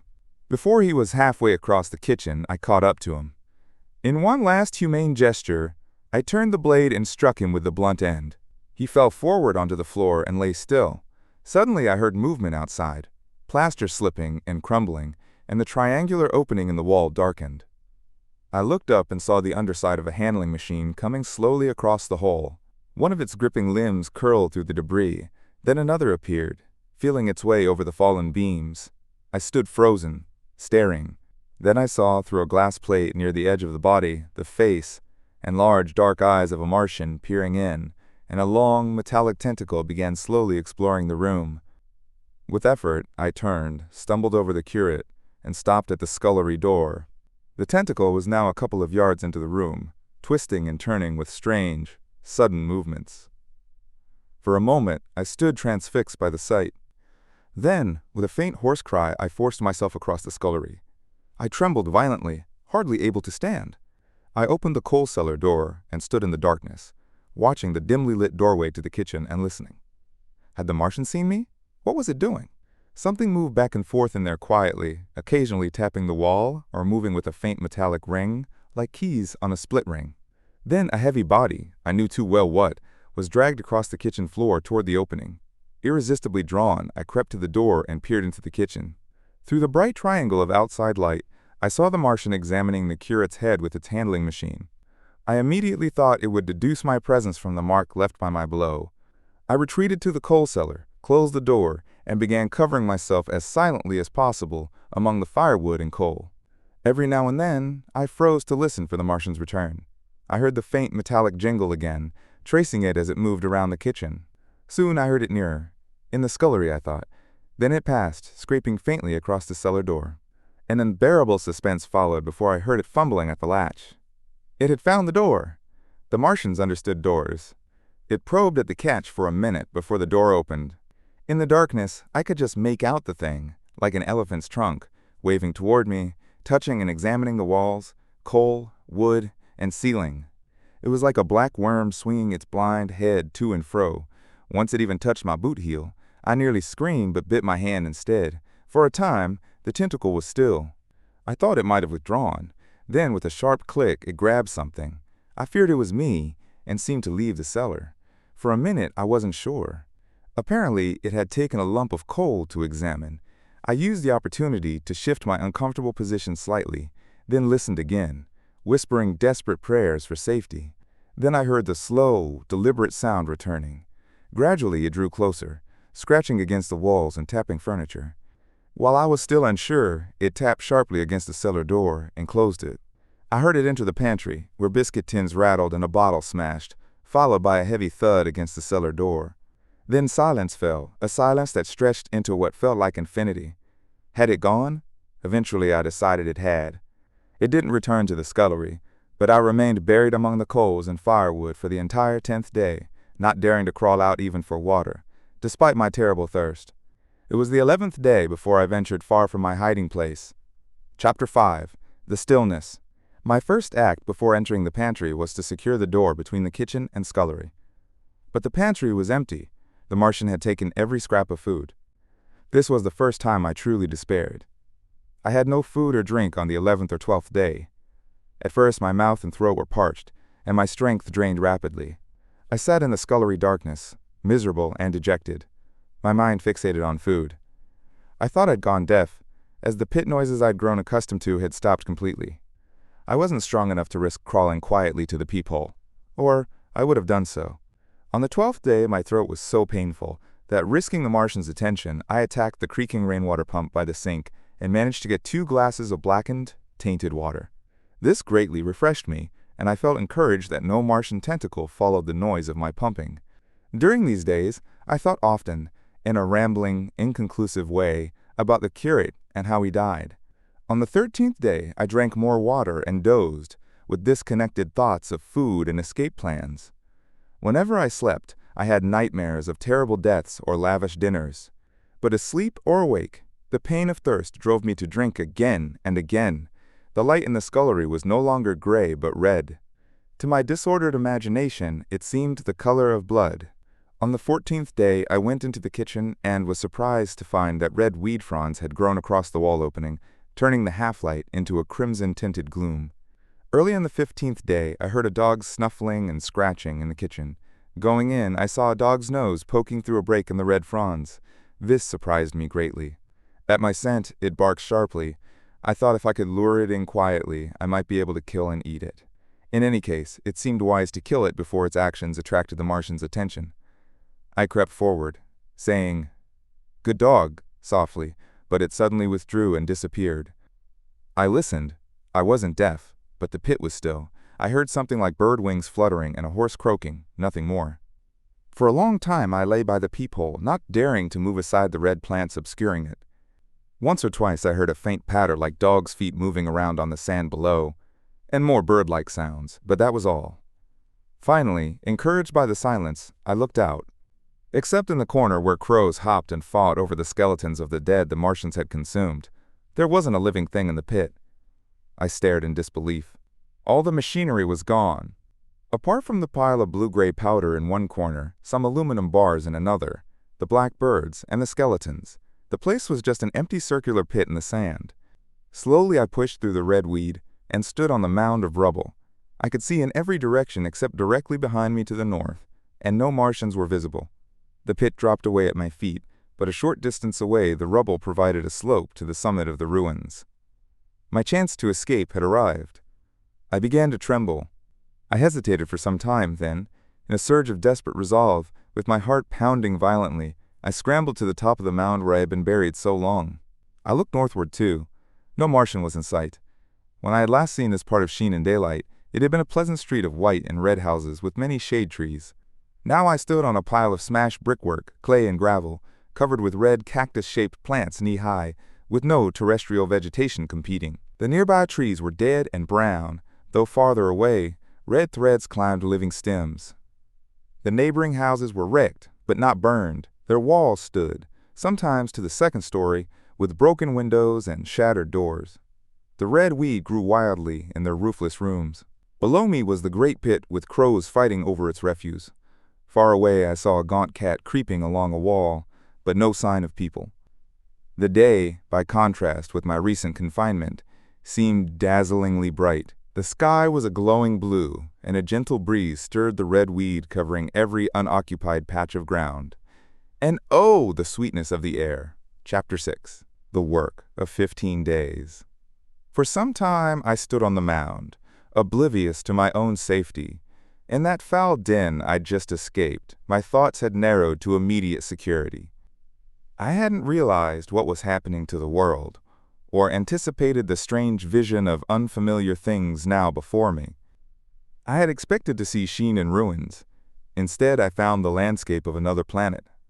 In that moment, I felt something beyond normal human emotion, the kind of feeling that animals we dominate know too well.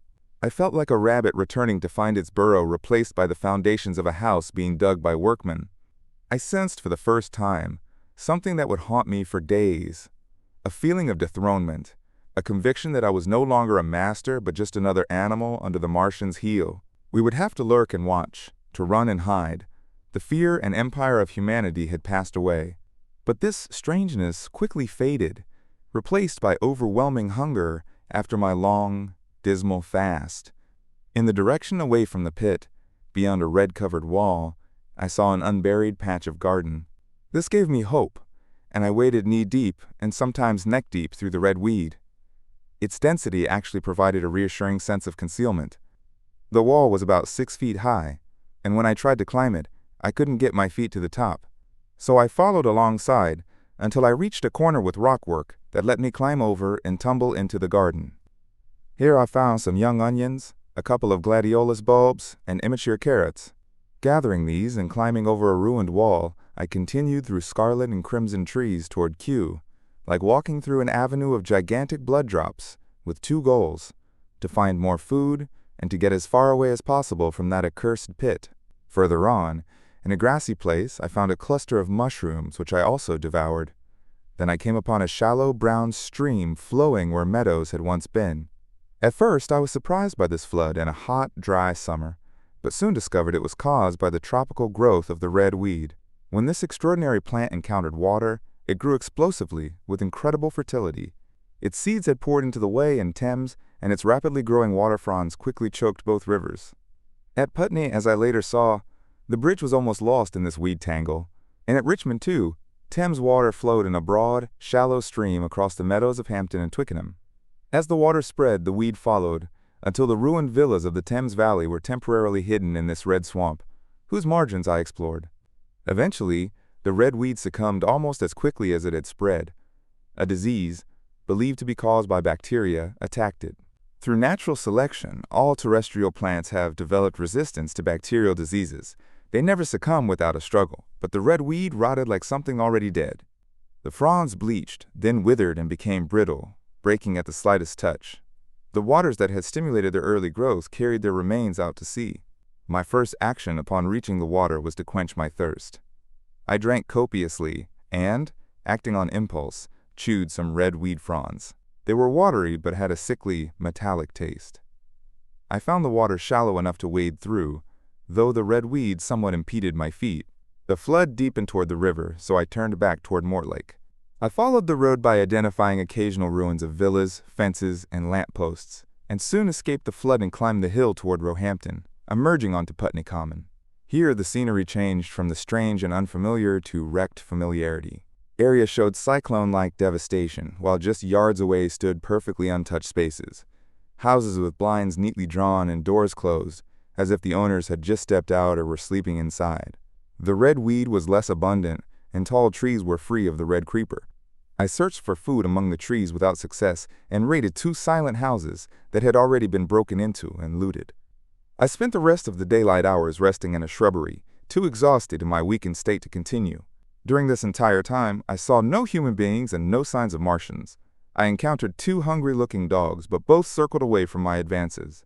Near Roehampton, I found two human skeletons, not bodies but skeletons, picked clean, and in the nearby wood, the scattered bones of several cats and rabbits and a sheep's skull. Though I gnawed on some of these, they provided no nourishment. After sunset, I struggled on toward Putney, where I think the heat ray must have been used. In a garden beyond Roehampton, I found enough immature potatoes to temporarily satisfy my hunger.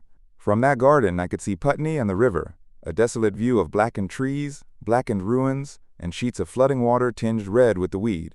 And overall, silence. The utter speed of this devastating change filled me with indescribable dread. For a time, I believed mankind had been completely exterminated, and that I stood there alone, the last man alive.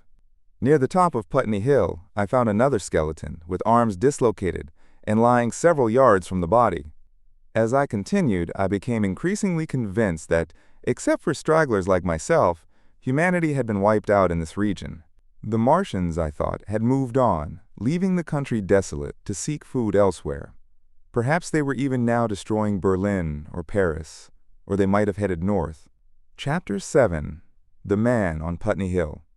I spent that night at the inn on Putney Hill, sleeping in a real bed for the first time since fleeing to Leatherhead. I won't detail the needless trouble I had breaking in.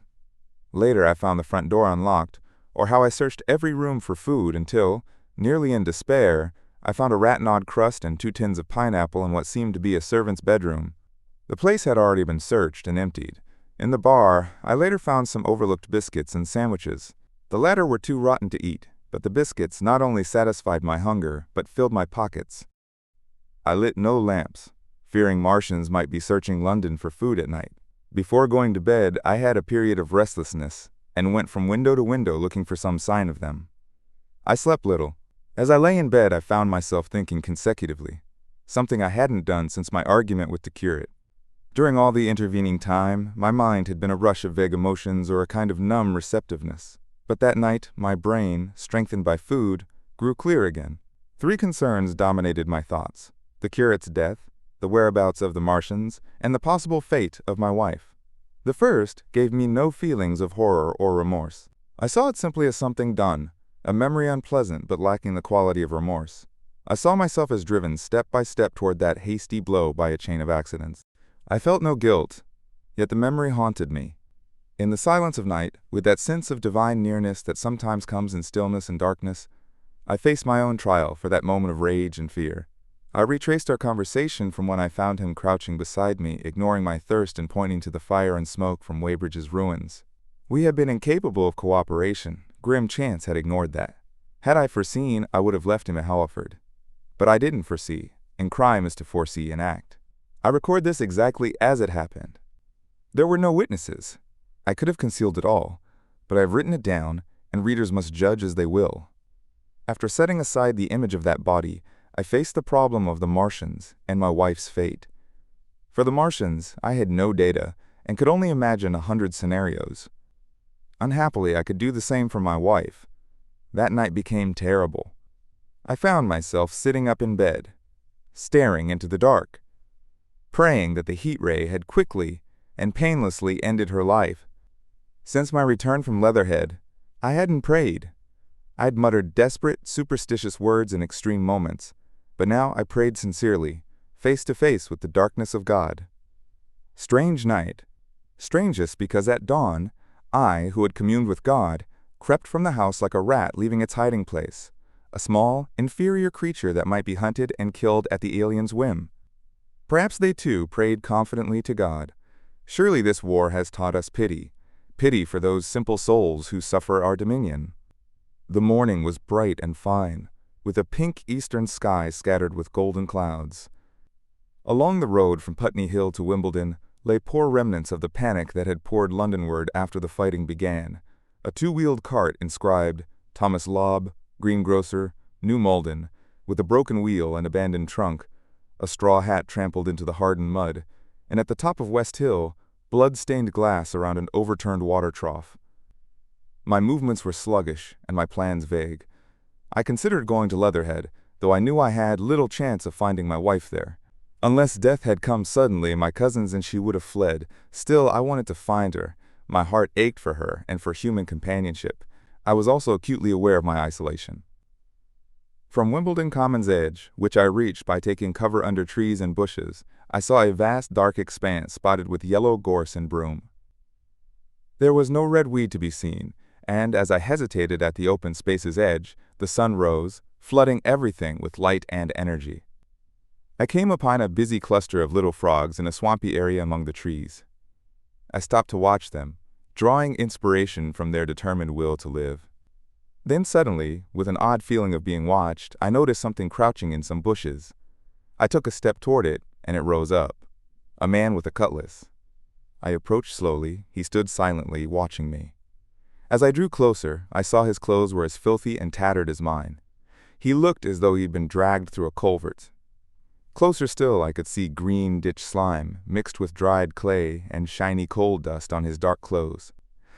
His black hair fell over his eyes, and his face was dark, dirty, and gaunt, so much so that at first I didn't recognize him. A red cut crossed his lower face. "Stop!" he shouted when I was 10 yards away, and I stopped. His voice was hoarse. "Where do you come from?" he asked. I considered him carefully. "I come from Mortlake," I said. I was buried near the pit the Martians made around their cylinder. I dug my way out and escaped. "There's no food around here," he said. "This is my territory. All this hill down to the river, back to Clapham, and up to the common edge. There's only enough food for one. Which way are you going?" I answered slowly. "I don't know," I said. "I've been buried in the ruins of a house for 13 or 14 days. I don't know what's happened." He looked at me doubtfully, then started, his expression changing. "I don't want to stay around here," I continued. "I think I'll go to Leatherhead, where my wife was." He pointed suddenly. "It's you," he said, "the man from Woking. And you weren't killed at Weybridge?" I recognized him at the same moment. "You're the artilleryman who came into my garden." "Good luck," he said. "We're the lucky ones. Imagine finding you." He extended his hand, which I took. "I crawled up a drain," he said. "But they didn't kill everyone. And after they left, I headed toward Walton across the fields. But it's only been 16 days, and your hair has gone gray." He looked over his shoulder suddenly. "Just a rook," he said. "You get used to watching for bird shadows these days. This area is too exposed. Let's get under those bushes and talk." "Have you seen any Martians?" I asked. "Since I got out." "They've gone across London," he said. "I think they've set up a bigger camp there. At night, all over that way, toward Hampstead, the sky is full of their lights. It's like a great city, and in the glare you can just see them moving. By daylight you can't. But closer, I haven't seen them." He counted on his fingers. 5 days. Then I saw a pair across Hammersmith Way carrying something big. And the night before last, he spoke intensely. It was just lights, but something was up in the air. I think they've built a flying machine and are learning to fly." I stopped, down on my hands and knees as we'd reached the bushes. "Fly!" "Yes," he said. "Fly!" I crawled into a small bower and sat down. "Humanity is finished," I said. "If they can fly, they'll simply go around the world." He nodded. "They will. But it will ease things here a bit. And besides," he looked at me, "aren't you convinced humanity is done for?" "I am. We're beaten." I stared at him, surprised. Strange as it seems, I hadn't yet accepted this obvious fact. I had still harbored a vague hope. He repeated, "We're beaten," with absolute conviction. "It's all over," he said. "They've lost just one. And they've established themselves here and crippled the greatest power in the world. They've walked over us. These are just the pioneers. They keep coming. I haven't seen any green stars lately, but I'm sure they're falling somewhere every night. Nothing can be done. We're under. We're beaten." I didn't answer. I sat staring ahead, trying to find some countering thought. "This isn't a war," said the artilleryman. "It never was, any more than there's war between men and ants." Suddenly I recalled the night in the observatory. After the 10th shot, they stopped firing. At least until the first cylinder arrived. How do you know? He asked. I explained. He thought about it. Something wrong with the gun, he said. But what does it matter? They'll fix it. And even if there's a delay, how can it change the outcome? It's men and ants. There are the ants building cities, living their lives, having wars and revolutions, until humans want them gone. And then they're gone. That's what we are now, just ants. Except, yes, I said, we're edible ants. We sat looking at each other. And what will they do with us? I asked. That's what I've been thinking, he said. After Weybridge, I went south, thinking. I saw what was happening. Most people were screaming and panicking. But I don't waste energy screaming. I've faced death before. I'm not a fancy soldier, and death is just death. The one who keeps thinking comes through. I saw everyone heading south. I figured food wouldn't last that way, so I turned back. I went for the Martians like a sparrow goes for man. All around, he waved toward the horizon. They're starving in droves, running, trampling each other. He noticed my expression and paused awkwardly. No doubt many with money have gone to France, he said. Seeming unsure whether to apologize, he met my eyes and continued. There's food all around, canned goods in shops, wines, spirits, mineral waters. And the water mains and drains are empty. Well, I was thinking, here are intelligent beings, and it seems they want us for food. First, they'll smash us up. Ships, machines, guns, cities, all our organization. That's all going to be shattered. If we were ant-sized, we might pull through, but we're not. It's all too big to stop. That's the first certainty. Right? I agreed. It is. I've thought it through. So next. Right now, we're caught as needed. A Martian only has to travel a few miles to send crowds running. I saw one, near Wandsworth, tearing houses apart and searching through the wreckage. But they won't keep doing that. Once they've dealt with our guns, ships, and railways, they'll start catching us systematically, picking the best and storing us in cages. That's what they'll begin doing soon. Lord, they haven't even started on us yet. Don't you see that? Not started, I exclaimed. Not begun. Everything so far is because we couldn't keep quiet, bothering them with guns and such nonsense, and losing our heads, rushing about in crowds where there was no more safety than staying put. They don't want to deal with us yet. They're making their things, making what they couldn't bring, getting ready for the rest of their kind. Very likely that's why the cylinders have stopped for now. They're afraid of hitting those already here. Instead of us running around blindly or trying to blow them up, we need to adapt to the new situation. That's how I see it. It's not what we'd want for our species, but it's what the facts point to, and that's the principle I'm following. Cities, nations, civilization, progress, it's all over. That game's up. We're beaten. But if that's so, what is there to live for? The artilleryman looked at me for a moment. There won't be any concerts for a million years or so, no Royal Academy of Arts, no nice restaurant dinners. If it's entertainment you want, I reckon that's finished. If you've got drawing room manners or hate eating peas with a knife or dropping your H's, you might as well forget 'em. They're no use anymore. You mean?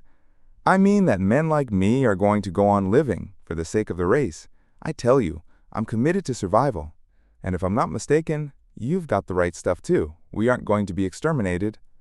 And I don't plan to be caught, tamed, and fattened like an ox. Ugh. Just imagine those brown creatures. You don't mean to say, I do. I'm going on, under their feet. I've got it planned. I've thought it through. We humans are beaten. We don't know enough. We've got to learn before we have a chance. And we need to live independently while we learn. See? That's what has to be done.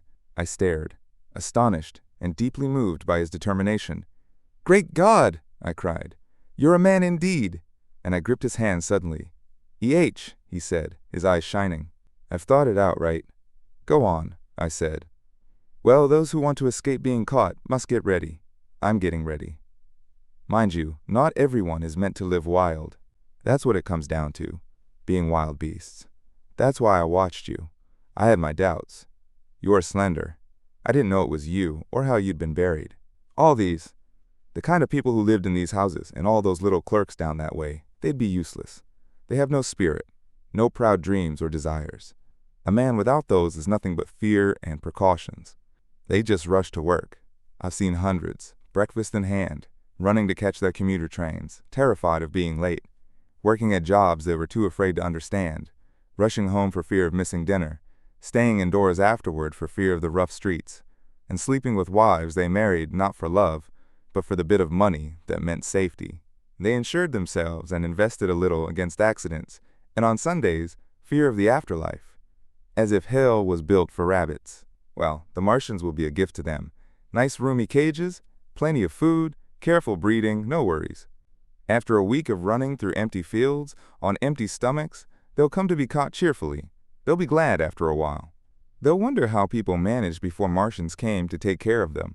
And the bar loafers, dandies, and singers, I can imagine them, he said with grim satisfaction. There'll be plenty of sentiment and religion. There'll be thousands feeling they should do something but not knowing what. Now, whenever people feel they should do something, the weak and the overthinking always turn to do-nothing religion. Very pious and superior, submitting to persecution and God's will. You've probably seen it. Its energy twisted by fear, turned inside out. The cages will be full of psalms and hymns, and those of a less simple sort will add a bit of, what is it, eroticism. He paused. Very likely the Martians will make pets of some, train them to do tricks. Who knows? Maybe they'll get sentimental over a favorite boy who grew up and had to be killed. And some they might train to hunt us. No, I cried. That's impossible. No human being. What's the use of pretending? Said the artilleryman. There are men who'd do it gladly. What nonsense to pretend there aren't. And I had to admit he was right. If they come after me, he said, Lord, if they come after me, and fell into a grim silence. I sat thinking about his arguments. I could find no counter to his reasoning. In the days before the invasion, no one would have questioned my intellectual superiority to this common soldier. Yet, he had already analyzed a situation I had barely grasped. What are you doing? I asked. What plans have you made? He hesitated. Well, it's like this, he said. What do we need to do? We need to invent a life where people can survive and reproduce with enough security to raise children. Yes, wait, I'll explain what I think needs to be done. The tame ones will go the way of all tame animals. In a few generations, they'll be big, beautiful, rich-blooded, stupid, rubbish. The risk is that we who stay wild will turn savage, become a kind of big, dangerous rat. You see, I plan to live underground. I've been thinking about the drains. People who don't know drains imagine horrible things, but under London are hundreds of miles of them, and a few days of rain with London empty will flush them clean. The main drains are big and airy enough. Then there are cellars, vaults, and stores from which we can tunnel to the drains, and the railway tunnels and subways. See? You're starting to understand. And we form a group, strong, clear-minded men. We won't accept just any drifter. The weak can go elsewhere. As you meant me to go? Well, I talked with you, didn't I? We won't argue about that. Go on. Those who join must obey orders. We need strong, clear-minded women, too. Mothers and teachers. No delicate ladies, no dreamy romantic types. Life is real again, and the useless and troublesome must die. They ought to die. They should want to die. It's a kind of disloyalty to live and contaminate the race. They can't be happy. Besides, dying isn't so terrible. It's the fear that makes it bad. And in all these places we'll gather. Our territory will be London. We might even keep watch and move about in the open when the Martians are away. Play cricket, perhaps. That's how we'll preserve the species. But saving the species isn't enough in itself. That's just being rats. The important thing is to save our knowledge and add to it. We'll need deep, safe places in all the books we can gather, not novels and poetry, but science and ideas. We need the British Museum. That's where people like you come in. We need to collect books, models, and specimens. We must study the Martians. Some of us might become spies. When it's all working, maybe I'll volunteer. Get caught, I mean. The important thing is that we leave the Martians alone. We mustn't even steal from them. If we get in their way, we run. We have to show them we're harmless. Yes, I know. But they're intelligent, and they won't hunt us if they have everything they need and think we're just harmless animals. The artilleryman paused and laid his brown hand on my arm. After all, it might not be so much we need to learn before. Just imagine, 4 or 5 of their fighting machines starting off, heat rays swinging back and forth, and not a Martian inside, but men. Men who've learned how. It might even happen in my lifetime. Imagine having one of those magnificent machines with its heat ray free. What would it matter if you crashed at the end, after a rampage like that? I think the Martians would open their eyes. Can't you see them? Can't you see them hurrying, panicking, fumbling with their other mechanical affairs?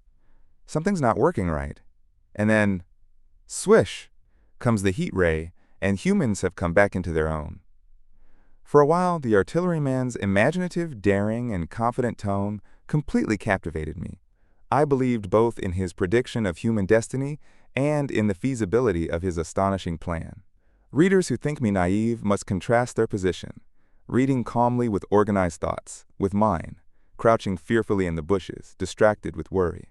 We talked like this through the early morning, and later crept from the bushes and, after scanning for Martians, hurried to his hideout on Putney Hill. It was a coal cellar, and when I saw the work he'd spent a week on, a tunnel barely 10 yards long that he intended to reach the main drain, I had my first insight into the gap between his dreams and his abilities. I could have dug such a hole in a day, but I still believed in him enough to work alongside him all morning at his digging. We used a garden wheelbarrow and piled the excavated soil against the kitchen range. We refreshed ourselves with canned mock turtle soup and wine from the pantry. I found curious relief from the world's strangeness in this steady labor. As we worked, I considered his plan, and gradually objections and doubts emerged. But I continued working, glad to have a purpose again. After an hour, I began to wonder about the distance to the sewer, our chances of missing it, and why we needed this long tunnel when we could enter through a manhole and work back to the house. The house also seemed poorly chosen, requiring an unnecessarily long tunnel. Just as I faced these issues, the artilleryman stopped digging and looked at me. "We're making good progress," he said, putting down his spade. "Let's take a break." He wanted to scout from the roof. I was eager to continue, and after some hesitation, he picked up his spade again. Then suddenly, I had a thought and stopped. "Why were you walking on the common," I said, "instead of being here?" "Taking the air," he said. "I was coming back. It's safer at night." "But your work?" "Well, one can't always work," he said. In that instant, I saw the man clearly. He hesitated, holding his spade. "We should check the area now," he said, "because if any Martians come near, they might hear the spades and surprise us." I was no longer inclined to object. We went together to the roof and stood on a ladder, peering through the roof door. No Martians were visible, so we ventured onto the tiles and slipped down under the parapet. From this vantage point, shrubbery hid most of Putney, but we could see the river below, a bubbling red mass of weed, and the low parts of Lambeth flooded and red. The red creeper swarmed up the trees near the old palace, and their branches stretched bare and dead, with shriveled leaves from its clusters. Both the weed and creeper clearly depended on water for their spread. Around us, neither had taken hold. The abundant trees and shrubs remained green and flourishing in the sunlight. Beyond Kensington, dense smoke was rising, and a blue haze and smoke from the northward hills blocked our view. The artilleryman began telling me about the people still in London. "Last week," he said, "some fools got the electric lighting working, and the whole of Regent Street and the circus was lit up, crowded with painted, ragged drunks, men and women, dancing and shouting until dawn. Someone who was there told me, and as day broke, they realized a fighting machine was standing near the Langham, looking down at them. Heaven knows how long it had been there. It came down the road toward them, picking up nearly 100, too drunk or frightened to run." This grotesque glimpse of a time no history could fully capture led him back to his grand plans. He grew enthusiastic again, talking so persuasively about capturing a fighting machine that I almost believed him. But I was beginning to understand him better, and I noticed that now there was no suggestion that he personally would capture and pilot the great machine. After a while, we went back to the cellar. Neither of us seemed eager to resume digging, and when he suggested a meal, I readily agreed. He suddenly became very generous, and after eating, he went out and returned with some excellent cigars. We lit these, and his optimism glowed. He even regarded my arrival as a special occasion. "There's champagne in the cellar," he said. "We'll dig better on this Burgundy," I replied. "No," he insisted. "I'm the host today. Champagne! We have a serious task ahead. Look at these blistered hands." Pursuing this holiday idea, he insisted we play cards after eating.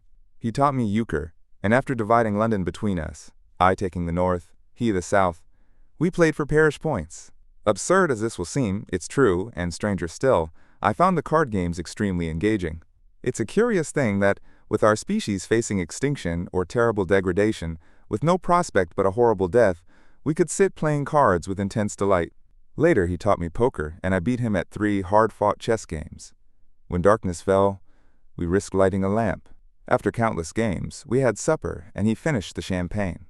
He was no longer the energetic visionary of the morning, but still optimistic, less active, more philosophical. I remember he concluded by drinking to my health, in a speech of little variety and frequent pauses. I took a cigar and went upstairs to check on the lights he had mentioned along the Highgate Hills. At first I stared blankly across the London Valley. The northern hills were dark. Fires glowed redly near Kensington, and occasionally an orange-red flame shot up against the deep blue night. The rest of London was black. Then, closer, I noticed a strange light, a pale violet-purple fluorescence, trembling in the night breeze. It took me a moment to realize this was the red weed glowing. With that revelation, my dormant sense of wonder and proportion reawakened. I glanced from the weed to Mars, red and clear, shining high in the west, and then gazed at the darkness covering Hampstead and Highgate. I remained on the roof a very long time, contemplating the day's bizarre changes. I recalled my mental states from midnight prayer to foolish card playing, and experienced a violent emotional reversal.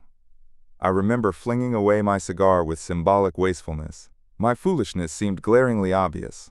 I felt like a traitor to my wife and humanity. I was filled with remorse. I resolved to leave this undisciplined dreamer to his drinking and gluttony, and to continue to London. There, I thought, I had the best chance to learn what the Martians and my fellow humans were doing.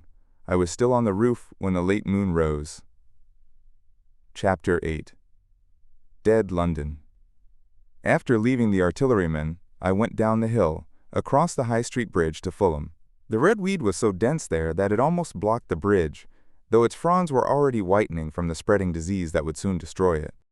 At the corner of the lane leading to Putney Bridge Station, I found a man lying in the road. He was covered with black dust but alive, helplessly and speechlessly drunk. I could get nothing from him but curses and wild swings at my head.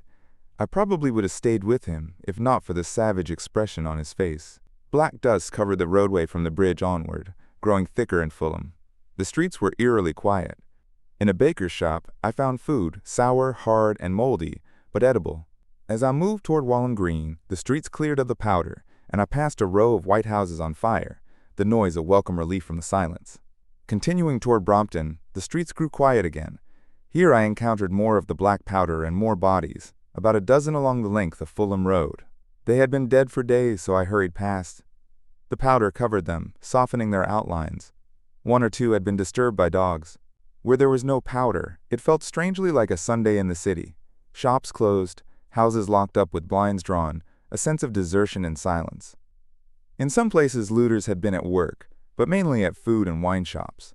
A jewelry store window had been broken, but the thief had apparently been interrupted, leaving gold chains and a watch scattered on the pavement. I didn't bother to touch them. Further on was a ragged woman in a heap on a doorstep. The hand hanging over her knee was cut and had bled down her rusty dress, and a broken champagne bottle had formed a pool across the pavement. She appeared to be sleeping, but was dead. The deeper I went into London, the more profound the stillness became. But it wasn't the stillness of death. It was the stillness of suspense, of expectation. At any moment, the destruction that had already reached northwest London and annihilated Ealing and Kilburn might strike these houses and reduce them to smoking ruins. It was a condemned and abandoned city. In South Kensington, the streets were free of dead bodies and black powder. It was near there that I first heard the howling. It crept almost imperceptibly into my awareness, a sobbing alternation of 2 notes. Ula, ula, ula, ula, continuing endlessly. When I passed streets running north, the sound grew louder, then houses and buildings seemed to deaden it again. It surged down Exhibition Road. I stopped, staring toward Kensington Gardens, wondering at this strange, distant wailing. It was as if the massive desert of houses had found a voice for its fear and loneliness. Ula, ula, ula, ula, wailed that superhuman note, great waves of sound sweeping down the broad, sunlit road between tall buildings. I turned northward, drawn toward the iron gates of Hyde Park. I considered breaking into the Natural History Museum to climb its towers for a better view, but decided to stay at ground level where I could hide quickly if needed, and continued up Exhibition Road. All the large mansions lining the road were empty and still, my footsteps echoing against their walls. Near the park gate I saw a strange sight, an overturned bus and the skeleton of a horse picked clean. I pondered this briefly before crossing the Serpentine Bridge. The voice grew louder, seemingly coming from the Regent's Park area. "Ula, ula, ula, ula," cried the voice. It worked on my mind, eroding my determination. I realized I was exhausted, footsore, hungry, and thirsty. It was already past noon. Why was I wandering alone in this city of the dead? Why was I alone when all London lay in state in its black shroud? I felt unbearably lonely. My mind turned to old friends I'd forgotten for years. I thought of the poisons in chemist shops, the liquor in wine merchant stores, and recalled the two drunken creatures of despair who, as far as I knew, shared the city with me. I entered Oxford Street through Marble Arch, where I found more black powder and several bodies, with a foul smell rising from gratings of some houses. My thirst intensified after my long walk in the heat. With great difficulty, I broke into a pub and found food and drink. Tired after eating, I went into the parlor behind the bar and slept on a black horsehair sofa. I woke to the same dismal howling. Ulla, ulla, ulla, ulla. It was dusk. After finding some biscuits and cheese in the bar, the meat safe contained only maggots, I wandered through the silent residential squares to Baker Street, then out into Regent's Park. As I emerged from Baker Street, I saw far away over the trees in the clear sunset the hood of a Martian fighting machine, source of the howling. I wasn't terrified. It seemed natural to find it there. I watched it for a while. It appeared to be standing still and crying out for no reason I could understand. I tried to formulate a plan, but the constant ulla, ulla, ulla, ulla confused my thinking. Perhaps I was too tired to be very afraid. Turning away from the park, I went up Park Road, intending to circle around and view the Martian from the St. John's Wood direction. A few hundred yards from Baker Street, I heard a pack of dogs, and saw one with rotting red meat in its jaws running ahead of the others. It swerved widely to avoid me, as if fearing competition. The howling of "Ula, ula, ula, ula" faded as the dogs passed, then reasserted itself. Near St. John's Wood Station, I found a wrecked handling machine. At first I thought a house had fallen across the road, but as I climbed among the ruins, I realized this was a mechanical Samson, its tentacles bent and twisted among the debris it had created. The front was shattered, as if it had driven blindly into the house and been overwhelmed in its collapse. I suspected it had escaped its Martian operator's control. I couldn't climb further to examine it, and the twilight was too deep to see the bloodstains on its seat, or the gnawed Martian remains the dogs had left. Wondering at all I had seen, I pushed on toward Primrose Hill.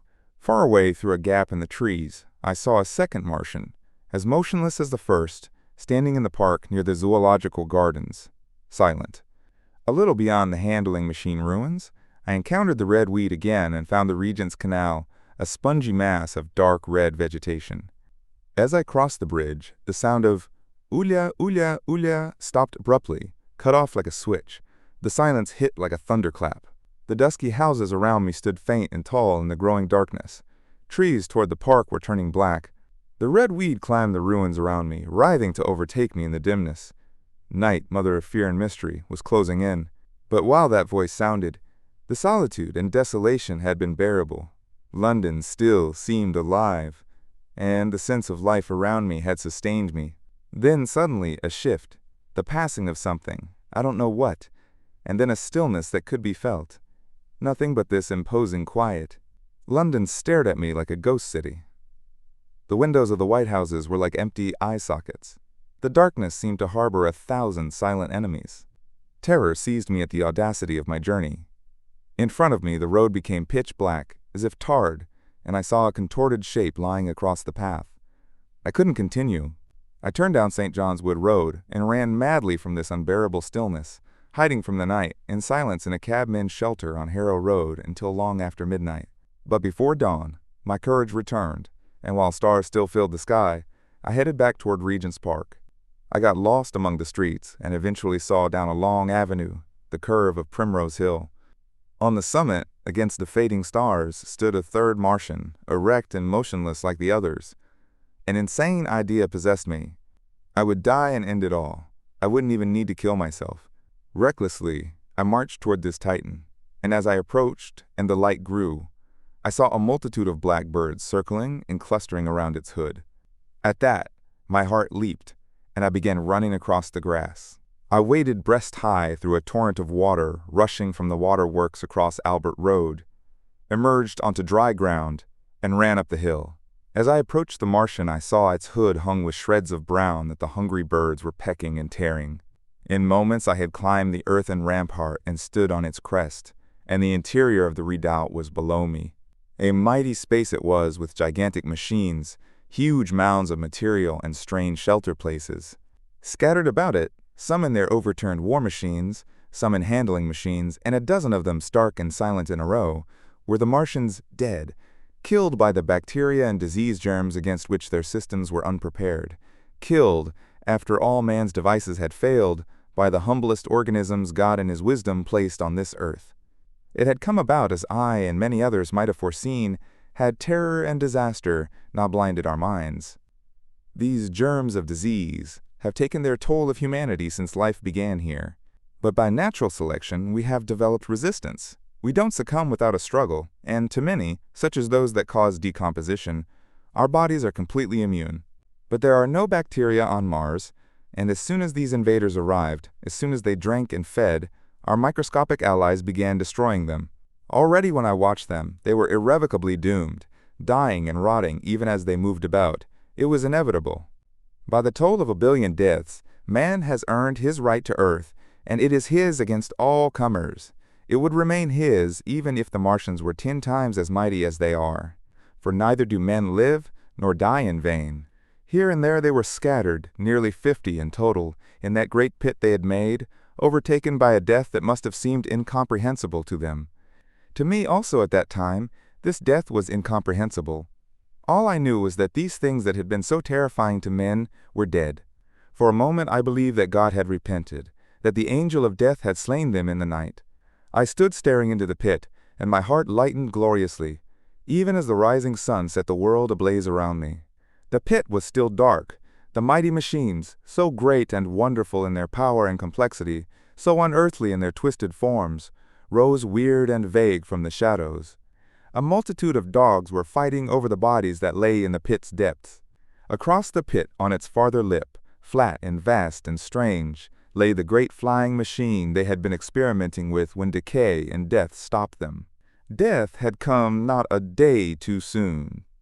At the sound of a cawing overhead, I looked up at the huge fighting machine that would never fight again, at the tattered red flesh dripping down upon the overturned seats on Primrose Hill's summit. I turned and looked down the slope to where, haloed now in birds, stood those other 2 Martians I'd seen the previous night, just as death had overtaken them. The one had died calling to its companions. Perhaps it was the last to die, and its voice had gone on until the power ran out. They glittered now, harmless tripod towers of shining metal, in the brightness of the rising sun. All around the pit, and saved as if by a miracle from everlasting destruction, stretched the great mother of cities. Those who have only seen London veiled in her somber robes of smoke can scarcely imagine the naked clearness and beauty of the silent wilderness of houses. Eastward, over the blackened ruins of the Albert Terrace and the splintered church spire, the sun blazed in a clear sky, and here and there some facet in the great wilderness of roofs caught the light, and glared with a white intensity. Northward were Kilburn and Hampstead, blue and crowded with houses. Westward the city was dimmer, and southward, beyond the Martians, the green waves of Regent's Park, the Langham Hotel, the dome of the Albert Hall, the Imperial Institute, and the giant mansions of the Brompton Road, emerged clear and little in the sunrise, with the jagged ruins of Westminster rising hazily beyond. Far away and blue were the Surrey hills, and the towers of the Crystal Palace glittered like 2 silver rods. The dome of St. Paul's was dark against the sunrise, and injured, I noticed for the first time, by a huge gash on its western side. And as I looked at this wide expanse of houses and factories and churches, silent and abandoned, as I thought of the countless hopes and efforts, the innumerable lives that had gone into building this human reef, and of the swift and ruthless destruction that had hung over it all. When I realized that the shadow had been rolled back, and that people might still live in the streets, and this dear, vast, dead city of mine be once more alive and powerful, I felt a wave of emotion that was nearly tears. The torment was over. Even that day the healing would begin. The survivors of the people scattered across the country, leaderless, lawless, foodless, like sheep without a shepherd. The thousands who had fled by sea would begin to return. The pulse of life, growing stronger and stronger, would beat again in the empty streets and pour across the vacant squares. Whatever destruction was done, the hand of the destroyer was stayed. All the gaunt wrecks, the blackened skeletons of houses that stared so dismally at the sunlit grass of the hill, would presently be echoing with the hammers of the restorers and ringing with their trowels. At the thought, I extended my hands toward the sky and began thanking God. In a year, thought I, in a year. With overwhelming force came the thought of myself, of my wife, and the old life of hope and tender helpfulness that had ceased forever. Chapter 9.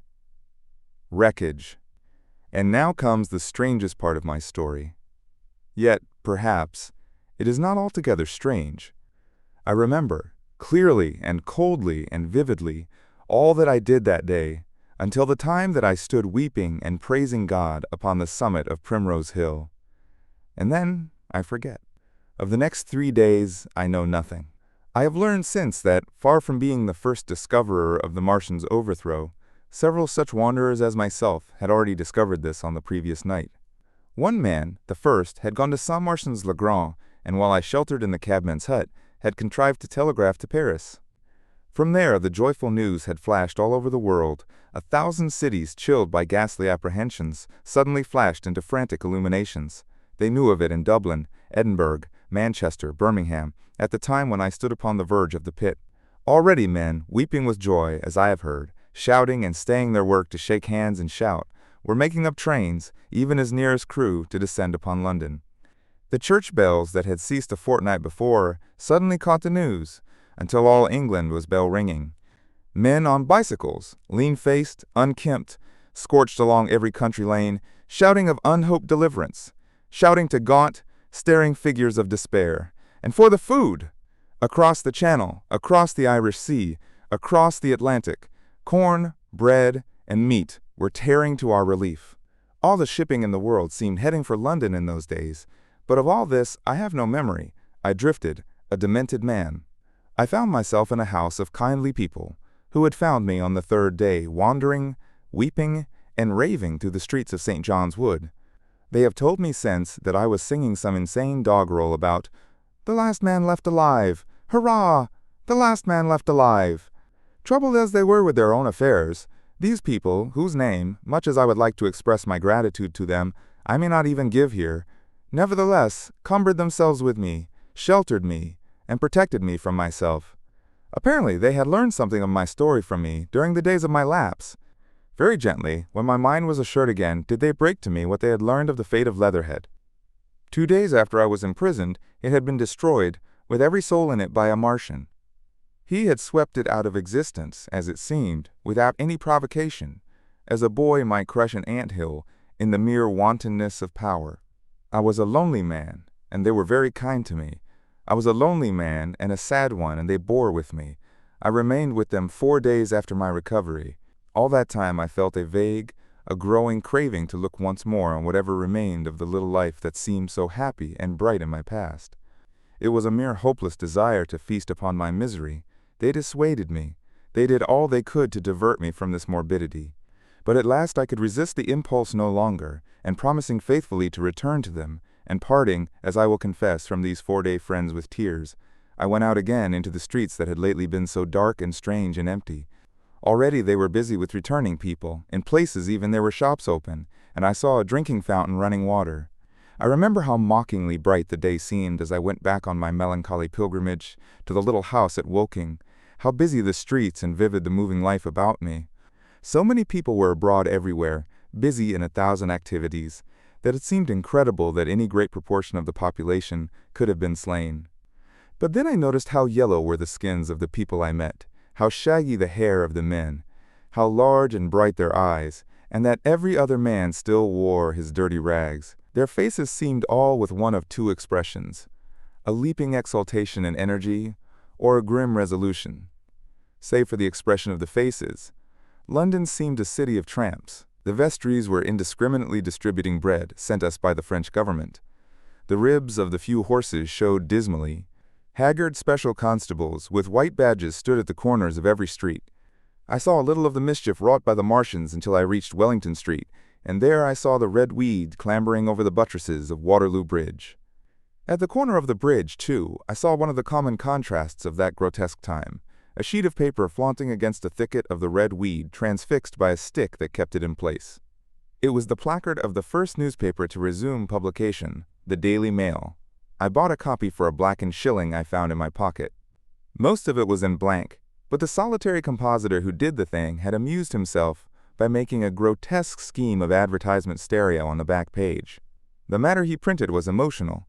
The news organization had not as yet found its way back. I learned nothing fresh, except that already in 1 week, the examination of the Martian mechanisms had yielded astonishing results. Among other things, the article assured me what I did not believe at the time, that the secret of flying was discovered. At Waterloo, I found the free trains that were taking people to their homes. The first rush was already over. There were few people in the train, and I was in no mood for casual conversation. I got a compartment to myself and sat with folded arms, looking grayly at the sunlit devastation that flowed past the windows. And just outside the terminus, the train jolted over temporary rails, and on either side of the railway, the houses were blackened ruins. To Clapham Junction, the face of London was grimy with powder of the black smoke, in spite of 2 days of thunderstorms and rain, and at Clapham Junction the line had been wrecked again. There were hundreds of out-of-work clerks and shopmen working side by side with the customary navvies, and we were jolted over a hasty relaying. All down the line from there, the aspect of the country was gaunt and unfamiliar. Wimbledon particularly had suffered. Walton, by virtue of its unburned pine woods, seemed the least hurt of any place along the line. The Wandle, the Mole, every little stream, was a heaped mass of red weed, in appearance between butcher's meat and pickled cabbage. The Surrey pine woods were too dry, however, for the festoons of the red climber. Beyond Wimbledon, within sight of the line, in certain nursery grounds, were the heaped masses of earth about the 6th cylinder. A number of people were standing about it, and some sappers were busy in the midst of it. Over it flaunted a Union Jack, flapping cheerfully in the morning breeze. The nursery grounds were everywhere crimson with the weed, a wide expanse of livid color cut with purple shadows, and very painful to the eye. One's gaze went with infinite relief from the scorched grays and sullen reds of the foreground to the blue-green softness of the eastward hills. The line on the London side of Woking Station was still undergoing repair, so I descended at Byfleet Station and took the road to Maybury, past the place where I and the artillerymen had talked to the hussars, and on by the spot where the Martian had appeared to me in the thunderstorm. Here, moved by curiosity, I turned aside to find, among a tangle of red fronds, the warped and broken dog-cart with the whitened bones of the horse scattered and gnawed. For a time, I stood regarding these vestiges. Then I returned through the pine wood, neck-high, with red weed here and there, to find the landlord of the spotted dog had already found burial, and so came home past the College Arms. A man standing at an open cottage door greeted me by name as I passed. I looked at my house with a quick flash of hope that faded immediately. The door had been forced. It was unfast and was opening slowly as I approached. It slammed again. The curtains of my study fluttered out of the open window from which I and the artilleryman had watched the dawn. No one had closed it since. The smashed bushes were just as I had left them nearly 4 weeks ago. I stumbled into the hall, and the house felt empty. The stair carpet was ruffled and discolored where I had crouched, soaked to the skin from the thunderstorm the night of the catastrophe. Our muddy footsteps, I saw, still went up the stairs. I followed them to my study and found lying on my writing table still, with the selenite paper weight upon it, the sheet of work I had left on the afternoon of the opening of the cylinder. For a space I stood reading over my abandoned arguments. It was a paper on the probable development of moral ideas, with the development of the civilizing process, and the last sentence was the opening of a prophecy. In about 200 years, I had written, we may expect. The sentence ended abruptly. I remembered my inability to fix my mind that morning, scarcely a month gone by, and how I had broken off to get my daily chronicle from the newsboy. I remembered how I went down to the garden gate as he came along, and how I had listened to his odd story of men from Mars. I came down and went into the dining room. There were the mutton and the bread, both far gone now in decay, and a beer bottle overturned, just as I and the artilleryman had left them. My home was desolate. I perceived the folly of the faint hope I had cherished so long. And then a strange thing occurred. "It is no use," said a voice. "The house is deserted. No one has been here these 10 days. Do not stay here to torment yourself. No one escaped but you." I was startled. Had I spoken my thought aloud? I turned, and the French window was open behind me. I made a step to it, and stood looking out. And there, amazed and afraid, even as I stood amazed and afraid, were my cousin and my wife. My wife, white and tearless. She gave a faint cry. "I came," she said. "I knew. She put her hand to her throat, swayed. I made a step forward and caught her in my arms. Chapter 10. The Epilogue. I cannot but regret, now that I am concluding my story, how little I can contribute to the discussion of the many debatable questions still unsettled. In one respect I shall certainly provoke criticism. My expertise is in speculative philosophy. My knowledge of comparative physiology is limited to a few books, but Carver's suggestions about why the Martians died so rapidly seems so probable that I consider it virtually proven. I have assumed this throughout my narrative. In any case, in all the Martian bodies examined after the war, no bacteria except known terrestrial species were found. That they didn't bury their dead and their reckless slaughter of humans suggests they were completely ignorant of the decay process. But this is a reasonable rather than proven conclusion. Neither do we know the composition of the black smoke that the Martians use so devastatingly, nor the nature of the heat ray generator. The terrible accidents at the Ealing and South Kensington laboratories have discouraged further investigation of the latter. Spectrum analysis of the black powder shows an unknown element with 3 bright green lines, and it may combine with argon to form a compound that acts immediately and fatally on some blood component. But such unproven speculations will hardly interest the general reader to whom this story is addressed. No one examined the brown scum that drifted down the Thames after Shepperton's destruction, and none is now available for analysis. The examination of the Martian's anatomy, as far as attacking dogs left possible, I have already described. Everyone is familiar with the magnificent preserved specimen at the Natural History Museum and the countless drawings made from it. Beyond that, their physiology holds only scientific interest. A more grave and universal concern is the possibility of another Martian attack. I do not think enough attention is being paid to this aspect. Currently, Mars is in conjunction, but with every opposition, I anticipate another invasion attempt. We should at least be prepared. It should be possible to identify the gun locations on Mars, monitor them constantly, and prepare for any cylinders. These could be destroyed with dynamite or artillery before cooling enough for the Martians to emerge, or the creatures could be killed with guns as soon as the cylinder opened. It seems to me they lost a great advantage when their first surprise failed. Possibly they see this too. Lessing has proposed persuasive reasons for believing the Martians have successfully landed on Venus. 7 months ago, Venus and Mars aligned with the Sun, with Mars opposite Venus. Subsequently, peculiar luminous markings appeared on Venus's dark side, and simultaneously, a similar dark mark was found on a photograph of Mars. The drawings of these markings show remarkable similarities. Whether we expect another invasion or not, our view of humanity's future has been profoundly altered. We now know this planet isn't a secure home for mankind. We can never anticipate what unseen good or evil might suddenly come from space.